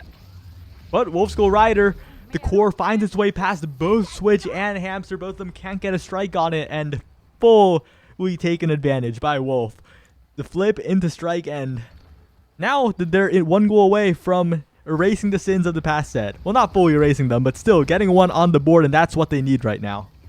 Yeah, 1 point away from starting this reverse sweep, from locking and trying to start the story of how they made the comeback, of how they got a second shot, a second attempt at Misfits in their grand finals, but there's a long way to go, and Molten Bolt gets popped, so everyone ticking a little bit lower there, but it's Hamster Quest that eats the big black hole explosion. Even still, barrier will fall, and Vaga is have to play a little bit more defensively. Hamster Quest doesn't get knocked out by the Banished Pillar combo, and now Switch and Liari playing very far forward here. Hamster Quest is the one that wants to play a little bit of defense, sitting staggered as he is, but doesn't get knocked out, not just no longer staggered, and now with some Celestial intervention here, Hamster Quest can be very happy, very safe, and we should see Hamster and Switch be the ones on the aggressive again. Yep, and Switch has the flip, has been holding it for so long, but the core doesn't find its way past both forwards of Goon Squad, and that flip is wasted. Now, take a look at the meter of Vaga. Vaga using it to get out of that sticky situation, and Switch taking so much damage, blinked to the bottom, and this is the opportunity for the Goon Squad. They have to make it here. Liari is there with Hamster Quest though, and that defense, the Drakkar and Atlas, just so good at the anti-stuff. I was convinced that Switch was going to stay alive. Now, of course, he's back now, but it is in exchange for a pillar. And you know what? You knock Juliet out, that's fine. Vaga there with the core flip, with the energy burst, gets it right in the goal, and step 1 complete. But there are 2 more steps you got to take here, Saya. Yep, and this draft is the first step. We might see missile propulsion, we might see specialized training. I think missile propulsion will be the pick for Vaga, unless it's Monumentalist, but no specialized training. Okay, the other option I see, tempo swing, infinite tempo swing might be double tempo swing here, but Monumentalist definitely denied. Yeah, from the rune by Atlas. 100%. Missile propulsion denied from Drakkar by the rune, and Hamster will have to settle for Dancer. Ponderer goes for tempo swing instead to stay alive. And that's fair, right? Although in fairness, I don't think it's been Hamster Quest has been the one that's been struggling to stay alive, right? It's been the Brawlers. It's been Switch and Wolf Skull Rider on the paired Juliet that just really have been struggling to stay on the map for the most part. For now, hey, barrier falls very quickly here on those rune pillars, and well, you do have to be careful with that. Rune didn't get Monumentalist, right? Yeah, no, that was on the Atlas, so not quite the extra power that you would like. Even still, I mean, Zai Forever, absolutely, just doing so well in this entire series. Yeah, but Wolf Skull Rider is being taken down solo, but probably still has cooldown, so if there's a good opportunity, that could be that barrier going down, but that pillar is late, and now Switch and Hamster is trying to get one pass, one opportunity. You see Switch so patient, not striking, waiting for the core to move into position for a dash punch strike, but so far, not finding it. Liari forced to burn, and with that flip burned, Liari has no tools left for the time being. Zay Forever, that pillar crucial in getting that barrier, and now the pass is Zay Forever again. The primary burned as well. Zay Forever trying to do it all with the turret, and Quest Esports still managed to defend it. Wolf Skull Rider has to play so carefully here. Staggered in overtime is not a situation you want to be in, and that will be a barrier down. Glitch Pop on the top side is going so fast now, but unfortunately, the Glitch Pop is not the save that Vaga wanted, and with the cooldown down, it goes right back on the other side. We see the frogs getting asphyxiated. Is that what's safe to say on stream? They're being deprived of their oxygen a little bit. Yep, and right now we're seeing the Goon Squad getting the barriers consistently, but that final stretch of the goals has been missing so far. And right now they're trying for it, but Liari evading, removing all risk of being taken out of the back of the net. But here, there's the flip. There is the opportunity found and instantly struck as well. So Switch didn't have the opportunity to block it with the Flame Flurry. Yeah, you talk about the sins being sins being removed. Well, yeah, Wolfscore Rider missed with the flame fist. There we go. But you know, at the end of the Ruin Pillar there really working up against Vaga. Doesn't get the angle, and instead it will be a barrier that goes down. But of course, as long as one's alive, really that's all that you want there. And if you're only holding one position, it's a little bit easier as a goalie than trying to cover two. But for now, Core's on the bottom side here. Clutch banished, but unfortunately got the Core as well. So no opportunity to take advantage of that, and now the barrier is going to stay alive here. Vaga on the top side, lose the barrier, and let's see what they can do. Drek and Juliet working together, but the Pillars on the goal line, buying so much time, but not enough. And Hamster Quest punches it right on in. Kai says this is fine as he burns in hell. The patience for Hamster just got the flip at the goal line, waited for the top pillar to disappear, and Quest are 1 goal away from that grand finals rematch. Hamster rushing in, passing it up to Switch. Switch so patient, did not strike at all until the opportunity presented itself. And now with the center gone, that element of chaos is gone. Switch has the flip, hits it around Vaga, and 2 barriers to 0, 1 goal left. Quest just needs to make one opening happen. Certainly, but Elusive had to get popped there by Switch, was too low, couldn't really find the continuation, so pass on to Zai for the bottom side. But that pillar, it lasts so long, and actually, they wanted to have it clear on the bottom, so they had to pass north back into the domain of Switch, where he will feast. And it is going to be Quest Esports at the end of the day. They find that grand finals match that you're talking about, the one I think we expected, Saya, but at the end of the day, it was a rather circuitous route, rather angsty route to get there. Yep, and Switch just found the opening at the very top and just took it. The aerials dash, the extended Julie dash, a little unwieldy to work with in a lot of scenarios, but when it comes to jump scaring the goalie, that extended range dash on Juliet is almost unmatched. 180 redirects, 181 redirects on both goalies is just, that's a lot, especially when we didn't go to all 5 steps. Yeah. The goalies were putting in work, but the offense was looped so many times. The rune pillars forcing repeats of situations. The Hamster Quest with the Drakkar running around so well, and overall just really well played from Goon Squad. Once again, if you just look at the labels, if you just look at the team names, if you look at the players on each roster, you would not be favoring Goon Squad at all. But they made it very, very close. They did. I think we did start to see Rune get punished a little bit more in that third game. We saw, I mean, that goal line stop was beautiful, and that's in part what you pick Rune for. But the amount of times that we saw Rune would put a pillar down, and then, well, we'd see Quest Esports just force it bottom side, right, and just say, okay, fine, you don't have a clear angle here. this powerful position, that this powerful ability that Rune gives you, well, all of a sudden, it's working against you. You're gonna be stuck in the Thunderdome with a Drakkar and a Juliet, and good luck.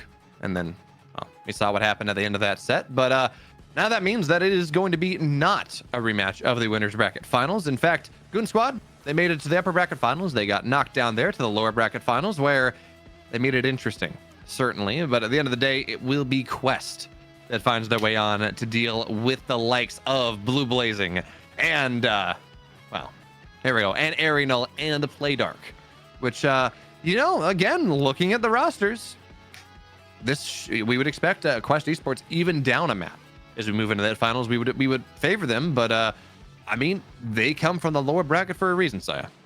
Yep, and we're gonna have a quick interview with the one and only Hamster Quest. Well, that's very exciting. Hello, Mr. Hamster, the namesake behind Quest Esports. So, this tournament has been quite wacky for Quest. Oh, has it? I don't know. It's been a very smooth, straightforward ride. I definitely never played Monumentalist Castellast Estelle, not once. I don't think you guys know about that. That happened off stream. Was that I assume those were deny picks, right? One of them was, at least. Yeah, they're. We don't talk about it. I mean, I'm giving you the benefit of the doubt, and this is some Gigabrain play that I'm just too dumb to understand. Yeah, okay, maybe that's not PG. But real quick, because we have grand finals up next. This is a rematch. What do you think can be the difference maker? Because Misfits took you out in the upper bracket, but what do you think your team can do differently here?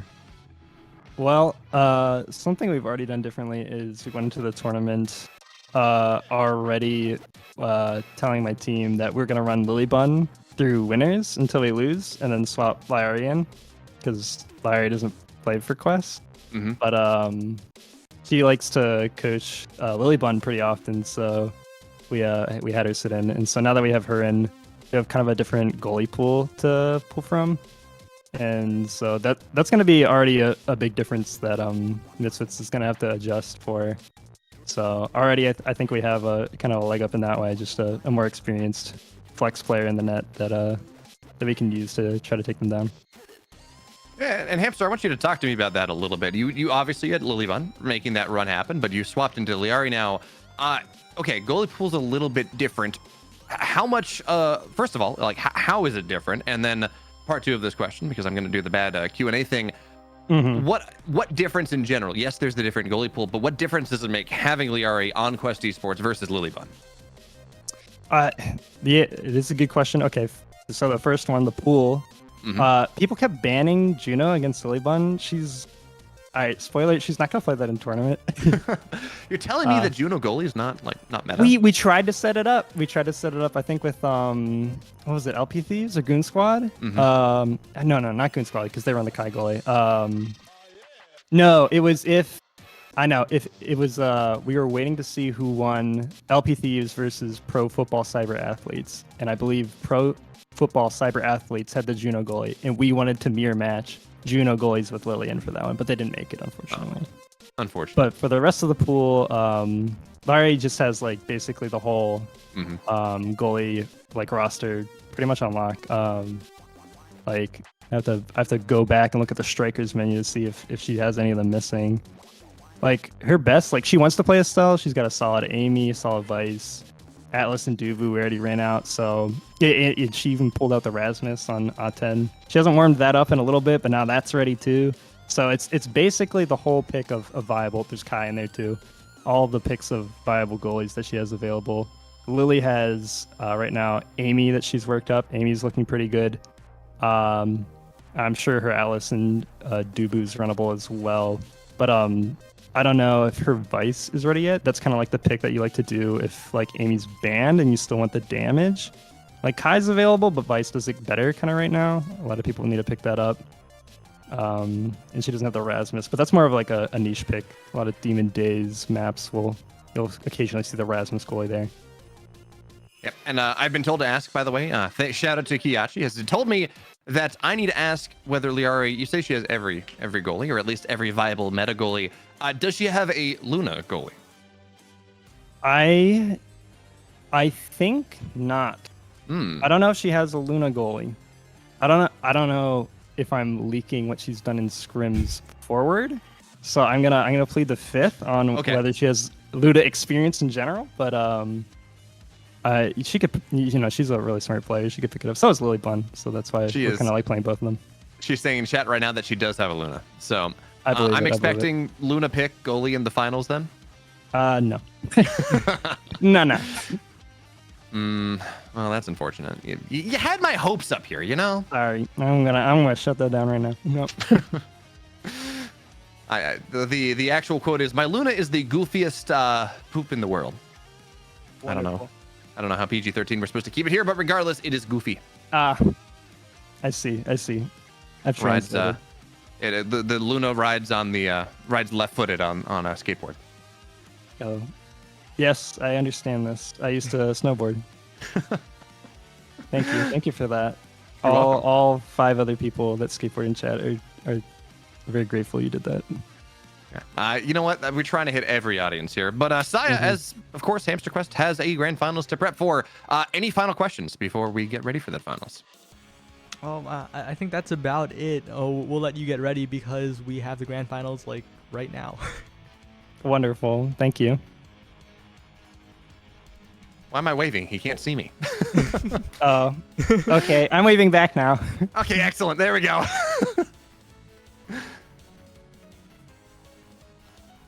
All right, and Yeah, we're heading into grand finals. Quest Esports versus Misfits. That's going to be a good one. I'm excited to see there. Of course, I've cast a decent amount of Blue Blazing. You know, Battle for Texas. That was a fun time. Although, as Sai has said, that tournament doesn't matter. It's a bunch of platinum players in blue. So, you know, I guess yeah, any sort of heritage there. You know, winning a LAN doesn't count. But we're gonna move on. Yeah, I'm a bit of a hater. I'm gonna say it. Like if we're going by like chatting in terms of these teams' chances, you can't really talk about DreamHack, right? As an event, I respect it. Huge fan. The photographs were like the best Omega Strikers photographs that have ever existed.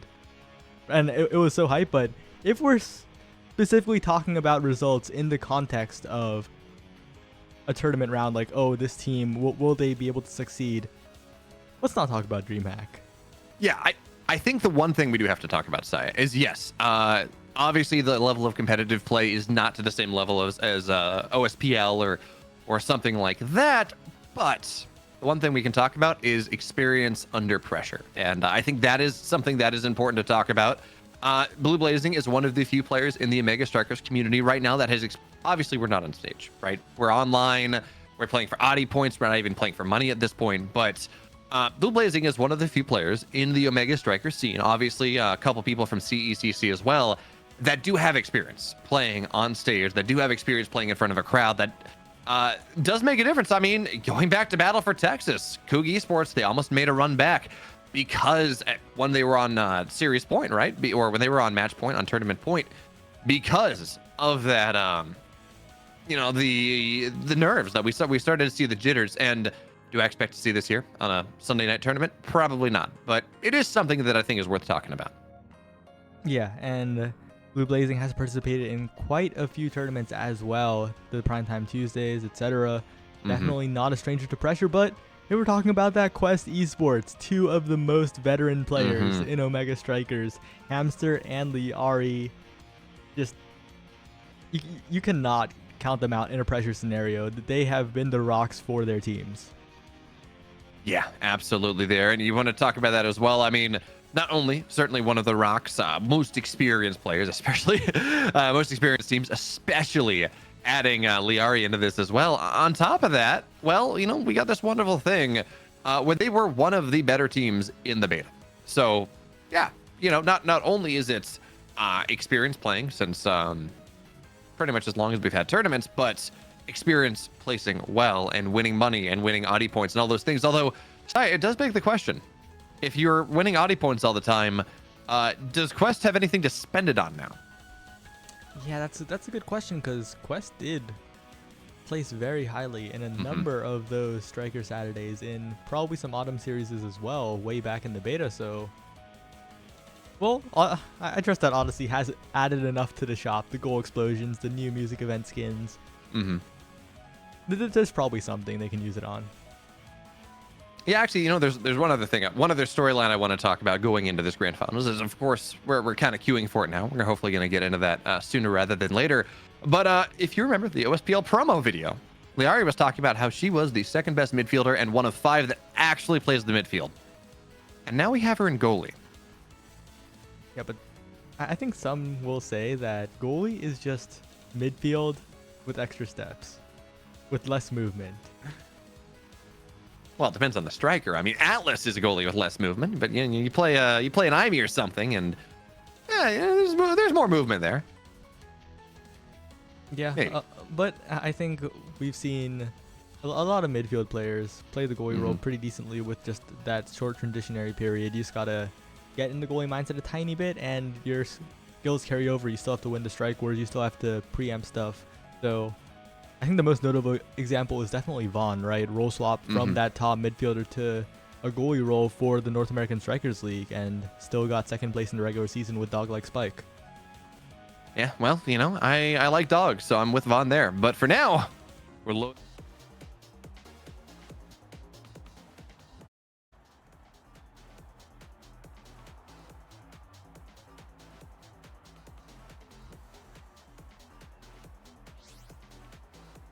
Yeah, and Demon Deus is like the most unique map in the game, right? People hate it because of how unique it is. You have to play, every single player has to play differently on this map. And two different bans on the side of Quest Esports. A little bit of inter-team conflict.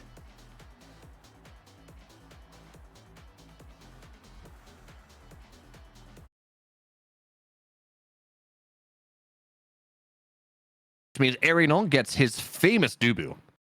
And Oh, you know I what? just realized I accidentally cut your audio because I enabled the wrong audio sources. You should well. be good now. I would say, chat, assume that I was saying the most incisive and well thought out analysis that we ever would see. But regardless, Ariel gets the Dubu. That's exciting. Aimee was, of course, the ban there. And now, let's see. It's a Rune, it's Juliet, it's Dubu versus Vice, Asher, and Juliet. So double bruisers here coming on out from Liari. And actually, it's Asher goalie? Okay. Yeah, and Asher goalie, I think, a very underrated pick. The Asher narrative has been quite wild the past few weeks, even months. Like, this is an unplayable character. Her rework absolutely killed her. And yeah, okay, she's not the same stuffing monster she used to be, but she's actually pretty decent in both roles. And especially on a map like Demon Deus, the Asher goalie can really show their stuff. But so far, the barrier lead is firmly in the control of Misfits. I was gonna say, I don't know, Saya. You talk this Asher goalie up to me, but I see two barriers going down very quickly. And because they're down, it's a little bit harder to clear on the edge with the sound waves popping up here. But Blue Blazing looking to exist in his office. Playdark as well, looking for something there. And Blue Blazing pops the Papega because it's 1-0 Misfits. Great play shot. Liari not being able to make it there in time with the dash, but maybe just a little bit of a warm-up period for both teams. We'll see how it progresses. Playdark with the Rune as well. Maybe a little bit of realization that, oh, maybe the kryptonite of this current Quest roster is the Rune. I mean, let's be real. If Quest Esports, if they need a warm-up right now, that's a bit problematic because they just got out of a 3-game best of 3 as the Rune's going to get knocked out, but hey, it's a Rune. You expect that to happen. Blue Blazing is not able to get Hamster Quest down, though, as the Thunderstruck allows, well, Hamster Quest to blink around, but now barrier down other side. Playdark pops a double banish there, and now up to Blue Blazing top side. Blue Blazing, though, very low. Can't play as well as they would like. Hamster Quest, though, is going to get staggered. And instead, well, here we go. It's 2-on-2. Juliet and Vice down. But more importantly, well, actually, I'm sorry. Vice is not the goalie. Juliet and Vice down. And Playdark not able to knock that barrier down. Not just yet. In fact, oh, Ariel very exposed. Yeah, and that was some creative lag. It looked like he was going up. Instead, was there for the save, and that Dubu wall is doing a lot for Ariel, just making it sure that they do not have to think about that top side. But Switch in position catches the pass from Hamster's Vice, and that is the score equalized.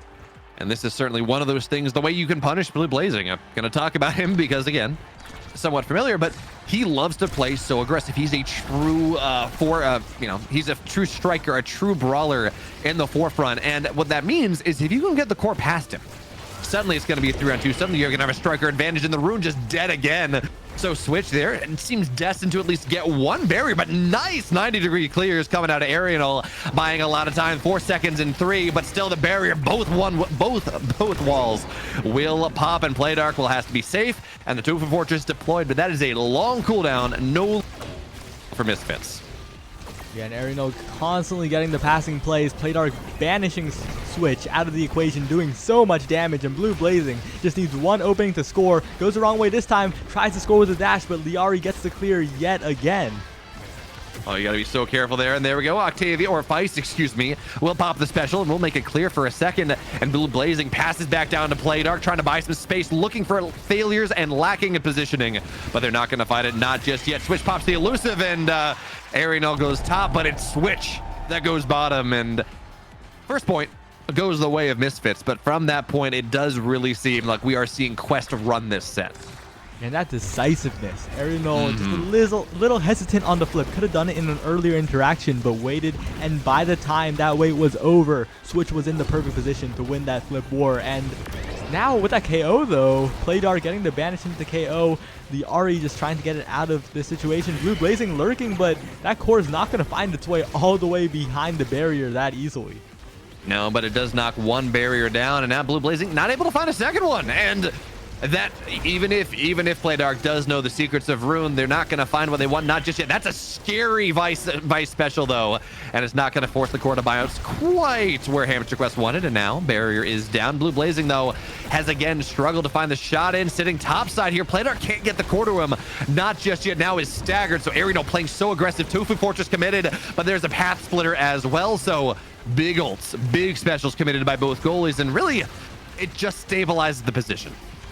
Yeah, and Switch in position here. That base Dubu stun is not enough to prevent the pass from happening, but Playdark and Blue Blazing just warping in. That dash punch placed to cover the preemptive clear from Liari, but Liari just simply waits, and Hamster waits on the flip as well through the entire Julie special.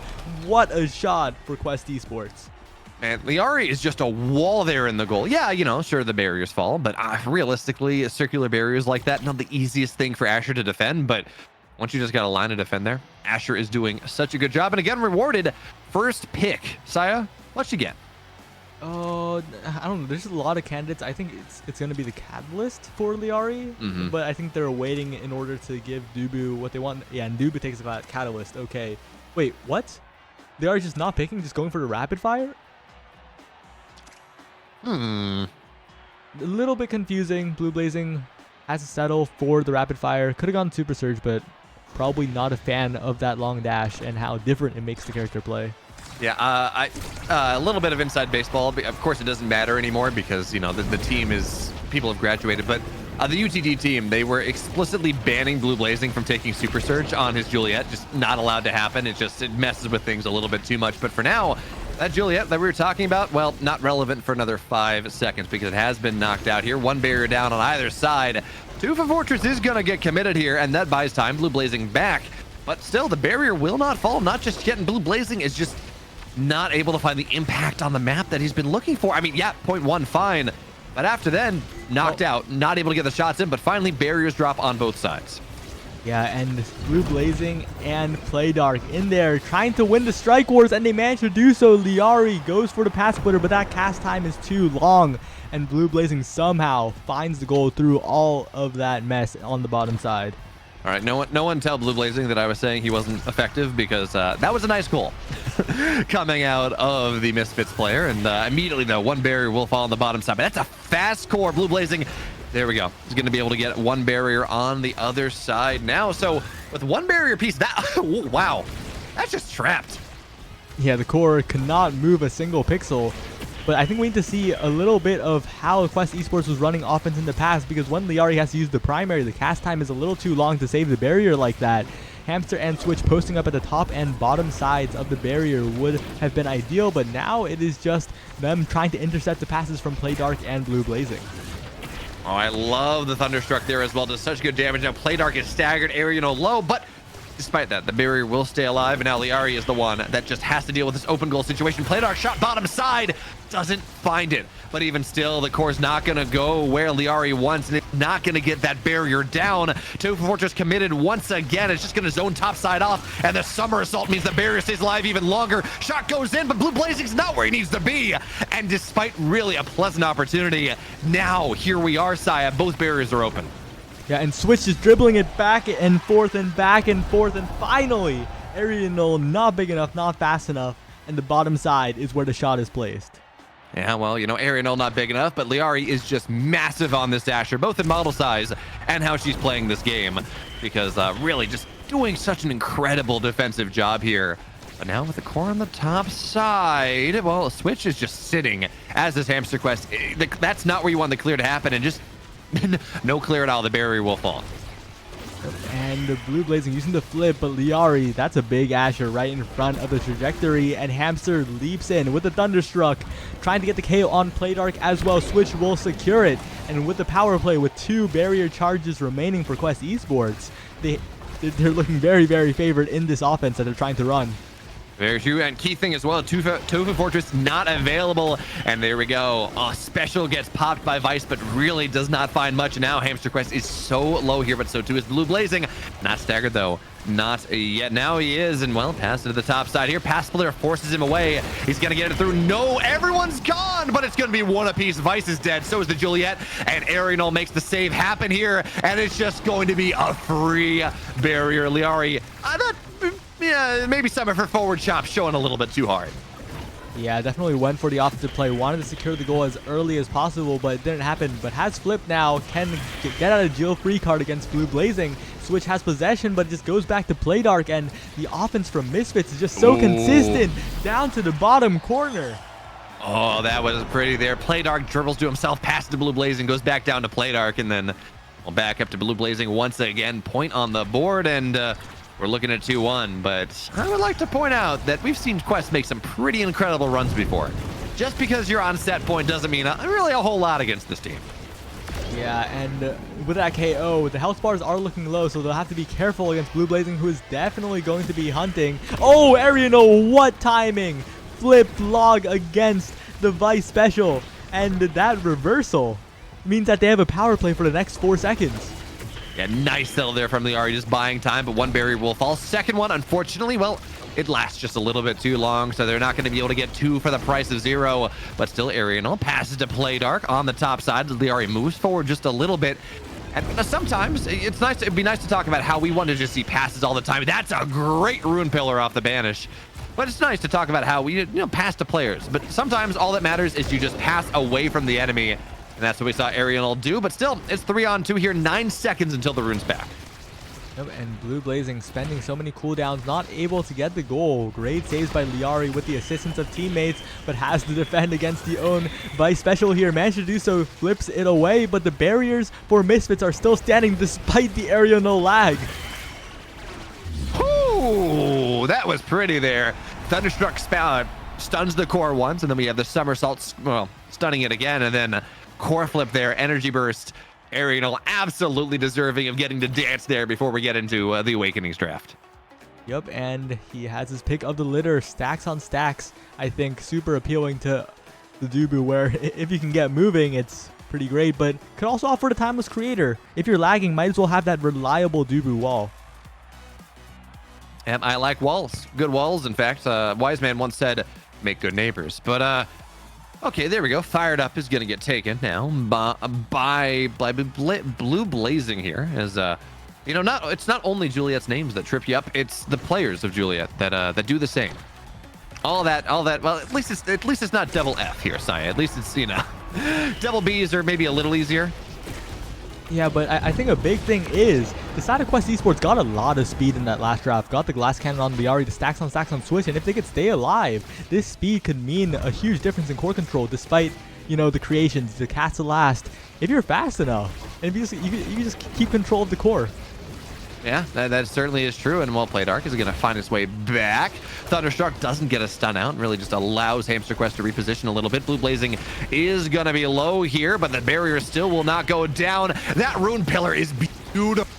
And that means still 2 barriers to 1 here. Arianol top side pops the core flip into the pass splitter though, and there's just so much pressure. You got to find the clear. Punish Liari for playing too far forward, but they're not going to be able to, not just yet. And somehow this barrier is still alive until now it's not, and all the pressure finds its way in, and Arianol, as heroic as he's been, is not really going to be the hero of legends. Not yet. It's a 1-0 lead here in set 3. Yeah, the chain lightning, so good for Hamster Quest, and we're seeing that Liari aggressive play with the goalie really just becomes so much more effective because of that glass cannon. The additional move speed is the difference between the core sailing past her and being able to catch it. Everything committed there on the top side. Tofu Fortress, Vice Special, core flip, everything. But at the end of the day, it will not be a barrier that does get forced out. So actually, Blue Blazing has to be so careful here. Slash Splitter against him, and the barrier 1 will fall off the core flip. And a second one, but Arianol makes the save happen. Juliet out. Hamster Quest stays alive, but effectively banished, or as banished, but effectively knocked out for a couple seconds. But the pressure now comes, and you were talking about the speed. Now it's Arianol that's gone. Blue Blazing gonna have to make a save. Play Dark as well, and hey, at least you have the pillars. But hey, Saya, when your goalie's out, it gets hard. 2-0. Yeah, and that stacks on stack speed for Switch, the glass cannon speed for Liari, they were all over the midfield, and Liari actually just KOing, just taking Blue Blazing out the back. And I don't know, if you're Misfits, something's got to change here, because if you're losing a 1v1 to the goalie as Juliet, something's a little wrong. Yeah, well, I mean, that has always been Blue Blazing. He plays too close to the sun sometimes. Sometimes he catches fire in his fist and really finds some value. And sometimes, well, he, gets burned and gets knocked off the map. And, well, we've seen both, really, in this series thus far. So for now, nice clear there from Arianel. But we were just seeing how unlocked Liari is in this set. Playing past the midfield, past the point where even her goalie gear is not going to do anything. But, oh, man, how did that not pop the barrier? Yeah, just dancing around the barrier, just going perfectly around that Dubu wall, trapping the core a little bit, but Hamster has flipped, looking for the angle, finds it, and now the goal is open once again. Quest has a chance for a clean 3-0 sweep of the set. Liari has plenty of speed to work with, all the time in the world, sneaks it below the barrier, and now all Hamster and Switch have to do is use that speed, but no, it just goes around the barrier again, and now Switch trying to place a shot, trying to pass the Hamster, but the Banish will cut it short. Yeah, certainly we're seeing Liari, Hamster Quest, and company. They're getting A's in geometry right now as Playdark moves forward, tries to corral the core, but they're not going to be able to do so. That's a great pillar in the middle. And finally, this barrier will fall. Pass on the bottom side here. Blue Blazing. Well, he just forces Liari away, and it's going to be Playdark that gets credit for it. But let's be real here. Blue Blazing, without that stun, that goal does not go in. So now, finally, points on the board in set 3 coming in for Misfits. Yeah, and they gotta make use of those situations where, Quest might slip up a little bit, might hit it into a rune pillar, and that creates a massive opening for Misfits, especially if Blue Blazing can do what he just did, stun Liari. No need to touch the core. Yeah, and I think that's something that is so key that maybe at this high level people do properly all the time. Nice! Was that an own goal? Yeah, it was an own goal. I think Playdark trusted Arianel to catch it because, it was just sitting there for a long time, but I think he forgot that Arianel is lagging. You can't depend on the goalie for that in that situation. Yeah, that's really unfortunate. What I was going to say, though, is I think at the highest level, of course, this is known and somewhat, understood. But I think people often forget that it is as important, as useful to take a player out of a point, or to take them out of being able to play a point as it is to score the point. So it would have been so tempting there on that second to last point for Blue Blazing to dash in and try to get the core and find whatever, get the credit.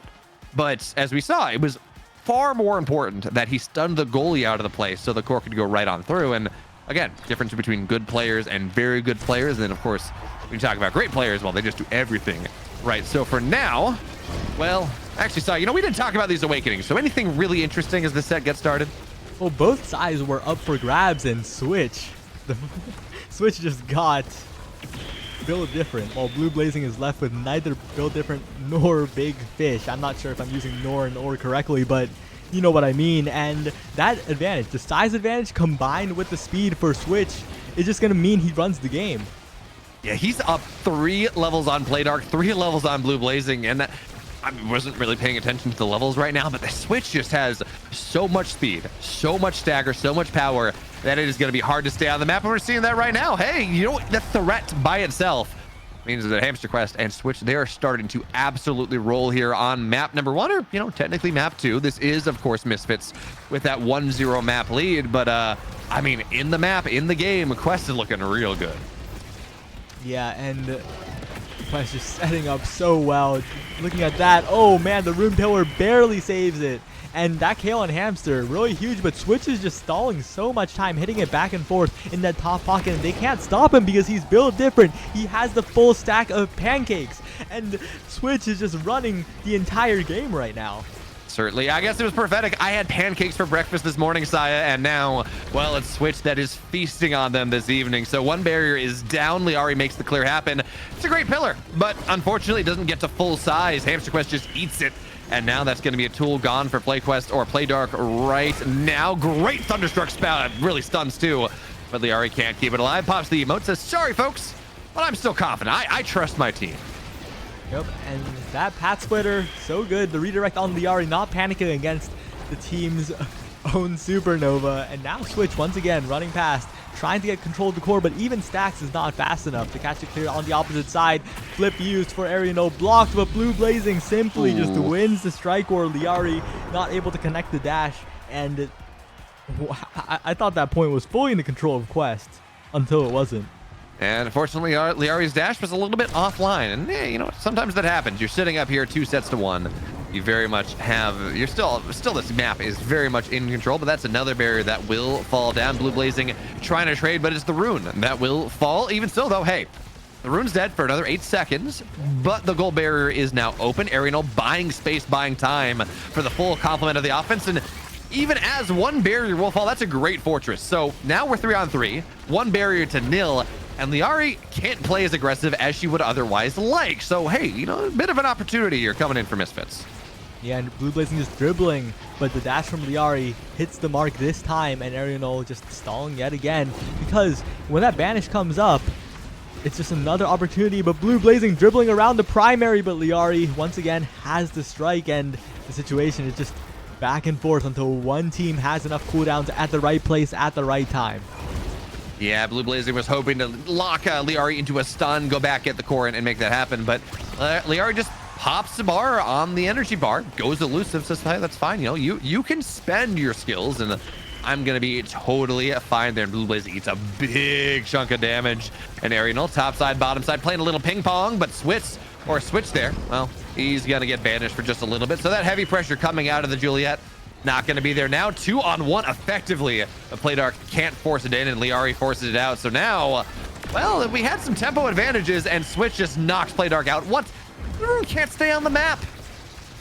Yeah, and Switch is trying to get it to Hamster, trying to get it past, but that wall did a lot in terms of defense, in terms of stalling it out, and Playdark is back with those giant rune pillars, and when it's overtime, when it's this late, when the core is moving that fast, one wrong rune pillar bounce, and just a goal in the other team's side.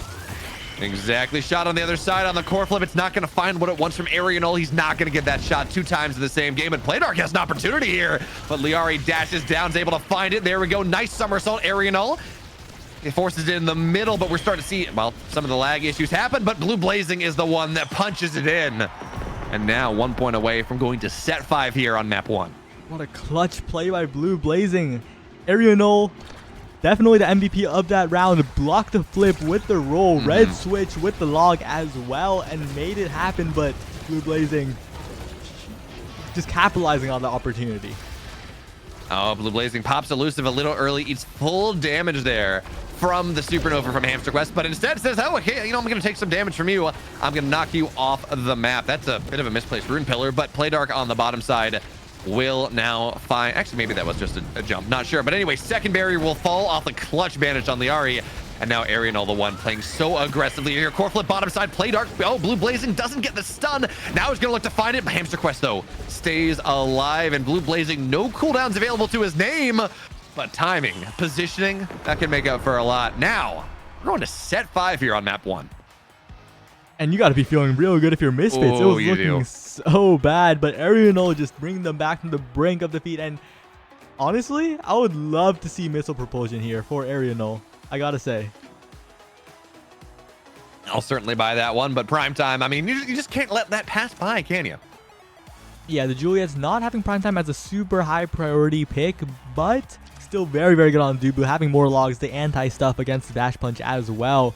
But huge factor to look out for. Egoist for Liari. Will those offensive plays happen, or will it be yet another opportunity for Misfits to capitalize?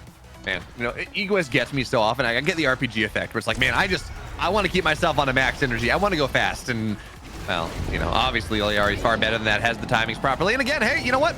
If this would not be the start of a game, if Rune was not off the map, but Blue Blazing and co, they'll trade it for two barriers, and that's really not that bad of a trade, so long as they can keep their own alive. Wait a second, did Playdark get Chrono Boost through all of that? Is that Castellas Chrono Boost rune ready to banish people to the Shadow Realm? I believe technically, it's Obscura, just so we're clear. But Blue Blazing looks for the dash in, doesn't find it yet. Second opportunity, but Liari has all cooldowns, and Blue Blazing really does not shot bottom side, though. And hey, you know what? Liari is Asher is many things, Saya. Fast is not one of them. Oh, no, I was wrong. Chrono Boost was not on Playdark. I apologize to the people. I have spread misinformation on the internet. No, Liari, in fact, is the one with Chrono Boost, but got hit Ku recently, so lost the speed boost, and now it's going to be Juliet, the one that is gone. But Tofu Fortress on the top side and Playdark in the bottom. There's just so many creations here that you can't get it across. But now 3-on-1, so much pressure. Clear 1, clear 2, but even still the barrier will go down. But I honestly, if you're Arianol, even if it's only 2 barriers there, yeah, it's not going to matter. It's going to be 1-1. I was going to say, even if it's only 2 barriers that falling, that is the result of a 3-on-1. Not that bad. But Switch, he's too good. Yeah, and that was really just Quest Esports Unlocked. That is what you would expect from this roster, right? That is the expected result. But what you don't expect is the 3 million bounces into the wrong redirect, into both barriers going down, and Misfits need to capitalize on this opportunity. Blue blazing in front of the goal, tossing it up, and Ariano walking up, blocking the flip with the wall. Blue blazing getting the KO, and that could be the clutch difference. Yeah, Playdark's not really in a forward position yet, though. Doesn't really have an opportunity for the shot. Now, Path Splitter buys so much time, really just about as much as the Tofu Fortress did. Blue blazing, core flip, but doesn't find it. And now it's 3-on-3, and the barriers fall as well here. So all those advantages, well, they're going to be all for... Well, okay, pillars, beautiful. Blue blazing so low here, looks for the shot, but again, can't make contact. And now, there we go, Supernova doesn't find all that much. Path Splitter on the top side, but okay, Blue blazing pops elusive last second, doesn't get knocked out here. And now they're clear into the middle, but Playdark has to find their way forward. There they go, blink forward here, pillar on the bottom, but it's Hamster Quest, the one that wants to play. Nope, no, he doesn't. He's knocked out, and now Playdark, Blue blazing. Can they find what they want? Liari, though, just an absolute hero here on this point. Yeah, and they're so close. They just need one opening, and Ariano, I just almost in danger, but no. Blue blazing finally taken out, and Hamster respawns. The power play for the side of Quest Esports. They have to make something happen here, because you saw what happens when there is too much of an opening, when Blue blazing can get that dash punch, when there's a pass from Playdark, and Blue blazing up once again. Playdark with the rune pillar, the pass down, but intercepted by Hamster Quest. Pillar just offline there, as somehow the pillar or the core finds its way through, and Arianol, so much good defense for so long.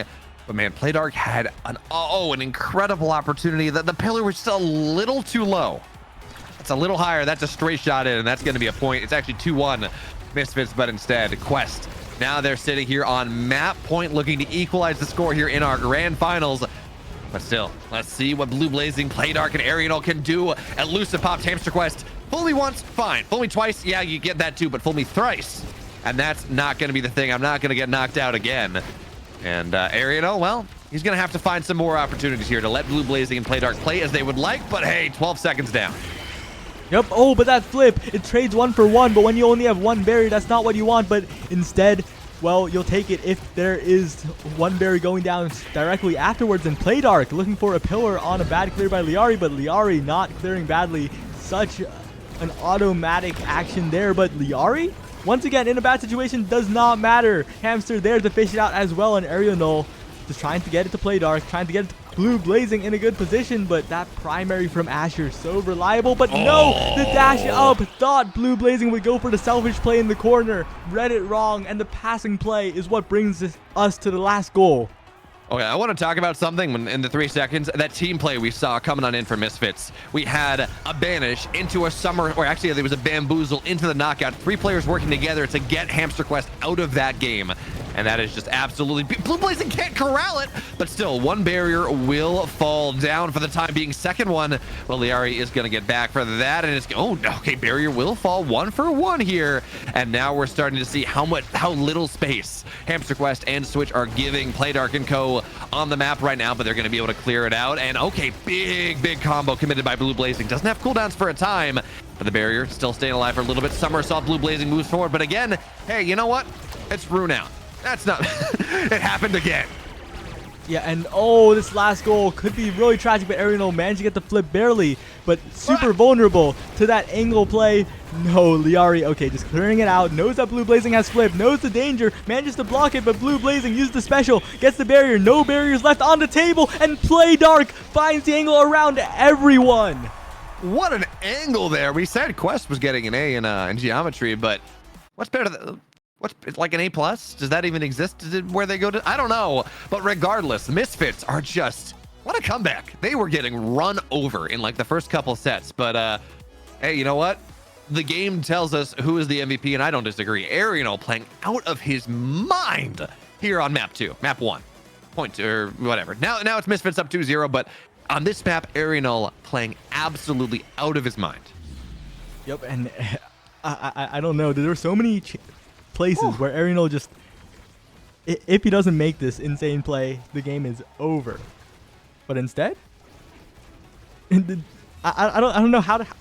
I don't know how, but I couldn't have predicted this either. Misfits are 2-0 up on Quest Esports. They only need one more map to win this tournament. By the way, I would like to point this out. We didn't talk about it when the stat screen was up, but Ariel had 258 redirects. That's a lot, Saya. That is a significant amount.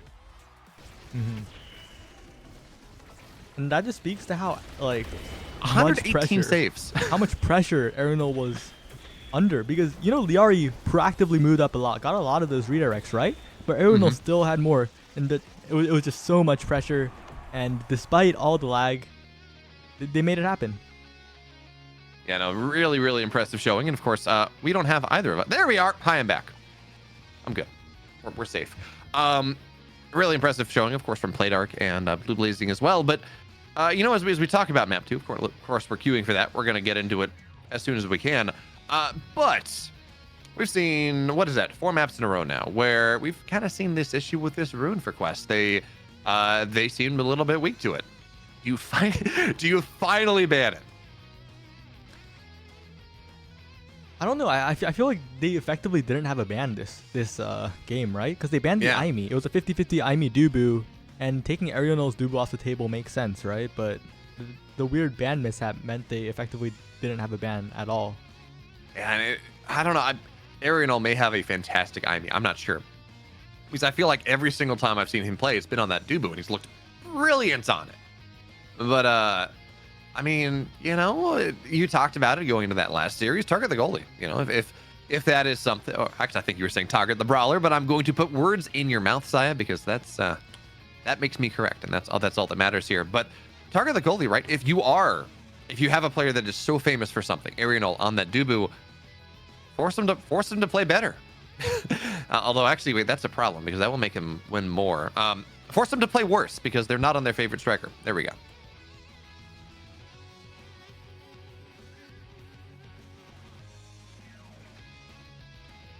All right. So as we get ready to move into map number 2 here, we saw the Dubu, right? Was looking really, really solid. But Saya, I think the other thing we need to talk about, I'm not sold on that Asher. Asher, solid, fine, whatever. But I don't know. I feel like Liari was more impressive on some of her other goalies. Yeah, I think Liari's having a little bit of fun with it. I think she's going with a unique goalie pick in every match. So we'll have to see what comes out next time. Okay, so let's see. We've had Aimi, right? We've had Atlas. Yeah. We've had what was the third one? Sorry. I think Vice. Wasn't that a forward Vice? No, that was Vice. Yeah. Yeah. Vice. And then we've had Asher. If we're going by that, there are, let's see, there's Kai available, there's Aimi available. There's Drekar, you can play. Drek's a pretty solid goalie. So this goes to game 5, right? Oh no, it doesn't get us to Luna goalie. I was trying to find the math there, but it doesn't quite get us there. Very sad. So, to update you all, we're of course trying to get into game number 2. It's just taking a little bit longer than normal, but we're going to get into there soon enough. And well, okay, so as we look forward here, I'm going to do we're going to chat. As Saya is of course involved in TO things. Unless Saya, you're good to talk now, but chat, what was your favorite moment from that last game? Because I think that's important here. We're a casual tournament. I believe in interacting with people. Unless Saya's back, and then Saya. Dulcet tones. Yeah, okay. I'm back. Well, I think we should be heading to game soonish. Okay. Apparently there's a bathroom break, so we can talk to chat. Yeah. And actually, yeah, that's a good thing as well. I totally forgot when I was trying to list out, strikers to try to get me to that Luna goalie played in the series. Totally forgot about the Estelle. So definitely can't work your way down to Luna on the tier list. But Saya, I know that would make you happy. Not really, right? Because I'm a bit of a clown. I play Powerhouse Paladin's Luna goalie. Eject button does not do it for me. I prefer watching Luna forward, actually, but I saw a question in the chat, like, what character should I play? Just play the character you want. It's Omega Strikers. Every character is viable. That's all I'm gonna say. You're telling me Juliet goalie is creme de la creme? Okay, maybe not Juliet goalie, but she's not even the worst goalie. Okay, then that begs who would be the worst goalie in Omega Strikers? I mean, Octavia. Yeah, that's fair. That's technically, Octavia does have a ranged primary, so that's something. It is, yeah, definitely. Especially with missile propulsion to start, you can kind of walk the midfield and cause havoc with that primary. Yeah, I'm not sure that I mean, I guess there's the anti stuff on the Juliet special, but I'm not buying your story here that Juliet is not the best, not the worst goalie in Omega Strikers. I mean, just dash. Yeah, but Octavia, anti stuff is going to be able to keep speed up through pretty much the entirety of it. Has her special is a good way to keep people off of her a little bit, and she's got a range poke. But what more do you want? If you hit around Octavia's special, it's an own goal. Shh. Don't hit me. Don't hit me with this logic, Saya. I don't like it. I want more reasons to hate on Juliet. Like so she'll get nerfed again and again, and she's only been nerfed once. That's not enough. Okay. We are back into queue, I believe. We encountered a loading bug on East, which is wild. Did not expect that. Yeah, I am hearing rumors that eventually that loading bug will get fixed, but for now we do have to deal with it. And worst comes to worst, we can always work our way through things. What else can we talk about? So okay, we talked about, well, I had pancakes for breakfast this morning. We were talking about stacks on stacks a little bit. What's your favorite type of pancakes? Favorite types of pancakes are pancakes with chocolate chips in them. I think that's is there an option? Actually, that's not true. I was gonna say, is there an option to have pancakes? Does an option with pancakes without chocolate chips even exist? And the answer is no, by the way. That being said, I do live in New Hampshire, and that is very close to Maine, and we are going to get into blueberry season very soon. And blueberry pancakes are 10 out of 10, and then we are in apple season. And you can make a really solid apple pancake with an apple compote. Effectively, what I'm saying is there's no bad pancakes. There's just seasonal pancakes, but we've bought enough time. Amy's app is map number 2, and Misfits, they're setting up here 2-0 in the grand finals. And for now, well, on the pre-pick, only difference for now is Rune, or is Estelle in place of Rune. Yeah, and we're going to see that Rasmus ban. You don't want the team that is more experienced with Rasmus, playing Rasmus, and Quest with full awareness of that bans the Dubu instead of Rasmus. Really, really good draft metagaming coming out from Quest. But it's going to be that Imi goalie with the one that was banned out by from Arianol in the first time. I think the thing we have to talk about here is the meta analysis, right? Arianol, if he's lagging, it's a lot easier to play Dubu than it is, say, an Imi that is so active, that has to play on the map and has to be so much more reactive.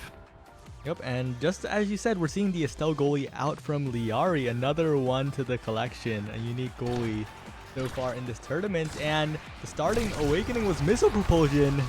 Hamster Quest, Liari, Playdark, Arianol, all going to be having a good time with that extra range. Yeah, Blue Blazing, though, he doesn't get to benefit from it. But everyone else does. Is Switch immediately gets the knockout there on the Estelle. Level 2 is going to be power. So now Flame Flurry is a tool available for Switch, but not for Blue Blazing. And now pop it immediately for the barrier. Hey, that's a great advantage and an immediate goal. Way to take your early game advantages and turn them into early game goals. And it looks like Playdark had a little bit of a slip up, being the one to score that goal. Arianol cleared up towards Playdark, and the strike went into the bottom side. But it's okay, it's the first goal, but Playdark maybe not fully back in it after that incident. No, certainly not there. And Playdark out again is the problem. But Blue Blazing, he's going to get level 2. Doesn't get it off that strike. Really thought he was going to, but hey, Playdark pops back in immediately. Gets the knockout there. So now 2 on 2. But man, Blue Blazing, you got to get your level 2, bud. You got to get that special unlocked. And for now, won't really have it there. Finally has the Flame Flurry unlock. And let's see what the tool is here. Pops it, and there we go. Immediate barrier falls. And with the elusive, well, that's one tool that Leary doesn't have anymore. But really, again, minimal gain. Yep, and Playdark trying to progress the core towards Blue Blazing, but Switch wins the strike war, gets the strike after the glitch pop as well, but it slips by Hamster Quest, and now Blue Blazing has an opportunity here. Oh, Playdark with all the world, his oyster punches it right in, and it's going to be 1 apiece. So that early game timing, right, where Playdark gets knocked out actually twice in the first 2 sets. Well, now the levels are going where they need to. We're seeing points get scored, and you get past that the situation where one team has specials and one really doesn't. Yep, and look at the meter. Ariano has flipped Playdark soon to follow as well. What a dash by Blue Blazing. Finds the perfect angle, and Playdark has flipped as well for insurance, but doesn't even need it. Liari playing the Estelle here, and I've heard, again, good things about her Estelle goalie. She looks much more vulnerable. And granted, we're only in set 1. We're only 2 awakenings, only on initial goalie gear, only on low levels.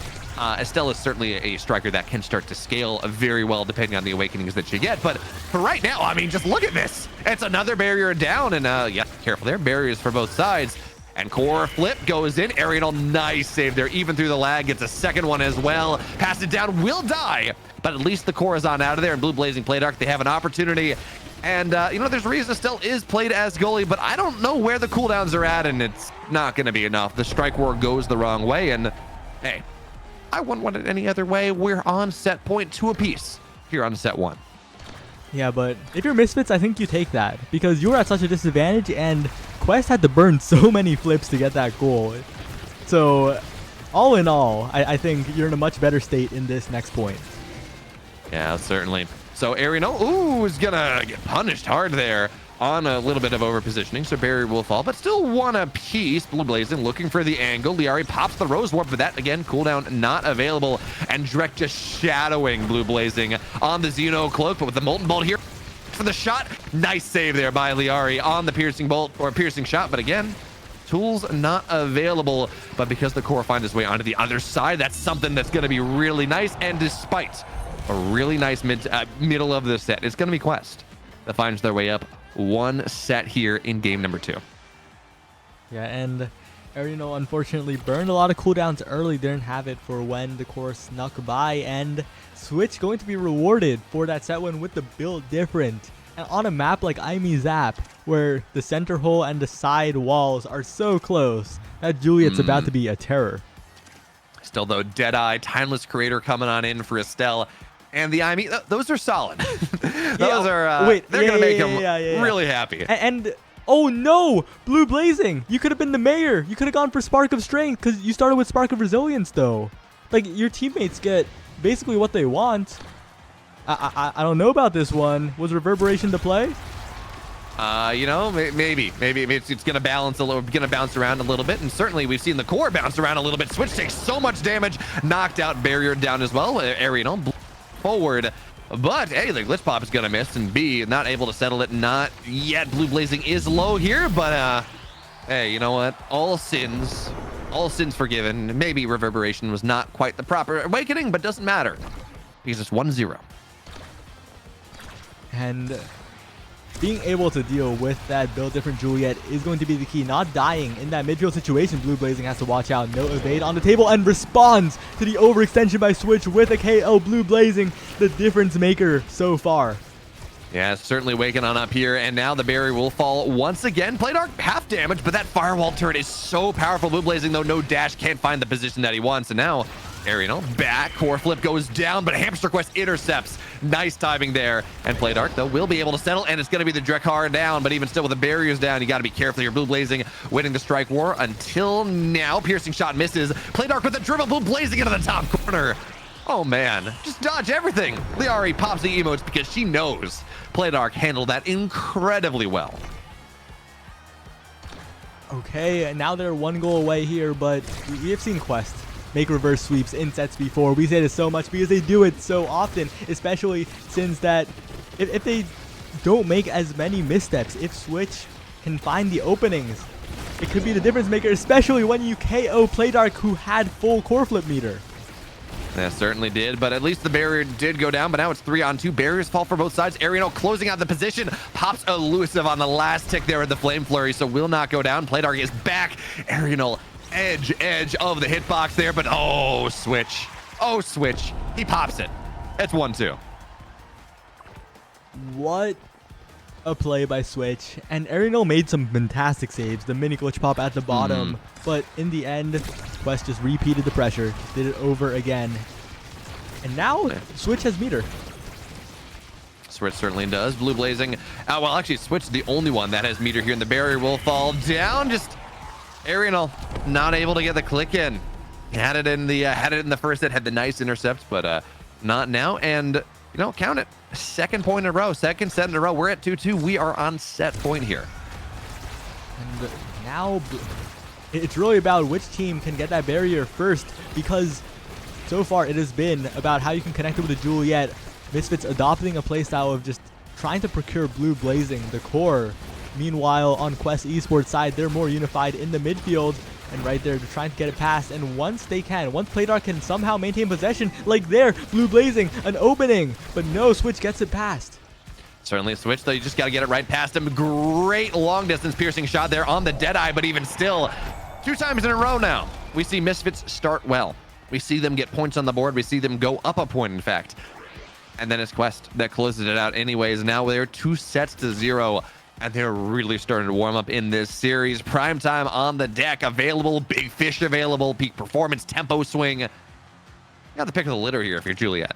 Yeah, but isn't this such a good draft for Misfits? Misfits gets access to Prime Time and Extra Special. I'm surprised Prime Time was taken, though, by the IMU when you can take Extra Special and get Extra Special Timeless Missile Prop Turret.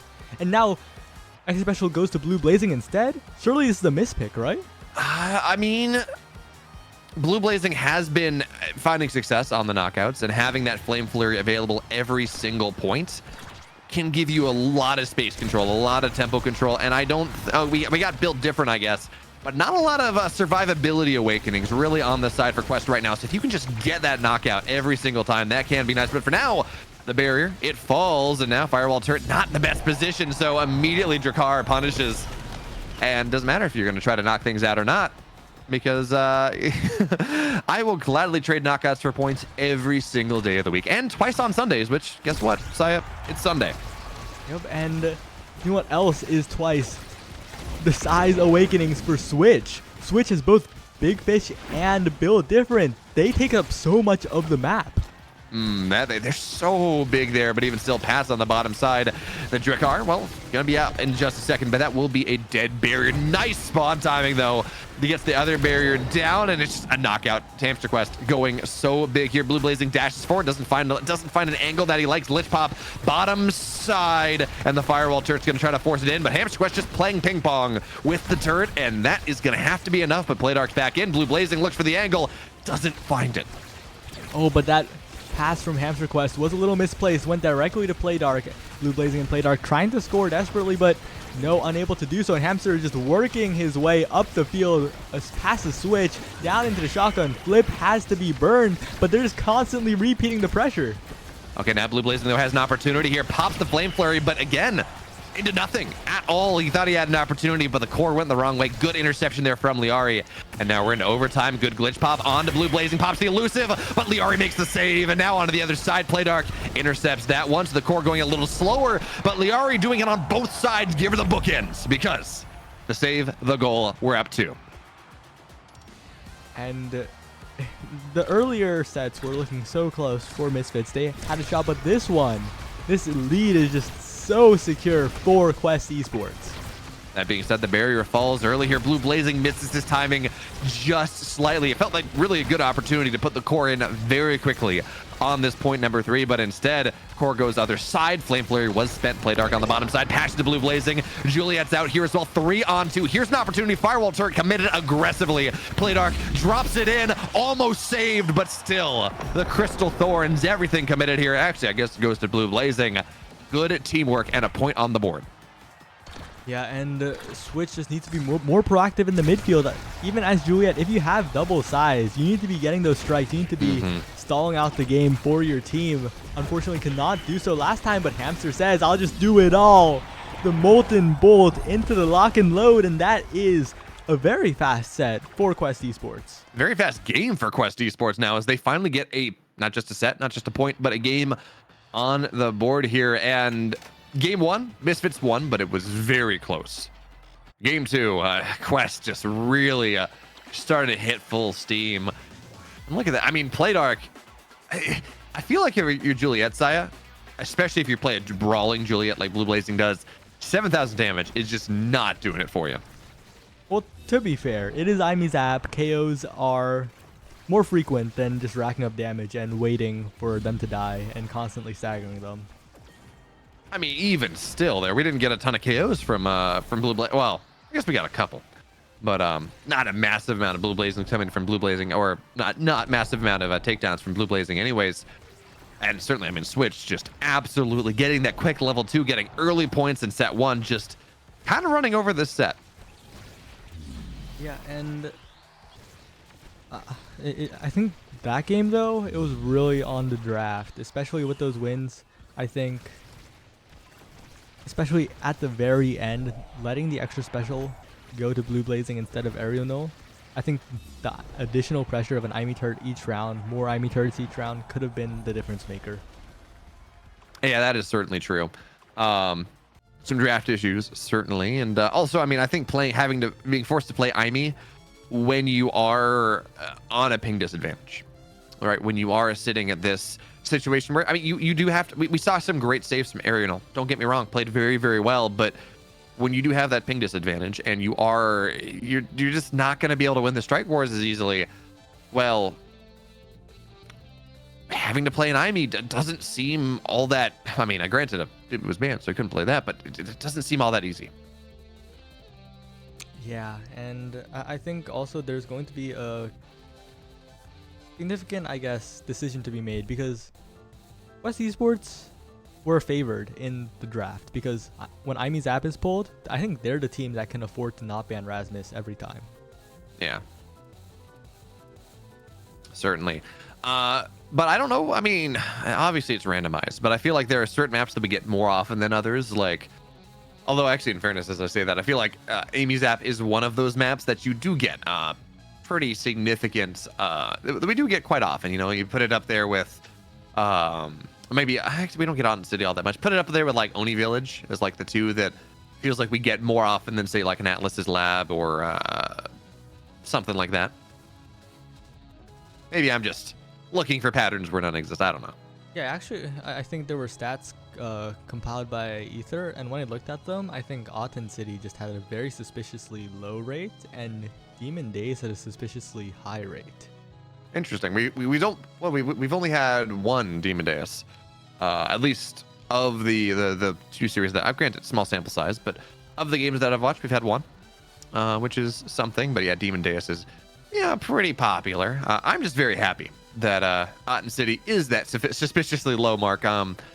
It's actually funny in Battle for Texas, and obviously we talked about what this means competitively, but I think we had and that was after the patch, by the way, when Aten City had been added in. I think we had one Aten City game on stream, something like that, which I'm all for. It lets players play a strategic and a good, maybe not good's not a fair word, but a more interesting style of a Mega Strikers rather than he who first pops his berry, he who gets on aggressive, or which team ever gets on aggressive first is going to be the team that wins the point, which is just not great.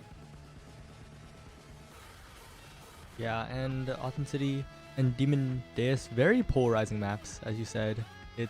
They really required slightly different playstyles, slightly different game plans, but that's true for all maps, really. And I think most of the outrage around Demon Deus is because people don't want to adjust. When at a higher level, you do have to adjust on every single map anyway. Yeah, certainly. Also, I'm being told that unfortunately we will not get Luna goalie Liari wants to do it apparently, or is at least willing to do so, but her team is banning her from it. So, you know, Liari, no one controls what striker you pick. It's up to you at the end of the day, and you're not on quest, not full time. I'm just saying, you have the power. Use it. He's not wrong. I mean, if Liari's listening, you know, you can click on the Luna. Certainly, you must use it responsibly. That's not what I wanted. Anyway, you certainly must use it responsibly, though. That was too much megaphone. Although, unlike Cowbell, I guess, you can never have too much megaphone. All right, we are going to get into game.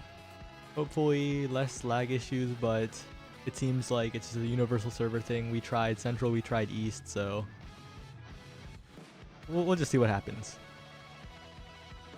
Yep. So it goes. Regardless, I mean, hey, you know, hopefully the stress test on the central servers that OSPL is giving us is enough that they're going to deploy.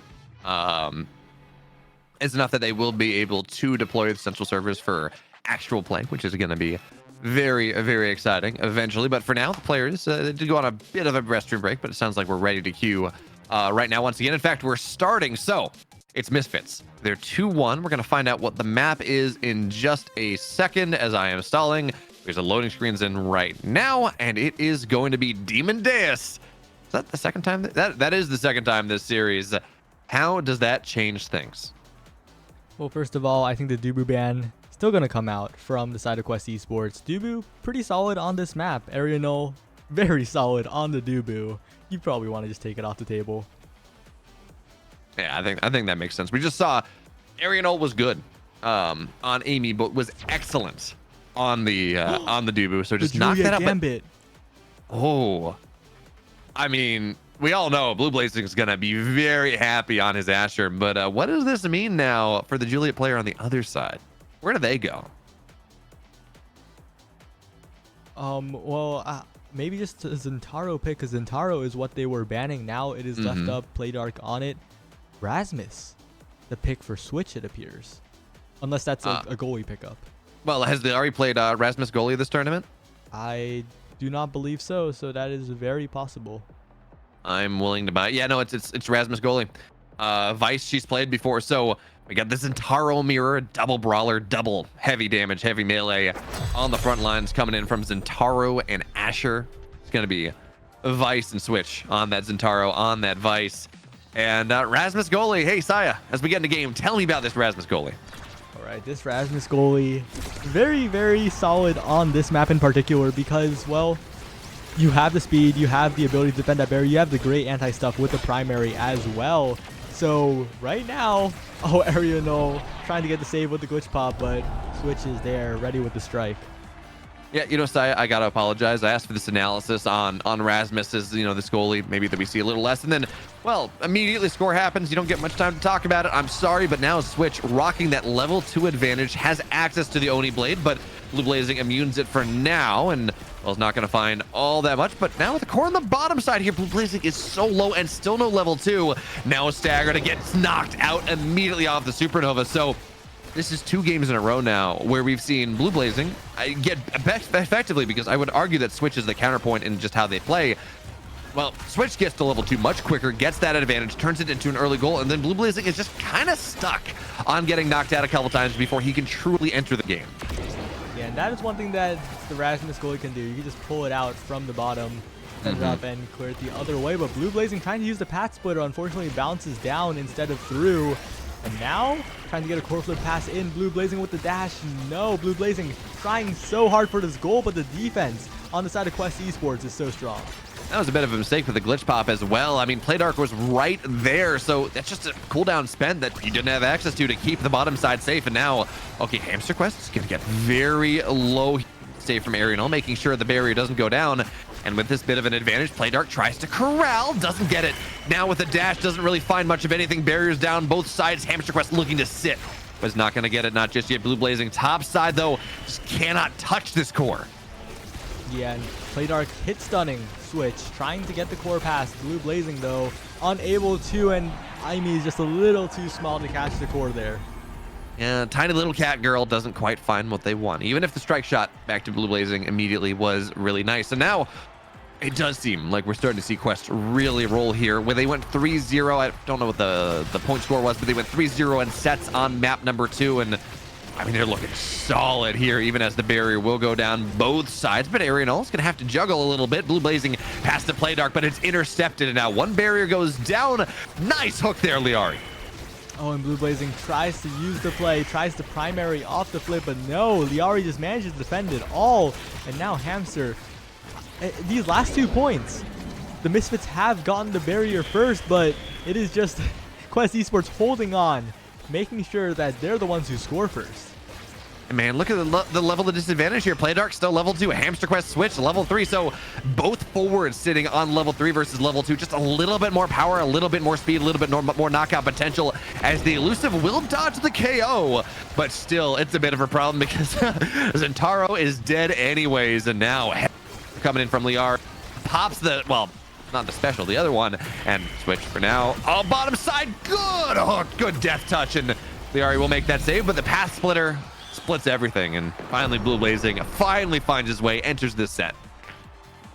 Yep, and that path splitter making sure that that bounce up, it wasn't just deflected by Liari yet again, and the Misfits definitely have a great shot at this, because if you remember, they're the ones who got the barriers first in like 2 of these 3 points. Yeah, but you know what? It's like watching Quest versus Goon Squad, where, yeah, you know, Quest did win, but it's like, yeah, Quest were getting all these knockouts, but they weren't converting them into points, and especially on game 2. So, yeah, you know, you knock barriers out quickly. That's fine, Saya, but you have to convert. And that has really been the problem that the Misfits have been having this entire series. Hamster Quest so low, though, gets dashed out. And now, with this power play, at least the barrier should go down, and it doesn't. Nice save there from the Aryan switch. And Liari pulls Blue Blazing away from his own core flip. Barrier finally goes down though. 1 pass is necessary, but it's saved away from Playdark's passive strike. And now Hamster in here, ready to strike, but no, the turret goes out defensively. Playdark jumps on the opportunity, unable to get the goal. Liari still defends it, and now that flip comes in, gets the barrier switch, loves that angle for it. That's a beautiful angle. Pass down bottom, but Playdark intercepts, and now Blue Blazing on the top side here, looking for opportunity. Playdark spends the dash, but really doesn't find much of anything, not just yet. And now with the pressure on the bottom side, Playdark's gonna try to find it, but Blue Blazing, he's got to get his hands on this core. He's not gonna get it. No stuff, not just yet. And Arianol playing so far forward here, drops the firewall turret. Heavy pressure finding their way in. Flip shot top side. Oh, Blue Blazing intercepts. He takes the pass. Papega's in. It's 2-2. Yep, and that was beautiful, Saya. Yeah, and Blue Blazing saw the hook, was like, oh, I have a primary. I am Asher, and just pressed the button, stuffed the hook down, and that's going to be a big factor in this Asher versus Rasmus goalie matchup. You're telling me that if you press the buttons correctly, you do well in the video game. Yeah, but like, there's a timing to it. Yeah, absolutely. If you press the buttons well and on the proper timing, you do well in the video game. Got it. But that's a barrier down for now. Blue Blazing trying to corral, but A, very low, and B, not really all that far across. So Path Splitter is committed. Tries to get the knockout, but Liari hooks him, says, get over here. He's going to try to find it. He will get the knockout, but Playdark doesn't get the shot that he wants, and almost kind of own goals himself. Yeah, I think that was good, though, because the blink from the Zentaro, even if it's your own teammate, you know when it's going to come. You don't know when Hamster or Switch are going to shoot. So great team play there. And now Playdark has the passive strike available, trying to get it to Blue Blazing, but no, the defense, the special, but it just slips out towards Switch, and now Blue Blazing stuck in a 1v3 scenario on the offense. Arianol back to defend. I love the emote spam there. It's, oh, well, okay, there we go. Set 1 goes down. Nice shot from Liari. I think that was yeah, there we go. Nice shot from Liari. I love the emote. Like Zentaro, you know, pops the Oni blade, doesn't get the shot in. Just immediately pops the emote, gets hooked to his doom. Okay, fine. You knew it was coming. But for now, Rasmus. I know we're not going to see it, but we have 2 creation awakenings here, and the Rasmus hook, it's creation now. But Rasmus going to opt for the size. Rasmus loves big fish and build different. He's got to take it. And Timeless Creator going over to the IME for those turrets. And both Centauros picking up prime time. They want that damage, and so will everyone else, I'm assuming. Yeah, infinite prime time. Yeah, it's prime time. I really wanted to. One of these days, I'm going to cast a game where you get a Monumentalist Rasmus. I just want the big hook, man. Like, give me the big hook. one day. But Playdark taking so much damage early, almost taken out instantly, and Hamster assisting and getting both barriers so early, and now Ariel's health bar is in danger. That it certainly is, but the firewall turret buying a little bit of space there, of course, with Monumentalist as well. Just keeping it a little bit bigger, covering more area, but oh, well. Rasmus doing Rasmus things. Knocks out there with the Whiplash, and Quest looking dominant. And Playdark with the I'm shocked emoji stuck above his head, died while pressing the button. Omega Strikers players, don't forget to press the emo keys while playing the game. But right now, I think it is once again a bit of a damage war, and Blue Blazing comes out of it fully cracked. Yeah, Asher. I mean, Asher has a lot of power, but very squishy, especially early on. So has to play back a little bit, sits in the goalie zone, and instead Zentaro's the one that is going to get knocked out here. But Switch, doesn't hit home with the dash. Even still, Blue Blazing still cracked, still trying to find opportunity. And, well, sitting back like that, it does mean that 2 barriers will go down. So for the cost of 1, Liari passes to Hamster Quest. By the way, full bar. But it's not actually. It's going to be passed popped just a little bit late. And now the single barrier will go down. Elusive from Blue Blazing. Playdark passes bottom side. Blue Blazing's out, but the path splitter. Oh, from the grave you score. Blue Blazing put it out there. Liari saw that Blue Blazing was dead, was like, yeah, top is clear. There's no one there on the other team, but the pass splitter outliving the creator. Still in death we rise is now Elusive. Blue Blazing halfway. Actually, he's just going to be all the way cracked here. Has to play back once again. Pass splitter committed defensively. And now 3-on-1. Ariel, good clear though. Actually, he's going to knock a barrier. And with 7 seconds, 6 seconds, you can afford to lose barriers here so long as you stay alive. And actually now both barriers are down. 1 second, and Ariel save happen now with an open goal. It's anyone's game at this point. The cooldowns, they really got to favor Misfits. Yep, and Playdark, almost got the strike necessary. Oh, and Ariel gets the blink as well. And so far, Playdark and Blue Blazing have been unable to mount that combined offense, and Hamster just scoops it up the second strike. What a chaotic point, but Quest Esports finds the better opportunities. He came in for the scoop, came in for the score. And now we're looking at 1-2 here. That was man. Ariel, so many good clears there, just buying time, actually knocking both barriers down by himself, but at the end of the day, it doesn't matter quite enough. And now down a barrier here on this 4th point here in set number 2. Blue Blazing is able to get 1, but has to pop Elusive for it. Takes so much damage, and Liari looking to distribute. Larry's level 9, by the way. Blue Blazing's level 5. What is this? And Liari, that means Liari is so tanky, has so much stagger to work with, but Playdark has the flip, sends it directly into the hook of Liari, and now Ariel just slowed too much. And we're seeing that big fish really. Not only is Liari level 9, has big fish on top of it, so just it's a big Rasmus. It's a chonky Rasmus. And now again, first pick. Could even opt for the stacks on stacks, just control the entire field. Could opt for the peak performance, but we'll have to see. I kind of like peak. Oh, extra special. Okay. Specialized training, I guess. That's what I mean, yeah. Yeah, I guess you can secure this KOs. You can, I guess, get better clears with the hook on the other side. But yeah. No, actually, that's not what this is, right? You know, better clears, fine with the hook, whatever. This is just to keep killing Blue Blazing over and over again, because that hook has been just dynamite in making this 3-on-2. Yeah, and it's kind of I don't know though. That pick just feels weird to me, because that could have easily gone to Hamster, right?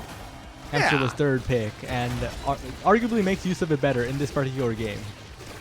Certainly Playdark a lot of pressure here, and again, 2 barriers to 0, so despite the Asher going down, it just buys a little time. And now Playdark dashes forward, lines it up, but again, Liari doing such a good job, and level 9 3/4 is just, well, there's no wall that she won't run through right now to make sure her team stays alive, and well, she keeps herself alive as well. So Playdark down 3-on-2. Supernova pop, but really not a lot. Hamster Quest just really cancels it so it doesn't go for an own goal. Hook down into Liari, up top to Hamster Quest, and Blue Blazing so low here. Barrier second will go down. Hamster Quest, Liari switch, looking to play together, and Liari is just maybe in danger. Actually has to pop a full bar for minimal gain, but there's the hook we were talking about. Knocks Blue Blazing right off this earth. Oh, and a series of unfortunate events. Ariano went for a few too many dribbles and could not get a handle on the core, lost the barrier, and dribbled it on the bottom wall instead of the slant, which means it bounced perfectly up for Switch. Playdark tried to save it, but in the end, it ended up being an own goal, and those little errors are stacking up for Misfits because they have the barrier lead most of the time, but when things go bad, they go catastrophically bad. That they do, and now Liari just owning the midfield at this point. Level 10. 3 levels higher than pretty much, well, actually, I guess 2 levels higher than Arianol, but certainly Blue Blazing is suffering here. That being said, the Vice will fall, and it's not even going to be a barrier. Liari just so powerful with that death touch, and Switch takes up position on the bottom side. Got to be careful on the edge, but, well, hey, it's fine because you got plenty of elusive there. Penny at core flips.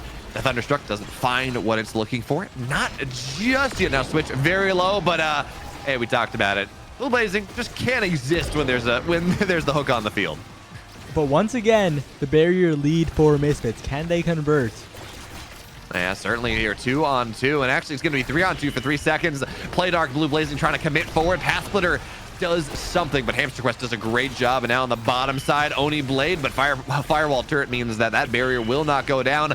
Great! Oh, into the wall there from Hamster Quest. Make sure the barrier will fall. And Switch, though, he misses. Liari looks to pass to Hamster Quest on the top side. 90-degree clear does it. But Arianol doing a great job right now and very close to that core flip. Yeah, and we're seeing the issue right now. Blue Blazing trying to fight Liari, but Liari is too tanky. Goes for the play down and up, but Liari's also too big. That size means the primary just covers the entire goal, it feels like. And it is, like, you're trying to fight level up. Okay, Whiplash done again, and that's going to be a goal. You're trying to fight a level 10 Rasmus that has stagger awakenings as a level 6 Asher. It's a little difficult. What do you do there? But it's just so interesting because Misfits usually have the barrier lead, but Quest just gets the KOs, gets the superior passing plays, and secures the goals, this time with a single strike from Switch. Yeah, good news for Misfits, at least. This game is feeling rough, right? From a levels perspective, from an awakenings perspective. Rasmus is going to get the first pick in a row. The first pick 3 awakenings drafts in a row, which is, I mean, very, very nice for the Rasmus player. But good news is that this is not the end of that series. If, actually, no, I'm sorry. Never mind. That was the 3rd set. What am I saying? Regardless, this is not the end of this series. We do have one more game. Well, wait, we have one more game available to us, and I mean, that game was rough for me. Let's not split hairs here. That game was rough for Misfits. But now that you've seen what's happened here, we know Liari's not going to play Rasmus again because she's playing every striker and goalie. Where do you go from here if you're Misfits? I mean, this has been 2 straight 3-0s. I don't know, because the moment the Dubu is taken off the table for Arianol, that rock, the defensive powerhouse, is gone. And I think this team coasted a lot on Quest Esports just not banning the Dubu. And it really depends on the map, but on a map like Demon Days, the IME just is not cutting it. Yeah, I think that's fair. Again, I think more importantly, I think we need to give Arianol something that is okay with lag spikes. And I hate that I have to say that, but that kind of seems where we are right now, where Arianol certainly has times when he is able to be an absolute hero and make these saves. I mean, I want to point out, there was the 1-on-3 save that at the end of the day, didn't, we still had Quest score, but he was 1-on-3. He kept his barrier alive for the longest time, eventually lost it, but he knocked both barriers down at the same time. And hey, look, if he can do that on lag, I mean, I'd love to see what he could do on LAN or not dealing with the microstutters that he's dealing with, but that wasn't all the time. And sometimes he would just, you see it would pass through him, or he'd be out of position and couldn't respond in time. So as good as he can be on that IME, absolutely can play well. Give him something that's a little bit more flexible to the, a little bit more robust to any sort of kind of network issues that he's dealing with. Speaking of network issues, we are once again loading bugged, and we will have to wait until that is resolved for a little bit. I believe We can make it happen. Then we're Yeah. gonna. Oh, okay. What are you gonna say? No, go ahead, Saya.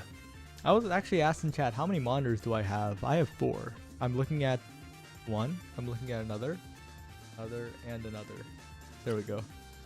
I need to get more monitors. Running replay on OSPL yesterday was stretching me, but that's fine because I think the broadcast was fun anyways, and now we get to talk about the game instead of just sitting behind the screen, which is beautiful. But of course, I'm gonna cross my fingers. I'm gonna cross actually both sets of my fingers. Is this crossing my thumbs? Does this count, Saya? Like I know it's not on the same hand, but we have 5 digits and can only pair up 2 sets. Crossing my toes too. I mean, we're gonna get in there. Saya, no gang signs on broadcast. Oh, okay. I apologize. I'm sorry. That's not allowed. But yeah, so we're searching once again. Hopefully this time it will work out. But regardless of what happens, this is going to be the final game that gets played here. And Misfits looked solid in game 1. They were looking good. I mean, it was close certainly, but they clutched out. And then we've seen 2 very quick 3-0s. After, of course, the Dubu's been banned out. So I mean, I see Megaverse in chat. They're saying, hey, just play Atlas. You know, it's the same striker. How do you feel about that? Well, if you're suffering like this, I think yes, you should just play a melee goal. You should play that fat hitbox. Like Atlas isn't that hard to play.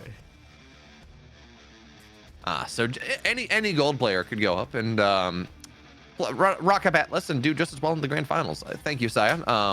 We're gonna make sure that clip goes straight on the way to Arianol so he can feel really good about himself. Well done, Saya. But yeah, no, I think you're right. Just occupy space, occupy position there. Have just a bunch of really cool space abilities, and it is rough that you can't control the midfield. I mean, obviously Atlas can play forward, and you have astral protection, and that's nice. But at the end of the day, you know, it's unfortunate that you don't have that space control. But at least it's something. At least Ariel can take his little spot on the map and make it his home and camp out and make it so no one can find their way in. Yeah, and I just hope the queue works. This is the final game of the tournament, game 5. Well, technically game 4, but yeah. We call it game 5. We can call it game That's 5. fair. Yeah, it's unfortunate. I mean, again, we've had better performance than we did yesterday, so that's good news. But okay, that we're starting. Fingers crossed. Other fingers, gang signs or something. I don't know. Crossing everything. My hair is crossed. Is this what we just have to do, Saya? Like, my hair's not long enough. Do you need to braid your hair? It's over. That's what we're missing. We're Discord spectating. It's over. Okay, that's fine. That's what we need you to do, by the way. We need you to braid your hair so every single strand is crossed, and that will be enough luck. Every single one? Exactly. Just a bunch of individual mini braids, you know? Like you take 3 individual hairs, that's 1 braid, and you do it again and again and again. And, you end up having to cut your hair off at the end of it because you can't untangle it afterwards. That would be unfortunate. You know, I think that's... Saya, you got to sell out for the luck. Sell out for that final game. Well,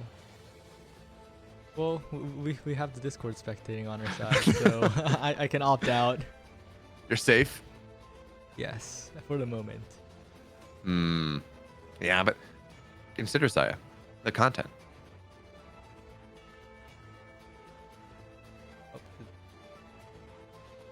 But see, don't worry. Apparently, we don't have to worry about your hair getting braided individually for the content because Kuyachi is telling me that Oni Village will be selected for the content instead. And of course, I mean, we can't select that, but imagine if we could. Oni Village, final map.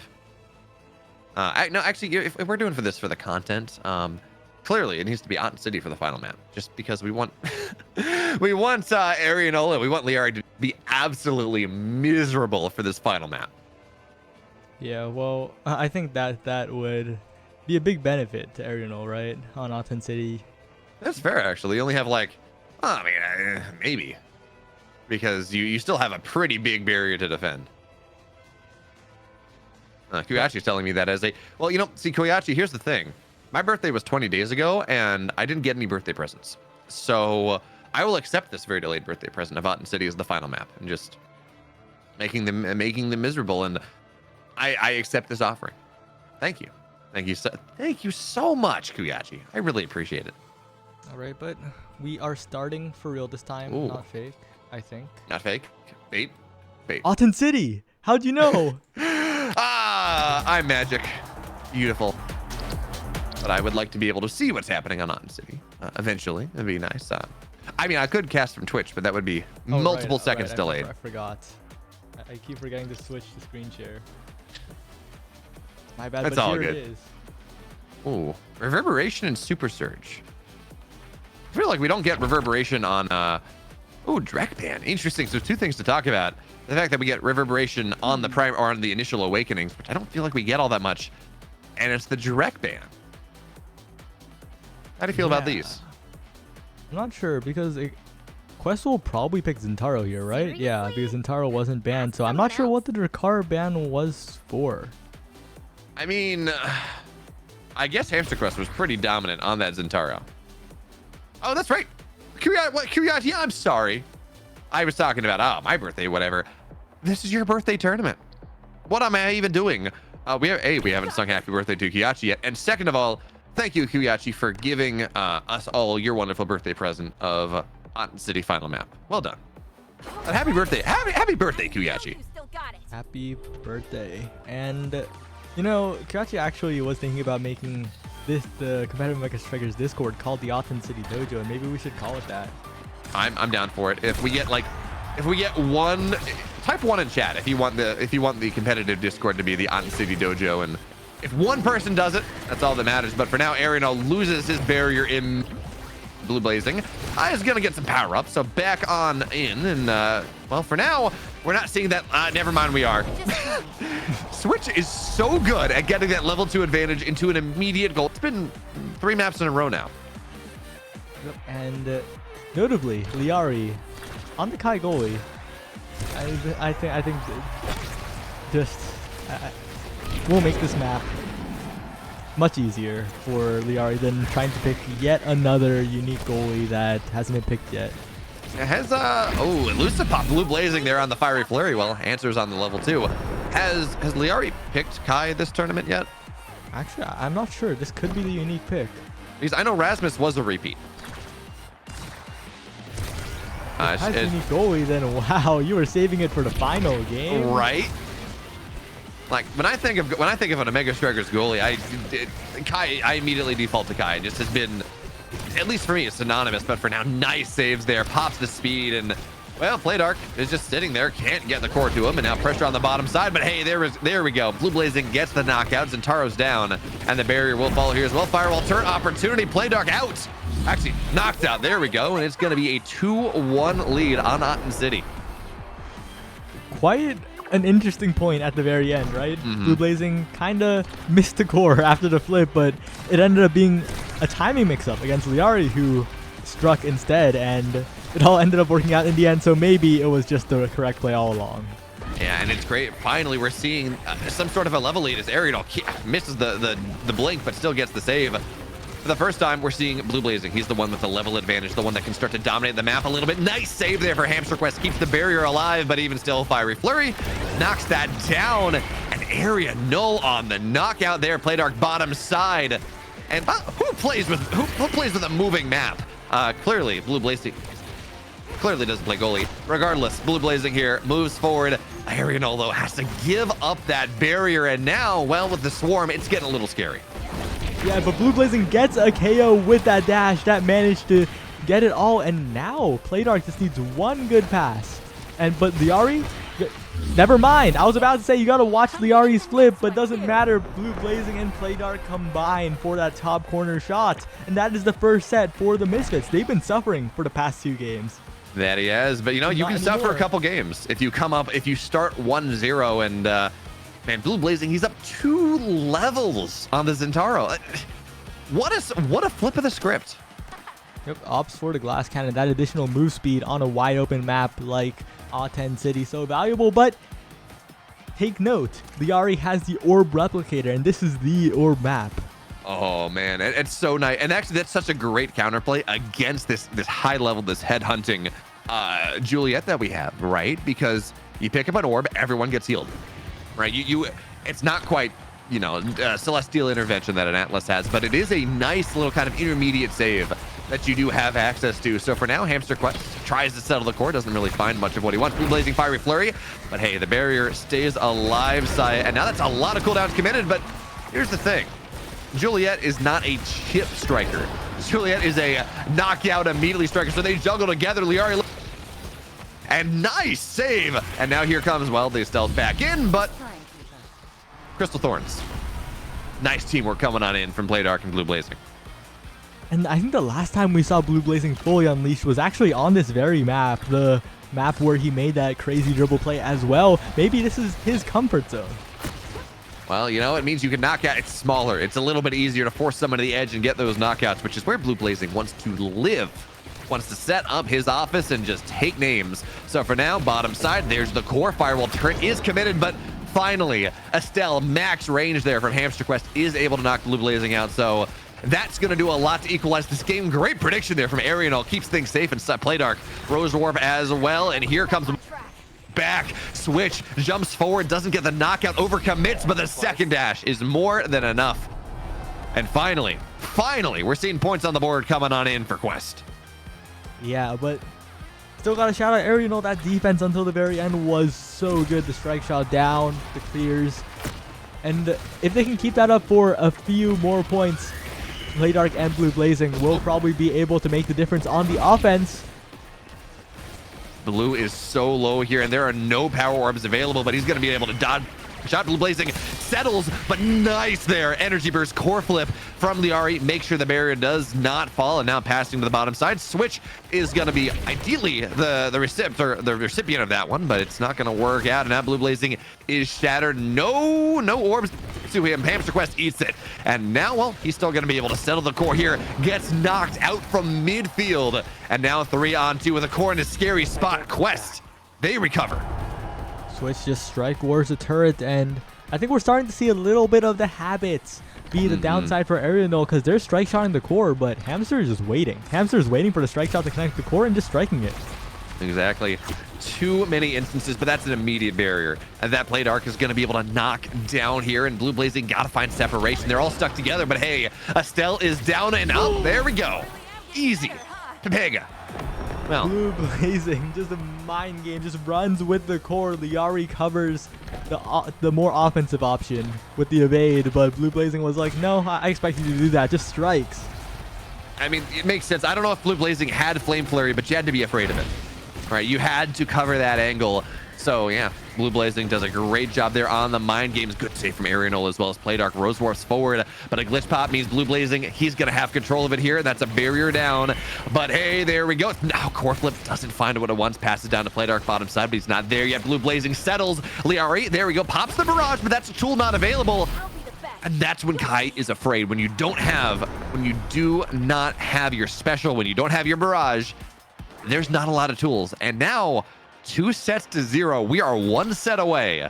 We're looking at 1 set away for Misfits to make the, even if they're coming in from the upper bracket, making that upset happen. And Blue Blazing's patience, that's it. Just faith in Play Dark to acquire him the core, and that clear up Hamster could not catch it with the strike. And the moment it rolled to Blue Blazing, I was like, this is it. Because he so far has displayed in this tournament that he is able to be that patient player. And right here, this draft is so unfortunate. Liari cannot get the Orb Ponderer for the orb sharing because she has to deny the build different from Blue Blazing. Yeah. And I mean, I don't hate, just in general, Blue Blazing having more Flame Flurries, more Flying Phoenixes is a great job. And now the Zentaro's down. Arianol makes the last second save on the dash forward. And Play Dark, Blue Blazing working together here, trying to get more shots forward. Great glitch pop save, and now on the bottom side, but it's right to the switch respawn. Even still, barrier will fall down on the Crystal Thorns. Top side here, bottom side, Play Dark juggling to himself. But Arianol looks for the pass here onto the corner. Blue Blazing settles. But let's see what they can find. Play Dark isn't able to find what he wants. Crystal Thorn not close enough here. Blue Blazing Flame Flurry stops it in, and hey, Glitch Pop doesn't find what they want. So Switch and Hamster Quest starting to find their way forward. Firewall turret is gonna get committed here, Saya. And this is a big cooldown. Let's see if they can find the score. And the passing has been so good from Misfits too, and catching the bad strike from Liari with the punch. Blue Blazing 2 goals away, taking the tournament for Misfits. Just, I can't believe it. They're so close. What a turnaround. This was 2 3-0 sets in a row for Quest. They were looking dominant as they settled their way in, but it seems like just the more brawler map, the less technical map is working out so well for the Misfit sides. As I say that, Quest will trade a knockout for a goal, and they're not out of this set yet. And the funny thing is, you really don't want to, like, this isn't really the brawlery map, right? It's so open that, and there's so many health packs, there's so many of those orbs, but it doesn't matter. Blue Blazing makes it happen anyway. Playdark is procuring him the rock, and Arianol is making the saves where it counts. That he is, but Playdark has to be careful here. So much damage. Barrier will fall, but Blue Blazing, oh, nice interception there from Liari, but now the juggle starts, and now Liari's out. Kai can't do anything here. Arianol now down on the bottom side. Crystal Thorns, but it's Blue Blazing. Crystal Thorns goes again, and there we keeps things safe. Blue Blazing in his corner, but doesn't find the goal, and now the goalie's back here. Oh, a scary moment for Quest Esports, but they're gonna stay alive, and now Switch and Hamster Quest looking to work together, and they're not gonna find that goal. Yeah, and Switch, so many opportunities. Hamster trying to get it, but Blue Blazing again with the KO. Again, set up perfectly. Liari clears center. Goes to Aerial, no play dark. Trying to pass it up. Stuffed by Hamster Quest, but Blue Blazing once again in the 1v1 gets the strike with it. Doesn't even need the dash punch. Perfectly placed, 1 goal away. 1 goal here between Misfits and their upset. Let's see if they can make it happen. All eyes on Blue Blazing. Up 2 levels on Liari, 2 levels on Hamster Quest. 3 on Switch, absolutely running over this map, but he's got to find a little bit more glitch pop onto the top side. Core flip spent. Playdark though doesn't able, he can't quite get a hold of it, not just yet. Flame Flurry spent, and now here we are. The barrier is down. That's 1 tool out of the box. Blue Blazing dashes forward, knocks the barrier down on the other side. Playdark so low, great save from Arianol, but here we go. Switch punches it in, and this set isn't over yet. It's 2-2, and Switch starting to get some of those levels back. And Hamster Quest, piercing shot, you can find that. That's always a goal. Yeah, and Playdark almost saved at the bottom too. Switch had to win a hard strike war, but still 1 more opportunity. Blue Blazing has flip. Blue Blazing almost gets a barrier. Amazing goal line flip defense from Quest Esports, and Switch is getting the barrier. Blue Blazing has to make the opportunity happen, but the Giga Blast just stops the chance, and Arianol forced to defend an empty goal right now. Switch and Hamster trying to get it past Playdark, but I don't know, it's looking a little difficult. Yeah, though Switch does pop all of his energy there. No core flip for quite a while now, and gets knocked out. Gets knocked out anyway. So 3 on 2 here. Blue Blazing, can you get that barrier down past the Playdark on the top side? But Hamster Quest, great Rose Warp, but Arianol dodges the Crystal Thorns. Now Blue Blazing to Playdark onto that top side. He's looking for something. Core flip. Playdark and Blue Blazing trying to work together here. Another knockout. The Estelle's dead. The Estelle's gone, but Arianol got to be so careful. Oni Blade 3 on 2, and Quest is back into this map. They make it happen. Switch I can't believe that. And it looks so close too. Blue Blazing was working on that top side, KO'd Hamster, but Switch saw the opportunity, saw the core floating in space, and instantly snapped, instantly pressed the special button. And Zentaro first pick here. What's he gonna find here, Saya? What? Finally, Blue Blazing doesn't have first pick, and its peak performance makes a lot of sense. You move faster, you stay alive a little bit better, and you deny it there from the Juliet. But hey, stacks on stacks. Gotta go fast. Yeah, and infinite stacks is a huge boon for the side of Misfits. They want that movement speed, and oh, yeah, they're all gonna get it. This infinite. And we've had, what was this? We had infinite prime time. I think what was that last map? Now we got infinite stacks. These are some solid infinites that we're getting. And it's not like they can match on the other side with Quest Esports, right? The KOs are vastly favoring Misfits. And look at that firewall turret as well. Yeah, just Liari pops the elusive, tries to stay alive, but you work together with the turret with Playdark and Blue Blazing all together, and that's just an immediate score. Blue Blazing 1 orb away from 10 stacks on Ponderer, and with those cooldown refreshes, we'll have plenty of dash punches to work with. And Blue Blazing, he does miss the knockout combo, so that's not going to be something he has access to for the time being. And, well, actually has to be very careful, but very, very close to level 10. Arianol will lose his berry, but so too Liari, dealing with that open goal. And now Playdark moves forward, piercing shot, punches it right in. And again here, again, Saya, we're 1 point away. We are 1 point away from a Misfits victory. What a combo from Playdark, by the way. That was so clean. Liari realized, oh, I need to defend this, but no, Playdark had that covered too with the final primary. And now Blue Blazing has meter. Playdark has meter. They're so close to a flip. Playdark has flipped. All they need to do is get one clear out from Arianol. No, it is spent, but Blue Blazing still so close to that core flip, but Hamster finds the opening, finds the Rose Warp. Says, we're not going down to 3-0 set. And you know, I was talking as we got into this here, Blue Blazing has that history on those tournament points, but the thing is, we've seen him crumble on tournament point as well. We've seen him take a little bit to settle his nerves, and against the Quest team here in game number 5, that is not what you want. But Blue Blazing, you talked about it, full meter, full opportunity. Where do you spend for now? Flame Flurry doesn't really find the value. Glitch Pop doesn't get much, and now we're tied up 2 apiece here, and now resources, they're starting to go the way of Quest just a little bit.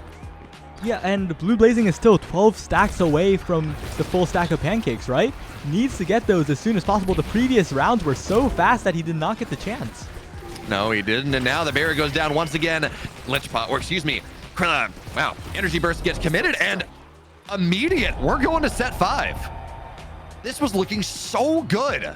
Oh, this was looking no. so good for Misfits. And this could be the demise, right? This draft is crucial. God, Estelle first pick here. Missile prop on the board. Oh, man, this hurts. Hamster has to deny extra special here, though, right? I mean, yeah, that's fair, I guess. Yeah, okay, it is denied. But what do they go now? Heavy impact for Estelle, I think. No, goes Orb Dancer instead. Orb Dancer Catalyst? I mean, do you not want Missile prop there on the Estelle? But blue goes Egoist, right? Or Heavy impact. Heavy impact seems really strong yeah. here, but okay, Egoist. I think Egoist, because with Egoist, if he gets the ability to dribble, if he gets upfield, he can be the single difference maker. Yeah, infinite energy there is really, really nice. And Playdark just barely misses, but the barrier will go down. They're off the Rose Warp from the firewall turret here. That's a lot of resources. Arianol doesn't keep that barrier alive. Blue Blazing and Playdark low, but they are going to have the middle of the field outside of the range of Switch. And Blue Blazing, he can't get the core. He can't get his hands on it. Not just yet. And the Rose Warp from Hamster Quest is fantastic. And with the Swarm here finding their way in, this is where Quest has been dangerous all tournaments. You put him 2 in the goal zone, but the shot goes in and Blue Blazing can't get his hands on it until he does. And now Blue Blazing, another goal in. He's level 10. He's got that Omega next to his name. 2 levels up on Hamster Quest. And that's, again, a lot of knockout pressure. Yep, and he is building those stacks. He is building the meter. And you have to think, when those 2 come to fruition, when they stack up, when he gets that core flip meter, he's going to move so fast. And can Quest deal with that? But the real question is, can they score before that happens? Because they've shown that they can to us. Yeah, in that Switch just previous seems... set. Yeah, certainly. And Switch just seems so hard to deal with there when he's sitting in the goal zone. And again, Blue Blazing commits skills, commits power to try to get the knockout, doesn't find it. And that's a massive Giga Blast there, but even still, barriers now down Saya on both sides. But that's a scary position. Switch moves in, core moving so fast here. Playdark, great save from Liari, but can't find the second. And we've said it before, we're going to say it again. It's 2-0 here on tournament point for Misfits. But they've already fumbled it once. Are they going to find what they want? Blue Blazing, great follow-up. Playdark kept it in pressure, kept the core there for so long with all the cooldowns, but they're going to have to do it again.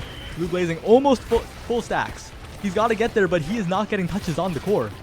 He really is not. He's just getting goals, and I mean, that's really nice, but you're right. You do want all the pancakes, all the flapjacks. Barrier will fall, and now here's an opportunity here. Playdark is low. Great there. Coming in from Arianol. Blue Blazing, he desperately wants it, but now the barrier will go down. Switch juggling, but he's not going to get the goal in. Not yet, and he will. Okay, fine. Again, Quest back from the brink of defeat, and they will find that opportunity now.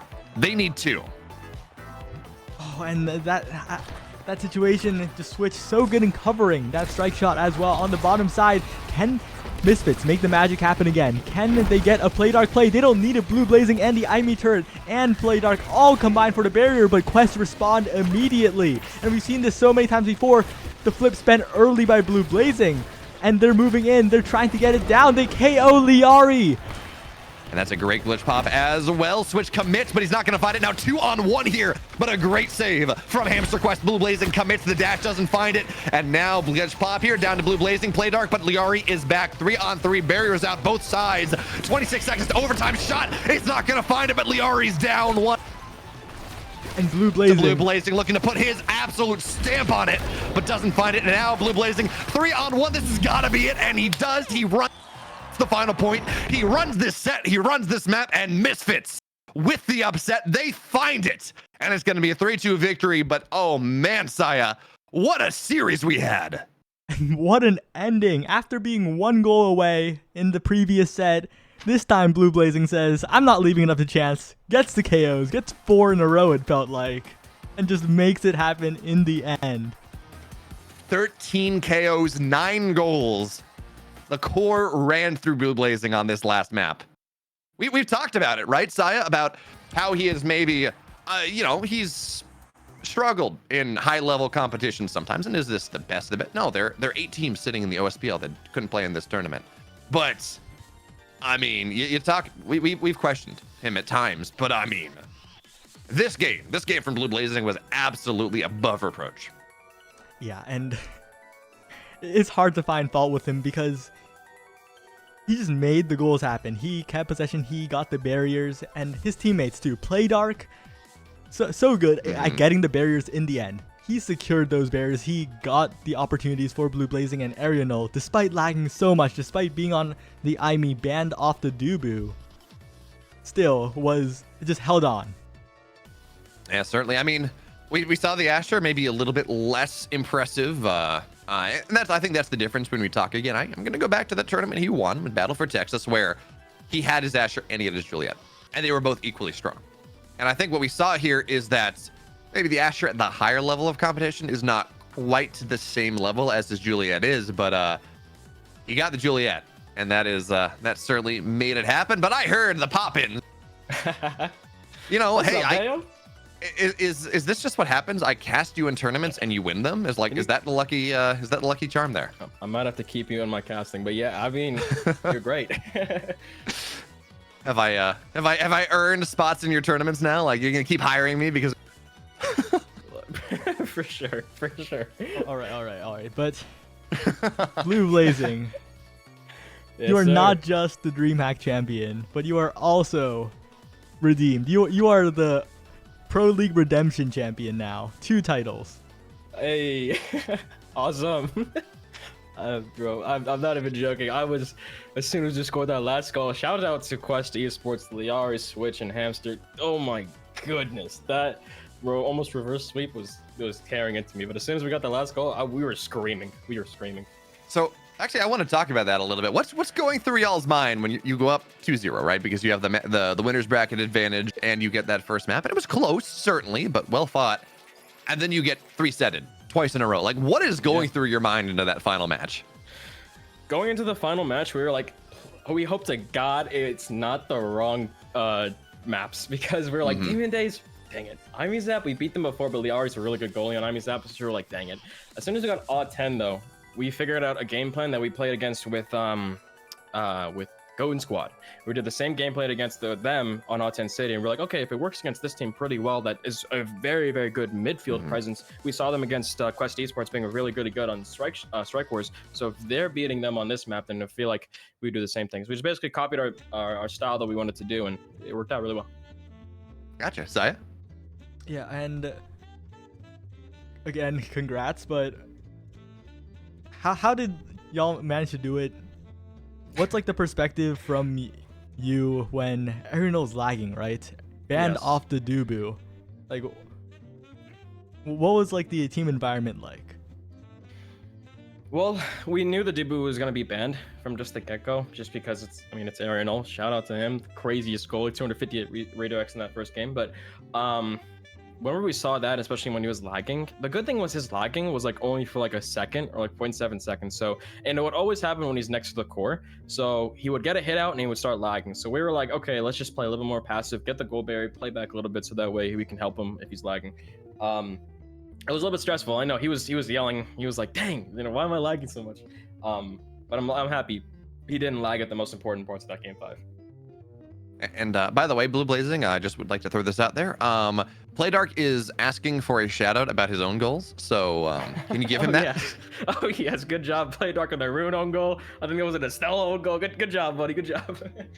Actually, I am curious though, right? Because it did seem like Quest did struggle running against the Rune a little bit. We saw that happen in the lower bracket finals against Goon Squad, and we saw that a little bit in that first map he played when Rune was there. But then you all decided to move off of that. Was that a result of those own goals, or was it a map-dependent thing? Like, what's the decision there to move Playdark onto the Estelle away from the Rune? One of the biggest things about Playdark was he wanted to get KOs, but also keep the core control alive. Okay. So when we were trying to do Rune, it was literally like ult on Liari and just hit the gold berry the entire time. But we realized it's like, hey, Playdark could probably bend Centauro. He's more comfortable on it. Maybe we get something better. Unfortunately, they had the better coordination on their team, so the Centauro didn't fit with us. But in the end, we were like, as soon as we saw that, we were just like, okay, if we get Demon Deus in game 5, he'll go back to this Rune. Okay. And instead, of course, you got Aten City and knocked everyone out of the map. And actually, do you realize that you were like 3 levels up on your opponent brawler at one point? No, I was not paying attention to that. I was really calming. It's like, go down, go up. it was just us playing and just kind of putting out directions out in the communication, and they were like, okay, you bait him out, I'll kill him, go. It's basically stuff like that. That's actually great to hear insight on the comms. But Saya, I think this is a great tournament. We've had a lot of good games, but as we round out this interview, any final questions?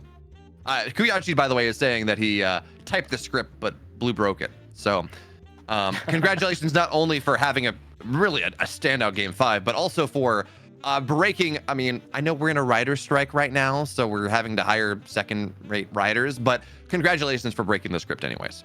Appreciate it. But what if this was her script all along, What if Kuyachi went for the narrative? The Blue Blazings has been talked down on so much, by me too, by the way. I am famously known as a Blue Blazing down player. But absolutely, he proved himself here. He was, I don't know, some of those plays were just top tier. Thank you. Hey, listen, we're the Misfits. We don't follow no status quo, I'll tell you that. Oh, but I do have an important question to you. Who should we raid at the end of this stream? Ooh, I love that question. You know unless what? Unless we have someone decided, though. I have someone, exactly. There's a player that I've been helping out. He's been doing 12-hour tournaments. I'm going to send it to you and Kiyachi. He's one of my good friends from SAGU. Definitely you should raid him. His name is Syntix. Syntix was a good guy at B4T, so yeah, he's very jolly, very awesome guy, super down to earth. And gave us one of the best games of that tournament. So yeah, absolutely. No, shout out to Playdark as well, and Arian Naldig and Jumper. Oh my goodness, that guy has been finding scrims and helping us in the Pro League Invitational by playing and keep the synergy up. But yeah, shout out to Playdark for an insane midfield presence, and Arian just holding it down. Yeah, you all between you and Playdark, you're doing such a good job of making it was almost constantly 3-on-2 on that final map, which is it's a really hard way to play if you're just you always got that man advantage. But for now, Blue Blazing, congratulations once again, by the way. Well played on that final map. But I know you gave some shout outs. Any final words before we let you go on with your evening? Well, I mean, thank you guys for hosting this. It was really awesome to do. We were a little bit upset. We're like, dang it, we can't play with Playdark because he was flying back from New York. So, but we got the opportunity. We showed everyone what we can do. And I'm happy because my reputation has uplifted just a little bit. So thank you guys for hosting this. Definitely a far cry from DreamHack Champion Plat Gameplay stream title. Oh my god. But before we raid, Kuyachi, it's your birthday. You were the one behind this tournament. Do you have anything you want to say? Thanks, y'all. That was a really good grand final. See y'all next week. I will be running. So I didn't originally plan to be running this tournament as my birthday tournament. Originally it was going to be a Pride Invitational, so that will be next Sunday, probably same time, 5 p.m. Yeah. If you are an LGBTQIA plus individual, you're eligible. Otherwise, feel free to support the stream. We will be our charity for the stream will be the Trevor Project. It's very close to very many of us our hearts, so I'll drop more details as I get more organized. I can get like logos and graphics and stuff. So yeah. All right, and that is all. Thank you, Behemoth, for casting. How can people find you? Well, you know, if you want some, my channels for the most part are StarCraft related because that's and Stormgate, which is an upcoming RTS. I'm very excited about it. If you want news for that, you can check out StormgateNexus.com if you care about that. If you care about me and just want to follow me, and you know, I'm at Behemoth as _SC2 on Twitter. You can follow me on Twitch as well. It's twitch.tv/Behemoth as we're doing a little bit more Omega Strikers action. And I've also been told by Blue Blazing that I should shout out that there is a LAN upcoming in September in San Antonio if the top Omega Strikers do want to go play in that. So that's your advance warning. But that's where you can find me because I may be at that LAN. It's going to be hard to get some time off, but I will do my best at least to be there, hopefully on the weekend. And that is good news in and of itself. So, Saya, that's where they can find me. But I would like to remind everyone also that the NASL is run through this channel, that all sorts of Omega Strikers events are run through this channel. And if you have not already followed it, if you have not already followed Commandery.tv or Commandery TV, you're doing it wrong. And you should immediately fix that right now, or I will judge you forever and I will be infinitely sad. And that's, no one wants to be able to be sad on a Sunday night. Well, actually you might. And maybe I'll be happy if, anyways, whatever makes you sign up, whatever makes you follow, do that now because that's important. Yeah, if you've been watching this for like this long, like might as well drop the follow. But yeah, that's it for us. Congratulations, Misfits, on winning, and we're just gonna raid. They're streaming Destiny, but like it's whatever. Who cares? Good enough. Destiny is the exact same thing as Omega Strikers.